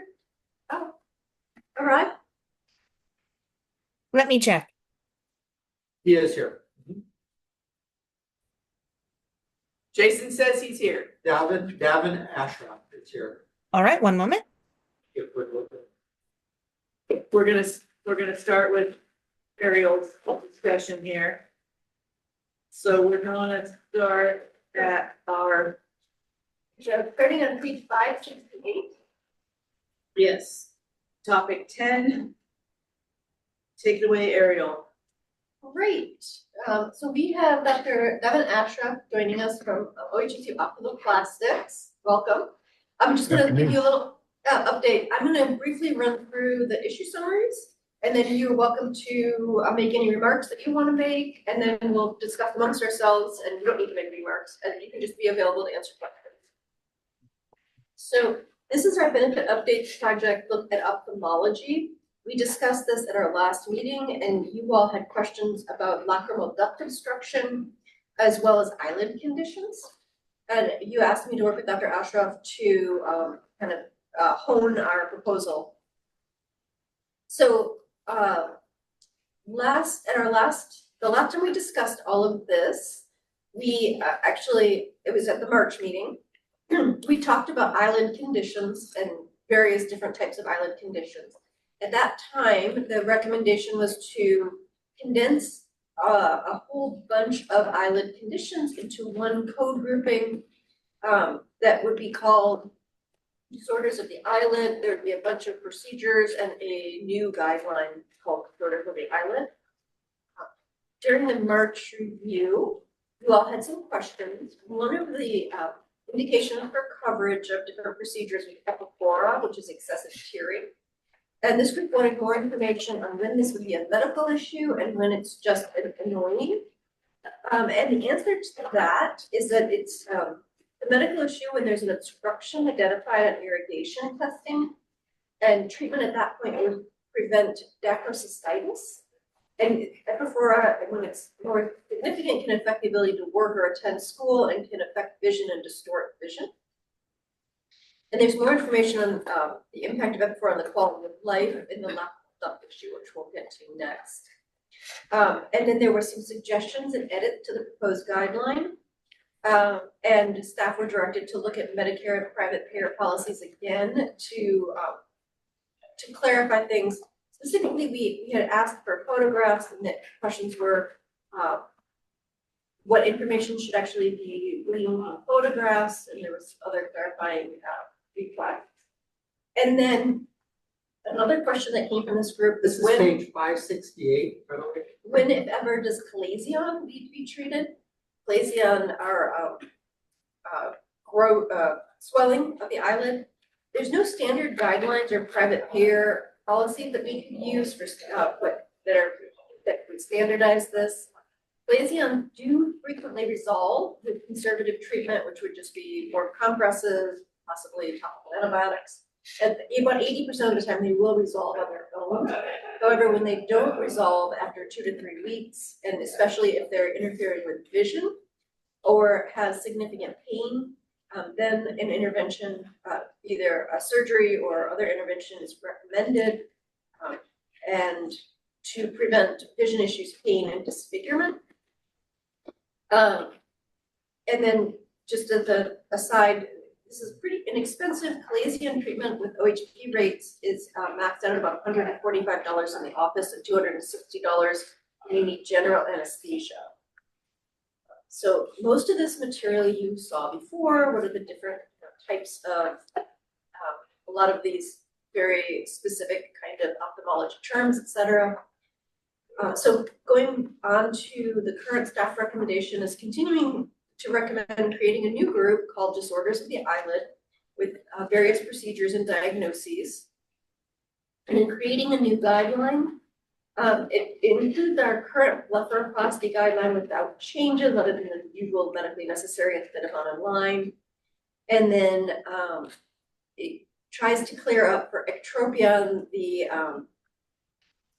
there's photographs needed and we need to document objective symptoms, including excessive tearing and other conditions, and then entropion again, photographs and other clinical criteria.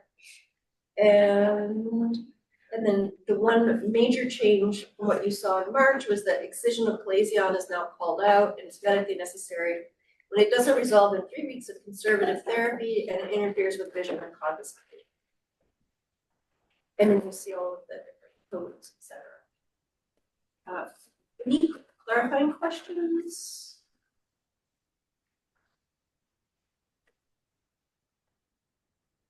Dr. Ashraf, I thought that would be helpful. I'll just go through both. We separated these two out into two separate issues. I'm going to go through them both, and then we can address them all kind of together. And you can chime in. So the other topic that you wanted more information on is lacrimal duct obstruction. We also discussed this in March. Similar question about metaboron, similar answer.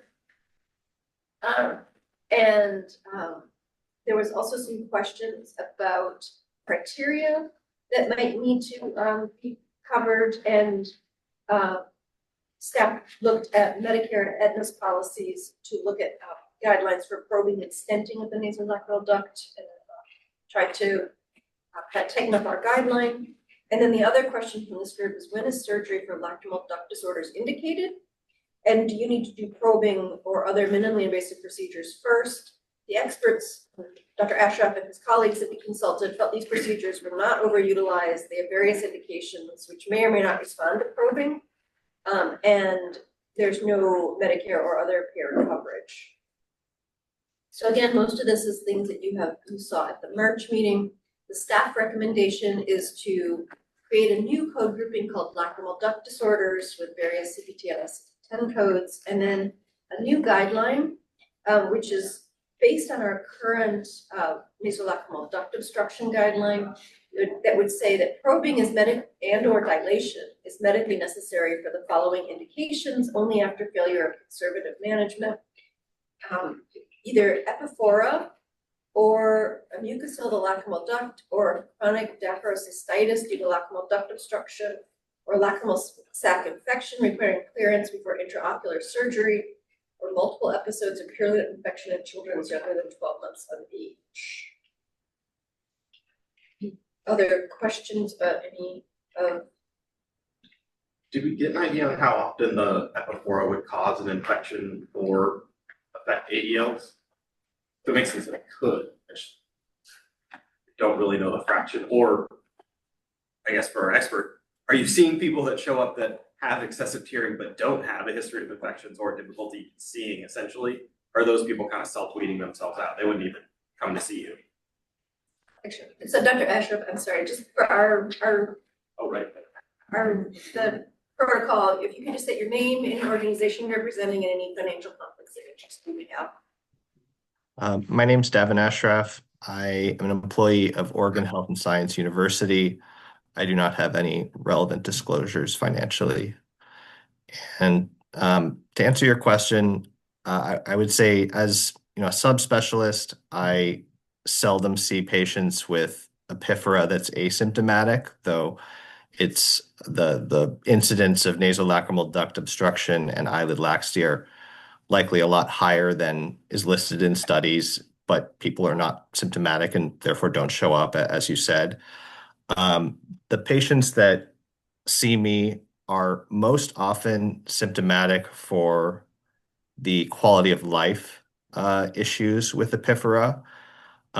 Infection is relatively rare, thought to be around 1% per year to have a dacryocystitis, which is a lacrimal sac infection related to a complete nasolacrimal duct obstruction.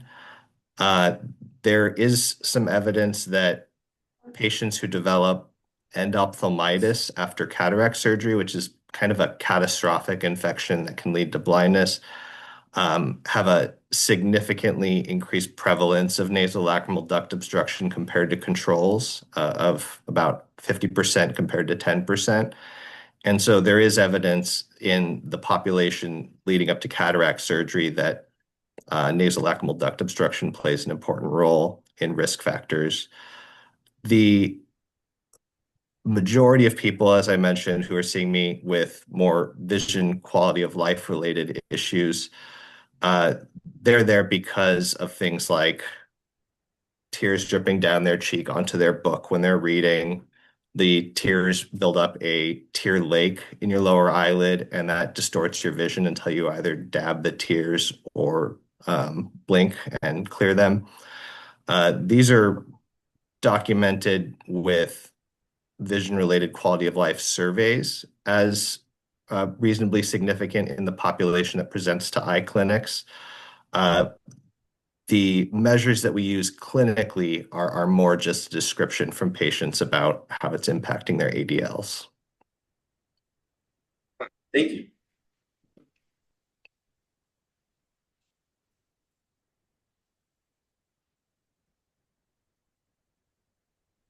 Any other questions for either myself or Dr. Patrick?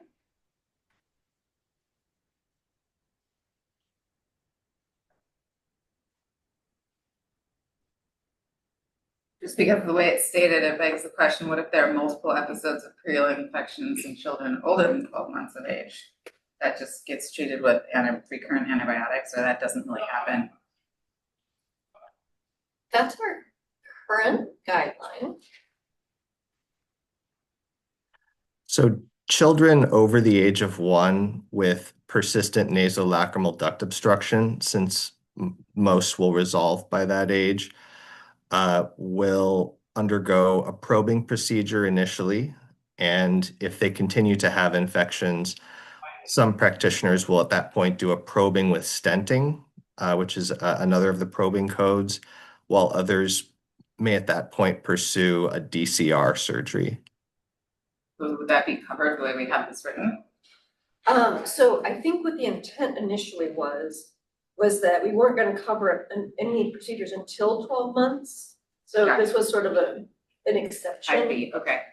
So kids under 12 months, it's really common early in the infancy, and we don't do much, we just kind of let it self-resolve. But if they're having lots of infections. Okay, I'm with you now. Okay. So if they're younger than 12 months, we would cover it.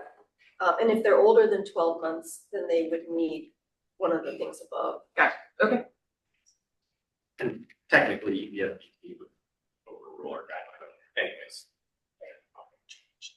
Yeah, it's better to have the guideline notes align, give us good direction, but technically. Right. Yeah. Okay. Yeah, the 12-month thing was actually to give an exception for those younger kids because we wanted to limit it. Understood, thank you.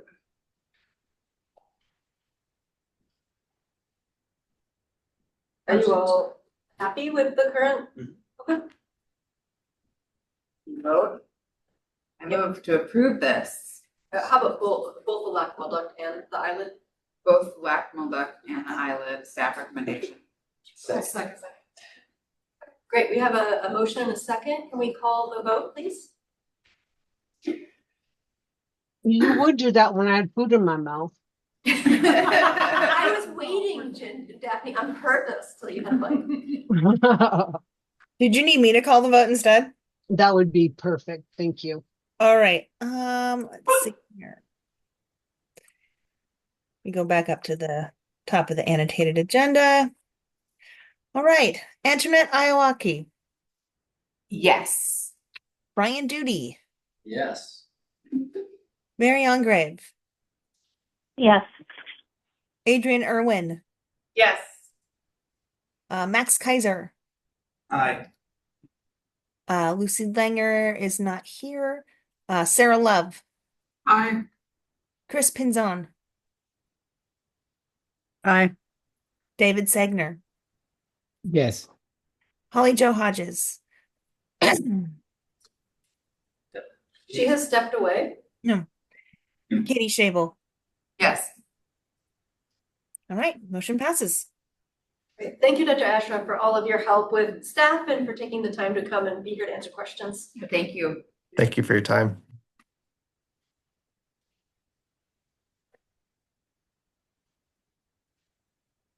We got it. We're done. We're done.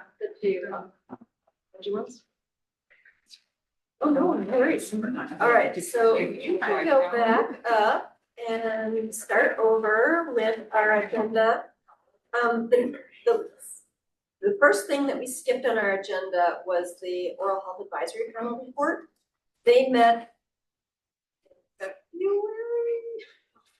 Anyway, they met recently. This is page 145. And they had several different things they wanted to forward to HERC. One was a question about hydroxyapatite medicament. This is a thing that you put on the teeth, kind of like you would a fluoride application. It's not fluoride, it's a different or inorganic compound that resembles more human bone. And this had previously been reviewed as a new CDT code, and the dental group at that time did not feel it should be covered. And there was a renewed question about whether, based on newer evidence, we should look at this. I did an evidence review, and the main qualification to the evidence review is that the studies really just looked at these for home use, like in a toothpaste or a mouthwash, rather than a professionally applied medicament. So I tried to find the best evidence that I could find. There was a systematic review and meta-analysis in 2023. And there was one study in this that involved professional application. And they didn't include that in the meta-analysis because they felt it wasn't comparable. And they did find that professionally applied hydroxyapatite, they call it HAP, did reduce dentin hypersensitivity, so sort of the sensitive teeth kind of thing. Then there was a review, it wasn't a systematic review, but it was a review from 2022 looking at 26 studies. They did have 3 RCTs, and they showed that, but these were again of like toothpaste that found that it was probably as effective as fluoride at remineralizing teeth. And it did it did appear to reduce dentin hypersensitivity, but again, these were more in toothpastes. And they basically said that there's a lot of potential. The ADA's current guideline, which was published in 2018, found no evidence that this was helpful for cavities, for prevention of cavities or treatment of cavities. There was looking at private payers. Most consider hydroxyapatite to be experimental, although Aetna did appear to be covering it. OHAP members agreed with the staff recommendation, which was for non-coverage. And in summary, the majority of the studies on this have been for home products like toothpaste or mouthwashes. There are no studies looking at professional application of this for caries prevention, but it does seem to possibly reduce dentin sensitization. And the ADA doesn't recommend it at this point. And so the staff recommendation is to place it on line 639, which is elective dental services. And then for 2027, it will be not medically necessary. Any concerns you want to discuss? Any objections to non-coverage? And then the Oral Health Group looked at the 2 proposals that we had done for the benefit updates project for oral health. The first was general oral health, and there wasn't a lot of discussion. The staff recommendation had essentially been to not add coverage for anything that we currently have below the line. However, there was discussion, and this eventually resulted in a change. They wanted to cover both metal and flexible based partial dentures. We currently only cover resin based dentures, and there was a recommendation to cover metal based. There was a lot of discussion about whether they're cost equivalent, and I don't think a general consensus was reached about that. However, they did reach a consensus that there are situations where a metal base would be appropriate and a resin base not, and vice versa. And they felt that both should be options available. And then we discussed a guideline about when you would do one versus the other, and they decided that that wasn't necessary. And so they recommended adding these metal-based partial dentures, and then really not doing a lot of other changes. The guideline note changes would be mostly just straight technical conversions, except for the orthodontics guideline.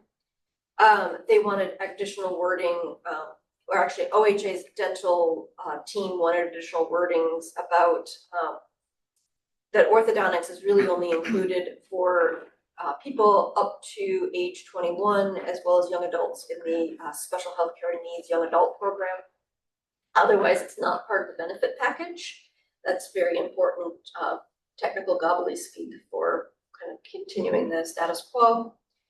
And then the main change, so most of these conditions would be office visits, and very little would be medically necessary, except a couple things that were found to be needed, for example, like for facial fractures. And then the main change would be adding the metal-based partial dentures. Hey, Ariel, this is Daphne. I wanted to mention that Dr. Farag is here. And Dr. Ahmed Farag is the OHA Oral Health and Dental Director. So if you have any questions, he is our expert on all things dental.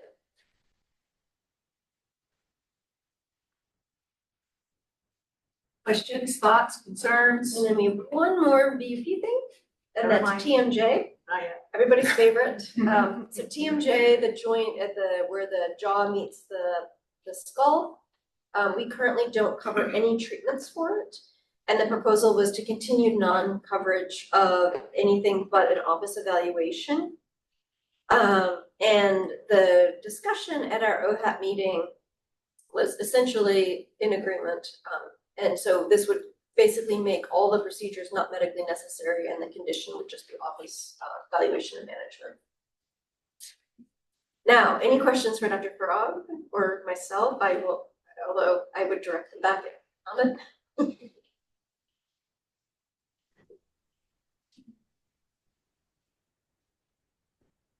Hi, good afternoon. Thank you for having me here. I'm definitely available, as Ariel mentioned, to answer any question related to those dental recommendations that you see here. Okay. If no questions or concerns, does anyone want to make a motion? So moved. So staff recommendations as presented. Staff recommendations as presented. I'll second that. All right, roll call vote. Daphne eating?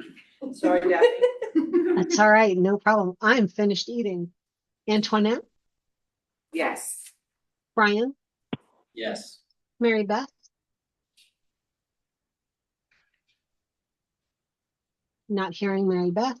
Adrian, Yes. Yes, sorry. Max, Yes. Sarah, Aye. Chris, Aye. David, Yes. Katie, Yes. and Holly Jo.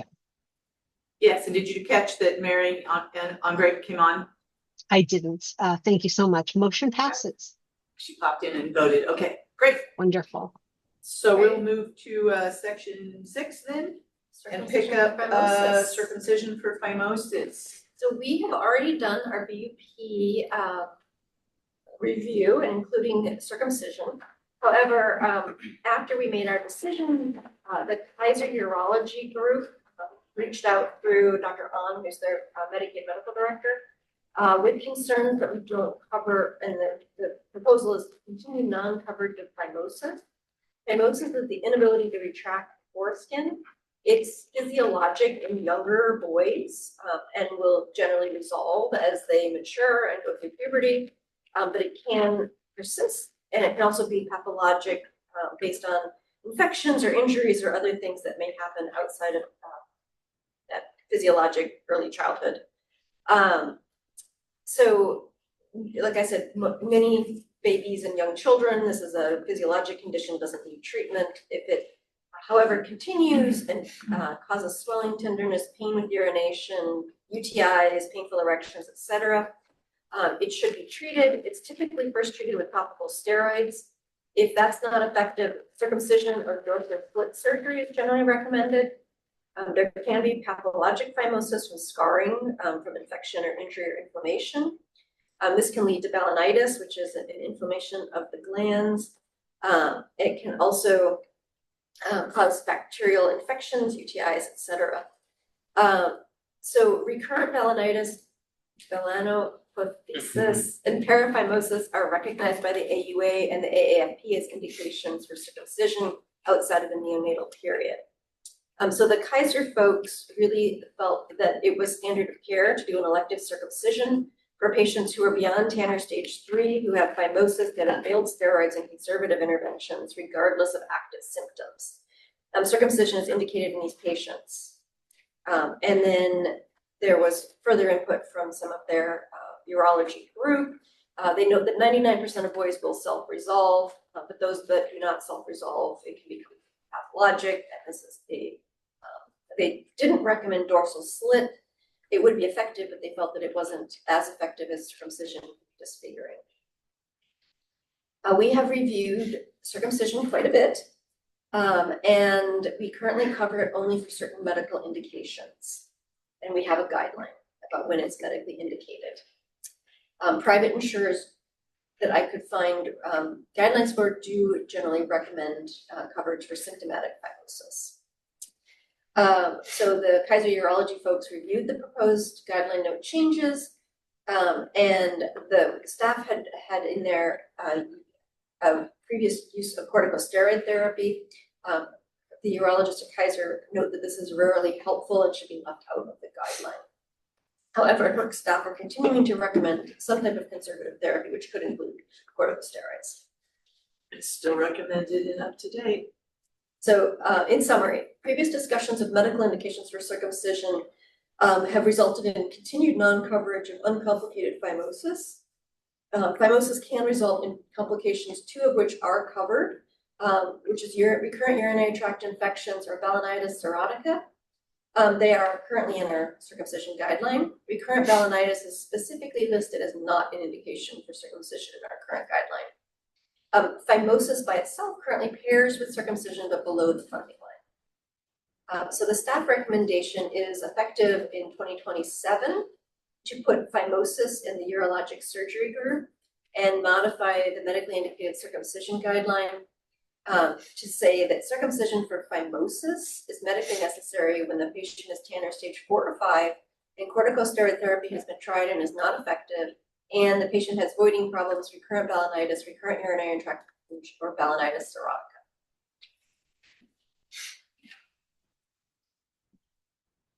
Questions? Brian, do you have any strong thoughts? No, it seems very reasonable. Okay, that's all I needed to hear. That's exactly what I use. It's my exception criteria. It's written out up to date. Anyone online have any concerns, questions? If not, I move to approve the staff recommendations as presented. Looking for a second from Brian, thank you. Daphne, please. Roll call. You're on mute. That is the bane of my existence. Thank you so much, Antoinette. Yes. Brian. Yes. Mary Beth. Yes. Adrian. Yes. Max. Yes. Sarah. Yes. Chris. Yes. David. Yes. Katie. Yes. And Holly Joe. Yes, please. Motion passes. Thank you. We can put it there. That's what we're doing. We did general. Okay, we're jumping around just because we're trying to make sure we get all of this from the beginning. So we're gonna try to go to vitamin D. yep, you guys are doing great. Yeah, you are, Thanks. you are. So vitamin D testing. Where are we? What page? Oh, here, I found it. 179. This is our number 7 on the agenda, page 179. So, CCO medical director raised the question about clarifying our limitations on vitamin D testing. So in 2020, vitamin D used to just be diagnostic, you could do it for anything. In 2020, based on a request from the Oregon Health Leadership Council, the HERC moved the CPT codes for vitamin D from the diagnostic procedures file to specific lines that were recommended, that had recommended diagnoses from the Oregon Health Leadership Council. This was based on a choosing wisely, as well as other sources that said that this was a highly overutilized test. At that time, there were over 100,000 vitamin D tests done per year if you combined CCOs and fee-for-service. So based on that 2020 decision, vitamin D codes only appear on a limited number of lines, but those lines actually have thousands of diagnosis codes. The question from Dr. Buchholz was, what specific diagnoses did we actually intend to compare? And so the OHLC, as well as expert guidelines, et cetera, recommend vitamin D testing for chronic kidney disease, cirrhosis, they have a list of very specific diagnoses when you should do it. And as I mentioned, it's already on a huge number of lines. So looking at this, and Medicare kind of agrees with the OHLC. So in summary, vitamin D testing is very commonly done. It's been identified as a low-value service by the Oregon Health Leadership Council. We have a request to clarify the diagnoses that actually pair versus just leaving it on the lines. And so staff recommendation is for 10.1.25 to add a new guideline to all the lines that have vitamin D testing.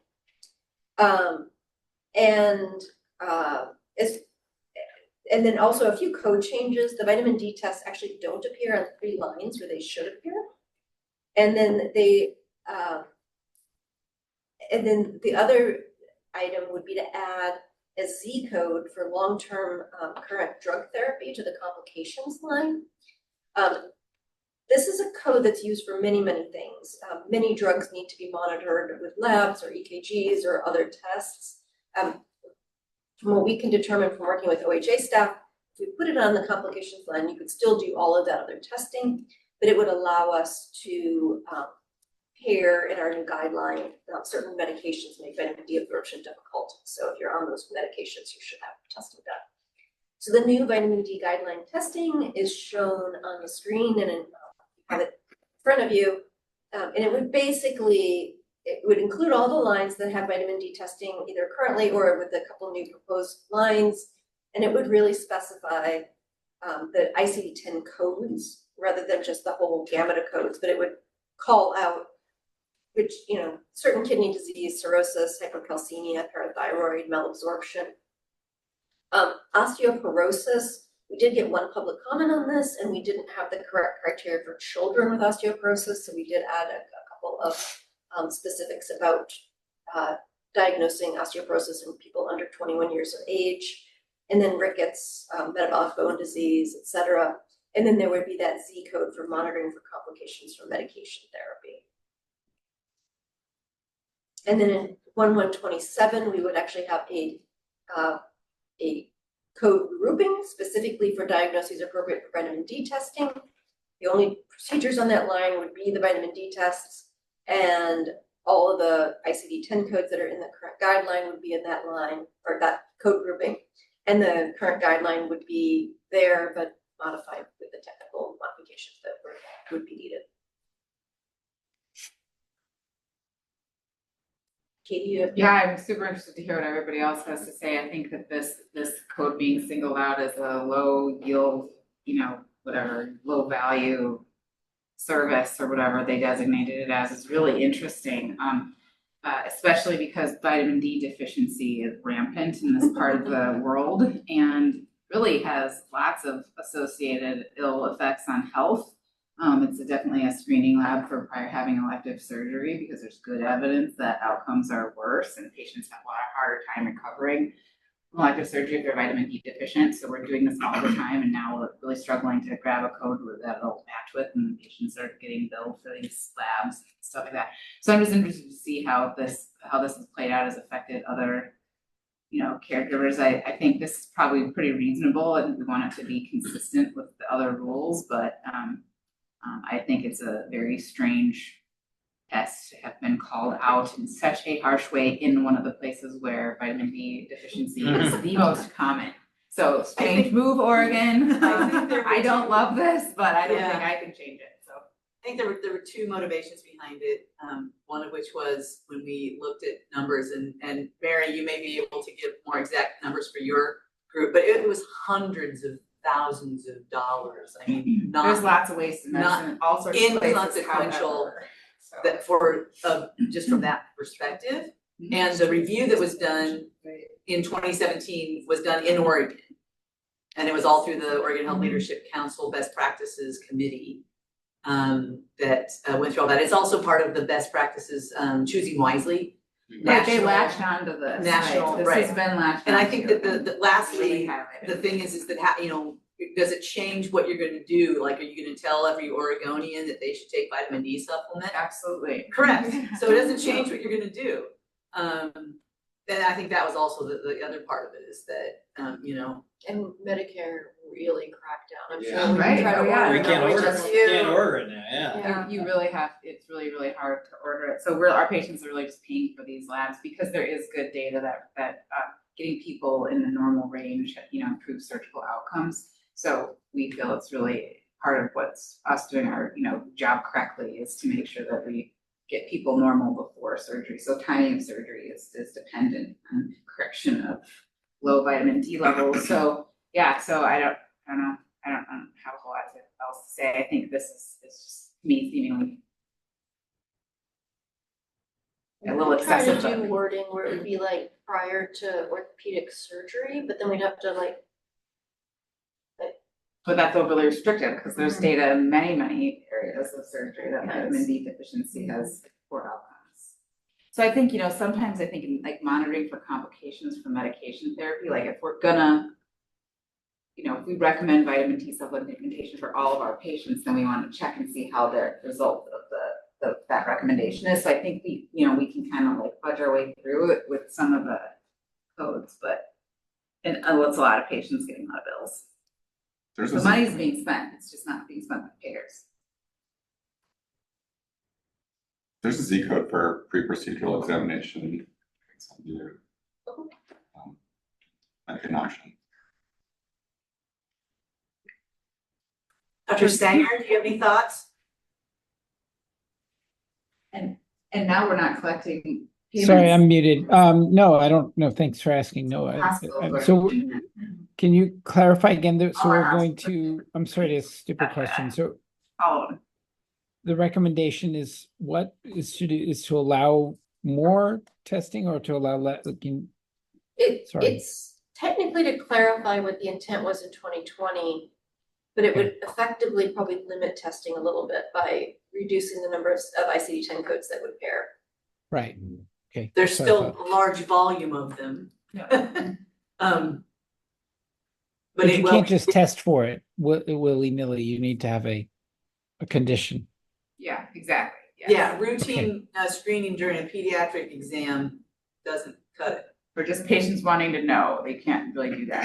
There has to be. Got it. That's what I was trying. Okay. But they've called out, I think, maybe not knowingly, they've called out some pretty reasonable and evidence-based reasons for screening people, such as pre-procedural screening. If you're interested, we can get the pre-procedural code and maybe add that to I think that would be nice. It will save hospitals covering the cost of the lab and save patients getting bills if they can be billed. Yeah. Is there a reason that nothing for like seasonal affective disorder or any of the depression codes? Like none of those codes are in this list. They weren't in what the OHLC recommended. They didn't do an updated data. This is a great job. We could redo this whole thing. I don't think that they got it all right. Isn't the evidence that associated with low levels, but fixing those levels and those conditions don't actually improve? And there's a lot of debate about what is low or abnormal. That was my understanding of it. So checking it kind of routinely makes no sense because there isn't an agreed upon low, and supplementing it in a lot of conditions doesn't actually Right, so you have have to beneficial impact. take a population to define as normal, and like here, the normal or average or whatever be much lower than in other parts of the world, so yes. Well, like societies debate about which one, I mean, American societies, they Right. argue over different professional organizations say different levels, right? Yes. So there's no real agreement, which to me says it's very not clear that it's an effective treatment or that testing it is effective in a lot of those conditions. There's a lot of If data. you want me to look into mood disorders, seasonal affective depression, whatever, I'm happy to. If you want me to look into pre-procedural, I could see if there's any updated evidence reviews since 2020. And I'm seeing Sarah nod. Is that something you're interested in? Yeah. Is fatigue in there? No. Or did fatigue get taken out? Well, fatigue is a symptom code, not a condition. Yeah. So if you were, so screening at all is out? I'm just, Yes, it's been out for 5 years. okay. This changes in 2020. Is there anything, so if it doesn't change your behavior because you're gonna recommend vitamin D, is there anything in here to test that your treatment was effective? There is, it looks like, to follow treatment, there was looked like there was vitamin D deficiency and replacement therapy related to a condition listed above. So sort of, you might be Sure. able to squeak in on that, but maybe.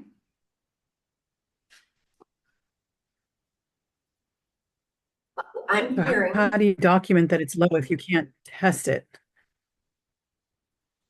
I'm hearing that you would like me to do an updated evidence review. The last time we reviewed this was in 2020. I can look for anything 2020 and beyond, see if there's any updated evidence, and I can work on looking for pre-procedural mood disorders and anything else that comes up in an updated evidence review, and bring that back.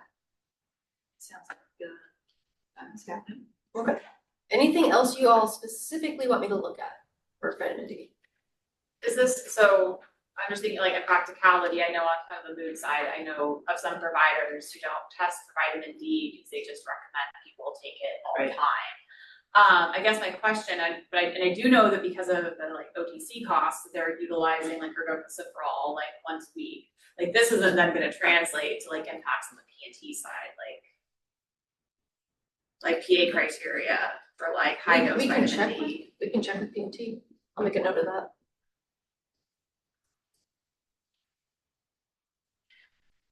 You're gonna catch a lot of providers off guard if you start PA criteria.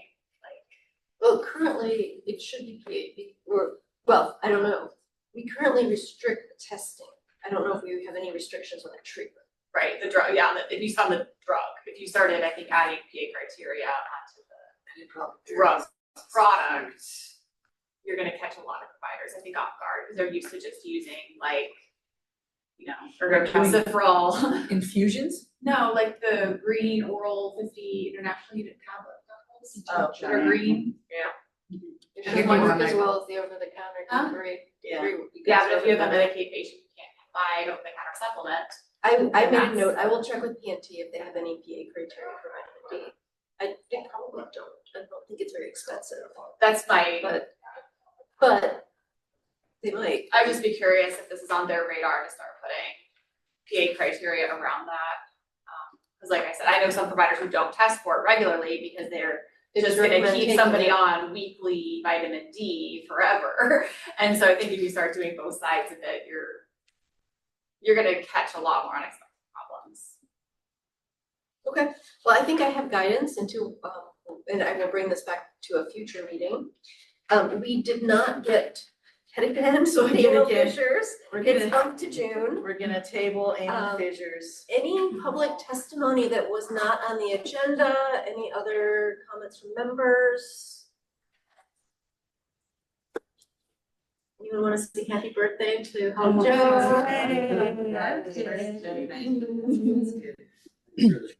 The sugar bolus. Yeah. Thank you all. So our next meeting is June 12th. Same place. Same time. Great. Lots of ENT stuff. All right, meeting adjourned. Thank you all very much for coming. Thank you. Thank you. Bye-bye. What time?